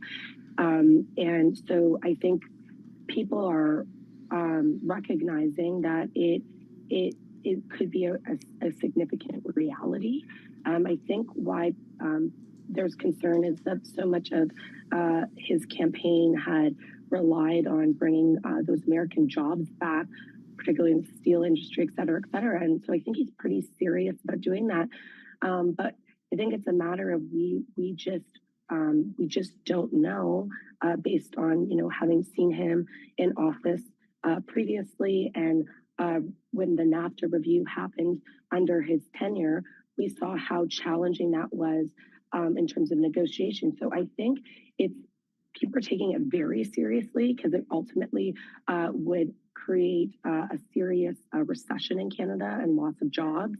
But I think where there is some relief in some respects is we don't know. He could just wake up one day and say, actually, I'm deciding not to do this. But since he said the February 1st deadline a couple of days ago, I think there's a lot of nervousness that could be a stark reality in a couple of weeks. Do you see this as the threat on Mexico and Canada being equal in the sense of like the chance that Trump will follow through on those? Do you see it with China more so, like in terms of trade priorities? How are you thinking about it? I think Canada and the U.S. are pretty aligned, I think, on navigating issues around China as it pertains to national security and trade issues. I think what's been problematic, unfortunately, you had raised earlier the immigration dynamics and fentanyl. Like Canada is just not Mexico and vice versa. And I think the Canadians are getting lumped into some of the major challenges on the issues in Mexico, and it's not as impactful. But I think, unfortunately, we're coming as one-size-fits-all deal, and I think that's just by the nature of the history with NAFTA. So I think we haven't really seen any distinguishing between Mexico and Canada. We're often lumped together, even though I think it's pretty clear that the issues related to trade are quite different. All right, we're going to leave it there. Hey, Marianne, thank you so much. Great to get some time with you. She's principal at Earnscliffe Strategy. It's a firm that does government relations, strategic communications, and a lot more for a lot of companies, including those U.S. companies that do business in Canada, as well as some of the Canadian companies that operate in the U.S. So a really smart perspective in terms of what may or may not be in terms of tariffs coming from the U.S. to Canada. Carol, why are we here? Philosophical? Maybe. Or Well, it's the author of a new book. It's called Why Are We Here Creating a Work Culture Everyone Wants? Jennifer Moss is joining us on the other side. This is Bloomberg Business Week.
It's 421 on Wall Street. We do check markets all day long here at Bloomberg. Just getting earnings out of Electronic Arts. Shares down 7% after hours. It said bookings fell to about $2.22 billion in the third quarter, missing forecasts of $2.4 billion to $2.55 billion due to the weak performance of two holiday video games. Again, after hours, Electronic Arts down by about 7%. A rally in big tech fueled by optimism over AI and a batch of earnings from corporate heavyweights sent stocks to the brink of records today. S&P ended the session at 6,086. The record 6,090, up 37 points today, up by about 0.6%. The Dow up 130, up 0.3%. Nasdaq up 252, up 1.3%. 10-year 4.61%. The 2-year 4.29%. Gold up $10 the ounce, up 0.4%.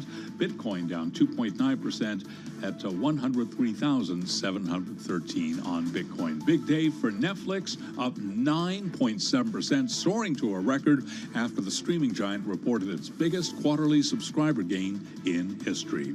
For on-demand news 24 hours a day, subscribe to Bloomberg News now, wherever you get your podcasts. I'm Charlie Pelleton. That is a Bloomberg Business Flash. Hey, thanks so much for that update, Charlie Pellet. Well, you might remember just yesterday we covered this news. The MLB said it ordered its employees to return to the office 5 days a week. The move makes MLB the latest U.S. employer to require workers to return to their desks more often, joining Amazon, AT&T, JP Morgan Chase, and more. And in fact, just in the last 48 hours or so, President Donald Trump has also ordered federal government workers back to their office. Maybe some of those employees, Carol, asking themselves as they get back to their desks, what am I doing here? Why am I at this desk? Why am I at this job? After all, the last few years have been pretty wild. Yeah. We've got global unrest. We had a pandemic. A lot of people are thinking differently about work-life balance. Mm-hmm. Priorities, right? And yet, here I am, back at work 5 days a week. So are you asking why are we here? Well, it's a question that Jennifer Moss is asking. She's a journalist and author. She's been on our air before. She's got a new book out. It's called Why Are We Here? Creating a Work Culture That Everyone Wants. She joins us from Kitchener, Ontario in Canada. Welcome back, Jennifer. How are you? I'm great. Thank you. I think we're all asking that question. Why do you think we're asking that question now more so than ever? Well, there's been a bunch of reasons, and you named a few, but I think it's just an existential question for an existential time. And, you know, I've been talking about the future of work, what that looks like. I think we've sort of jumped into the multiverse of work, and it was just jumped this timeline. And, you know, everything throughout the pandemic, throughout the last couple of years, has exploded. Work was already not working that great beforehand, but it again, like a crisis just exacerbates these existing problems. And so there's high burnout. People are feeling this level of ennui, this level of dissatisfaction and detachment. And a lot of it is because we went through this mortality-facing event, and it's changed our priority structures about work and life and how they fit into each other. All right, I can just see an older generation saying, oh, come on, folks, work is about paying the bills. Work is about, you know, putting a roof over your I've heard people say work is a 4-letter word. You know, exactly. So it's just, what has really changed? You know, people work, yes, to find fulfilling careers and all that great stuff, no doubt about it. But ultimately, it's about supporting yourself, isn't it? Or, you know, making sure your family is supported. Well, what happens when you go through something so cataclysmic in your life, your brain does this really interesting thing. It starts to reorganize its priorities because it actually does subconsciously think that life is short. And so when you are doing something that feels toxic or it's exhausting or you feel depleted by it, it starts to become reorganized as a lower priority. And that's why you're seeing so much pushback. And, you know, we used to have a transactional relationship with work, but I've been saying that, you know, really since the advent of the car phone, when work became something else and it moved into our personal lives, that relationship became a social contract. So employers want us to be able to work anywhere, everywhere, at all times. Well, then they have to fulfill that, you know, their end of the bargain, in that it has become this social relationship and it's not just transactional anymore. So I guess the question is, what adjustment people are making as a result of this. We certainly saw that happen during the pandemic. A lot of people who thought they'd work remotely or maybe just said, you know what, this isn't worth it to me. I want to move somewhere else in the country. I want to do something different. Is that shift still happening? Are people moving? Are people making big life changes later in their careers as a result of this existential crisis? Well, when you look at the people that have mobility, it's your top talent. It's the ones you really want to stay. They're the ones leaving when they feel this level of dissatisfaction. They'll go to a place that has the work-life balance and all of those other, you know, that criteria that they're looking for. And what happens is those that are not able to have that mobility are staying and they are detached. So, you know, the great detachment is what Gallup's calling it, where people are actually so actively disengaged and unhappy at work. They're less productive and they're less impactful on your bottom line. They're actually detracting from your bottom line. So it feels good that we are seeing, yes, this level of mobility change, but people that are really good that you want to stay are leaving. And then you have this glut of people that are unhappy, and they're the ones that, you know, are going to impact whether you are competitive. We're also seeing, you know, right now we're going into the silver tsunami where, you know, peak 65, where so many people are turning 65 and they're not choosing to return. They're leaving. We're seeing mass early retirements, which is changing the labor force. We're seeing young cohorts decide to go into freelancing and not opt into that corporate world. And we're also seeing women exiting and moving into a part-time work. So the labor force is definitely shifting, and we need to be careful about, you know, saying, okay, well, at least we have that mobility managed. No, we don't. If we have people there that are disengaged and unhappy, it's actually worse than if they quit. All right. Well, Tim and I are doomed because I'm looking at page 61. Eating lunch with others pays off. One study found that participants who ate together were more cooperative and trusting compared to those who did not. Eating with others also improved tenure and enhanced overall work group performance. Actually, maybe we're not doomed because we do eat lunch together often, but we're at our desk.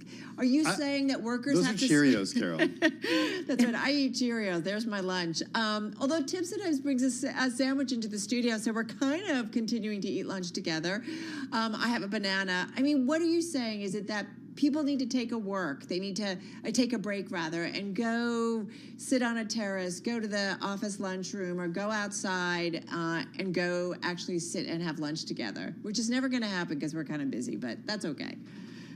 Yeah, I mean, there's a whole bunch of things that you're saying there. One of the things that I write about in the book is time poverty. We're so time starved, and this is really great research by Laura Gersh out of the London School of Economics, and she says that time starvation is really causing these issues of now we're sitting 10 hours a day. There's this rise of it's called dining al desco, which is what you're describing. Not funny. Dining. Rise of. That's how I've been for my whole career. The dining al desco is one of my favorite definitions that have come out in the last, or terms that have come out in the last couple of years, but it really is only 20 minutes. And that Cornell study that you cited and that I include in the book is really just 20 minutes. It's 20 minutes to improve culture.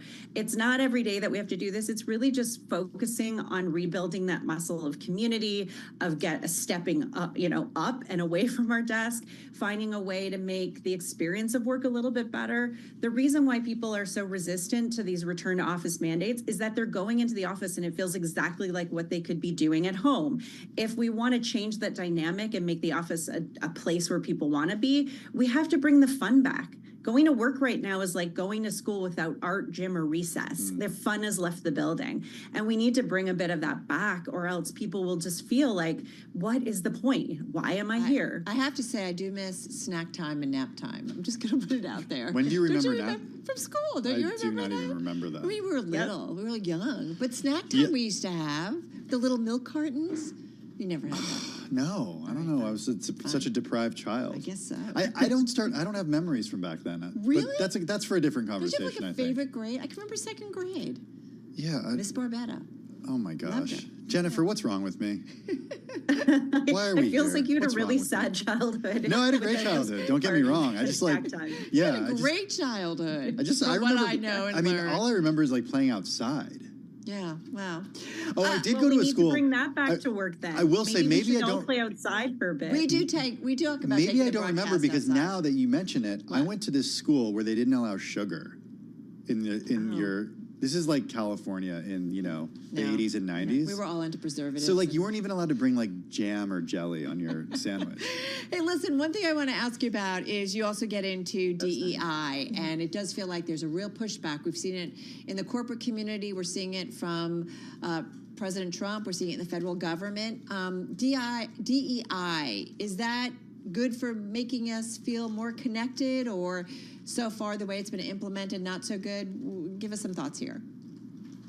Yeah, I dig into the research in the book, and DEI, I think, has faced a lot of problems because it has been a trial and error kind of experiment. And we have to expect that it's not going to be completely figured out. We're dealing with really long-term institutional millennia type problems. You can't just fix it with certain programming or, or something that's going to be othering people, which is a big problem with a lot of the anti-bias training that we've seen out there.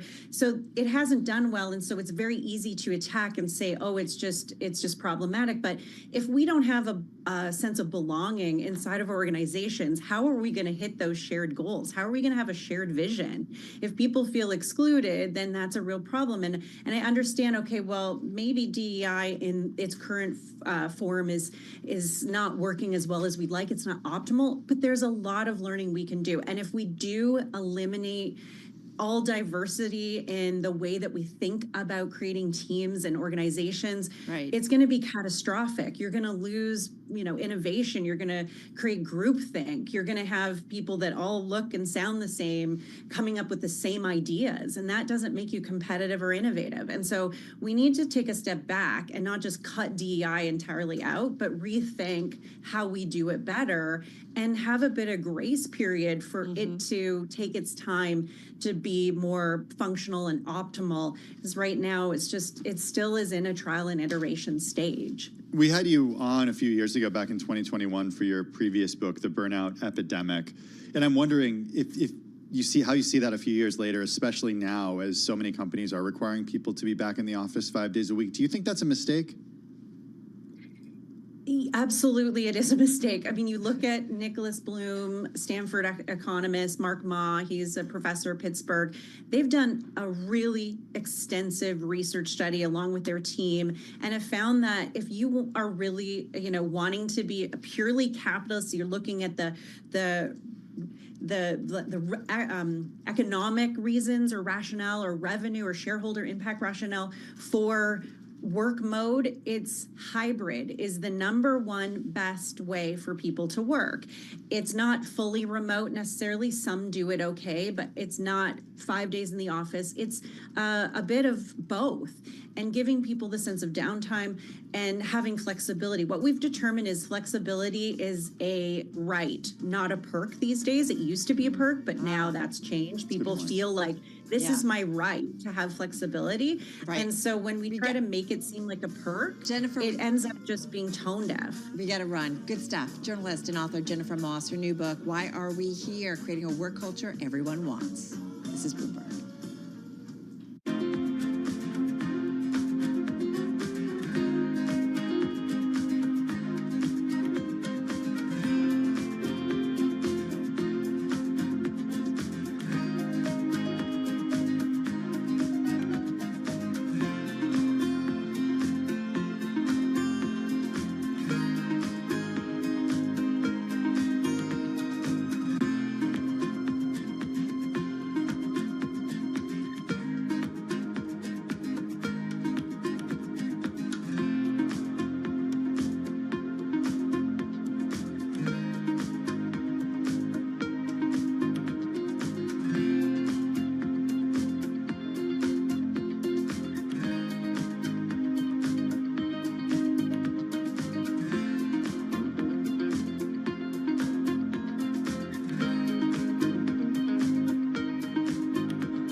It's 4:40 on Wall Street. We do check markets all day long here at Bloomberg, and this Bloomberg Business Flash is brought to you by Oracle. Attention growing businesses. Oracle is offering to cut your current cloud bill in half if you move to Oracle Cloud Infrastructure for new U.S. customers with minimum financial commitment. Offer ends March 31st. See if your company qualifies at oracle.com/Bloomberg. Stocks higher, a rally in big tech today. The S&P was up 37, ending the day at 6,086. The record, by the way, 6,090. A gain today of 0.6%. NASDAQ up 252, up by 1.3%. The Dow up 130, up by 0.3%. The Russell 2000 index of small cap shares declined 0.6%. 10-year 4.61%. The 2-year 4.29%. Gold up $11 the ounce, up 0.4%. A retreat for crude down 0.6%, 75.37 a barrel. And Bitcoin right now at $104,000, lower today by 2.6%. Bottom line here, an update for the Dow, the S&P, and NASDAQ. As for the Trump administration and markets, Alexis Brown Roberts is COO at Alexis Investment Partners. And so far, investors seem to be very happy with everything that's been going on with the Trump trade, and just optimistic, and we are optimistic, especially near term, but do expect volatility as a lot of questions are still out there and continuing to be answered. Alexis Brown Roberts of Alexis Investment Partners interviewed on Bloomberg Business Week. After earnings today, Traveler shares gained 3.2%. After earnings, Procter & Gamble up by 1.9%. For on-demand news, 24 hours a day, subscribe to Bloomberg News Now wherever you get your podcasts. I'm Charlie Pelleton. That is a Bloomberg Business Flash. All right, Charlie, thank you so much. So it was just last year that the U.S. Environmental Protection Agency, the EPA, says no level of exposure to PFAS is safe and imposed its first ever drinking water limits on them, requiring water utilities to remove nearly all of the substances from tap water, and it's a move expected to cost billions of dollars to implement. The compounds are found in high levels in the water of many communities around the world. At the same time, we've done some reporting on wastewater treatment plants that we can get into with our next guest. So let's get to it, because she knows a lot about this space. Estelle Brashlianoff is the CEO of Veolia. It's the global environmental services company dealing with water and waste management. It is based in Paris, and its ADR is traded in the United States. They have a market cap of around $21 billion. She's with us from Phoenix, Arizona.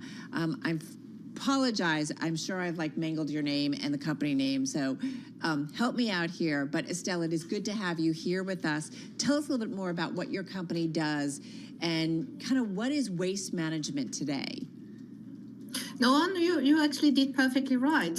Congratulations for that. So Veolia is a Fortune 500 company, as you said, listed in Paris, but we operate across the globe, including in the US, where we are, in the top 3 of our industry in hazardous waste or in water management and water technologies in the same way, with the big growth opportunities in this country, including the one you mentioned earlier on, which is PFAS removal and treatment to protect human health. Another one being, everything to do with water scarcity. We are the wider water company in the world, operating in many countries. So we've learned from what we've experienced, whether it would be in Australia or, in the southern part of Europe, in the Middle East, and actually in the US as well. So we are leveraging from this global footprint to offer our customer the best-in-class solution to tackle, reducing water footprint, recycling, or removing pollutants. How big of a business now is removing PFAS? What portion of your revenue comes from that versus other services? So I guess, it's a fast-growing, but still limited. It was 0 2 years ago. We will finish the year 24 with more than 200 million. And we anticipate it to be more 1 billion by the end of the decade. And when I say by, I hope it's before 2030. But removing pollutants, we can talk about PFAS, but there are many other pollutants which we're removing every single day, We are the #1 pollutant remover in the world, present in the US, in Europe, in Australia, in the Middle East, and everywhere, really. Very fast growing. We went from having a $1 billion business to more than $5 billion business now, and still moving very, very fast. So I am curious about PFAS, forever chemicals. I mean, the cleanup of it, is it even possible? It seems so embedded in our society, in water, in products, actually in our bodies already. Is it even possible to make a difference? Or is it too late maybe for the current generations, but maybe something that can be fixed for future generations? So I guess I will leave, the public authorities and public bodies to decide, what are the priorities and what are the serious harm, and the other places where, it's a little bit less problematic for human health. But when it comes to typically safe drinking water, we have the technologies and solutions to remove pretty much every single PFAS in every single circumstances. With various technologies, we innovate quite a lot to be able to concentrate them and then to treat them into a high temperature incinerator, which we have a few in this country, for instance. But I think, there is an element which is not only to be able to technically do that, but to make it affordable. So there is efficiency here to derive solutions which in the end are just what you need, but not too much. So just what you need to remove the harm, but not it's not one technology fits all. You have to dedicate and to design solution depending on the concentration, depending on the geography.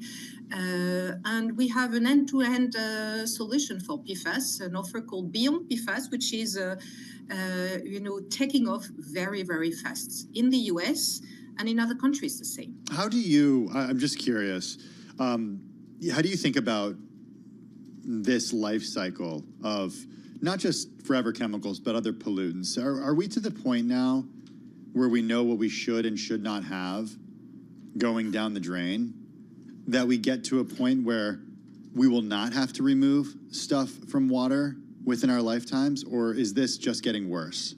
Is it going the wrong way? Actually, I would debate that. We are removing and measuring even pollutants, which were already there years and years ago, but we didn't even detect or we didn't even measure, and we didn't know how to treat. So we know how to treat and measure things now, which we didn't 5 or 10 years ago. So they are not necessarily new pollutants, but we are moving in the right direction, as in we know how to treat them. So innovation is helpful to go in the right direction. And so there are a lot of things which were pollutants, which we're talking about a lot in the 70s or in the 80s, which now are behind us because, we've moved to the next one. So I guess human progress is helping us to tackling more and more challenges. So I think, we have a positive effect on, like all the innovation on the way we can tackle these type of pollutants. You've been at your company for about 2 decades, Estelle, and I am curious about how waste management has changed in terms of the processes. So waste management has changed a lot in the last 20 years. You're right. I will celebrate my 20th year in Veolia very soon. Because we used to be very like a hole and dump, and now there is a lot we can recycle now, which we didn't even know how to technically. And of course, nobody was really, aware of the potential problem it were to create. So I think I've seen, for instance, now in this country, we know how to recycle electric car batteries. As you can imagine, this is not anything I would have thought of 20 years ago when I joined the company, because there was not even electric cars, let alone, being able to recycle them and to find back, the precious metals which are embedded into those batteries, so nickel, cobalt, and lithium. Another example was the pollutant, as I mentioned, which we are able to treat now, and thanks to innovation. And 5 years ago, 10 years ago, we were not able to treat them. But I guess the big thing for me is the realization, which I can see everywhere across the globe. I was last week in the Emirates, of water is absolutely an essential services and an essential element not only for your daily life, but as well for industries and for, agriculture. I'm in Arizona today. I will visit a microelectronic and microconductor site from TSMC, in which customer of ours. And you know what? If you want cheap manufacturing, you absolutely need water. So the fact of being able to recycle water, to remove pollutants of water, even on an industrial site like that one, has become absolutely paramount. And that's something which we were talking about years ago. Yeah. Now it's real. It's become real. It's for real. Do we get to the point, though, and I'm wondering, you supply more than 100 million people a year with drinking water, more than 100 million with wastewater services. On the water subject, the drinking water part, you're in an area of the country right now that doesn't have a lot of water. We're seeing fires in Southern California continue to burn, and in fact, new fires crop up due to the dry conditions there. Do you think that we get to a point within our lifetimes where water becomes this scarce enough resource that people are going to start moving away from these desirable places to live, but areas that are just running out of water? I won't comment on the desire of the population in the next 5 to 10 years. That will be probably too difficult to anticipate. But what I can tell you is I'm not talking about the future. We're talking about now. Last year alone, 80% of the American population experienced water scarcity. Wow.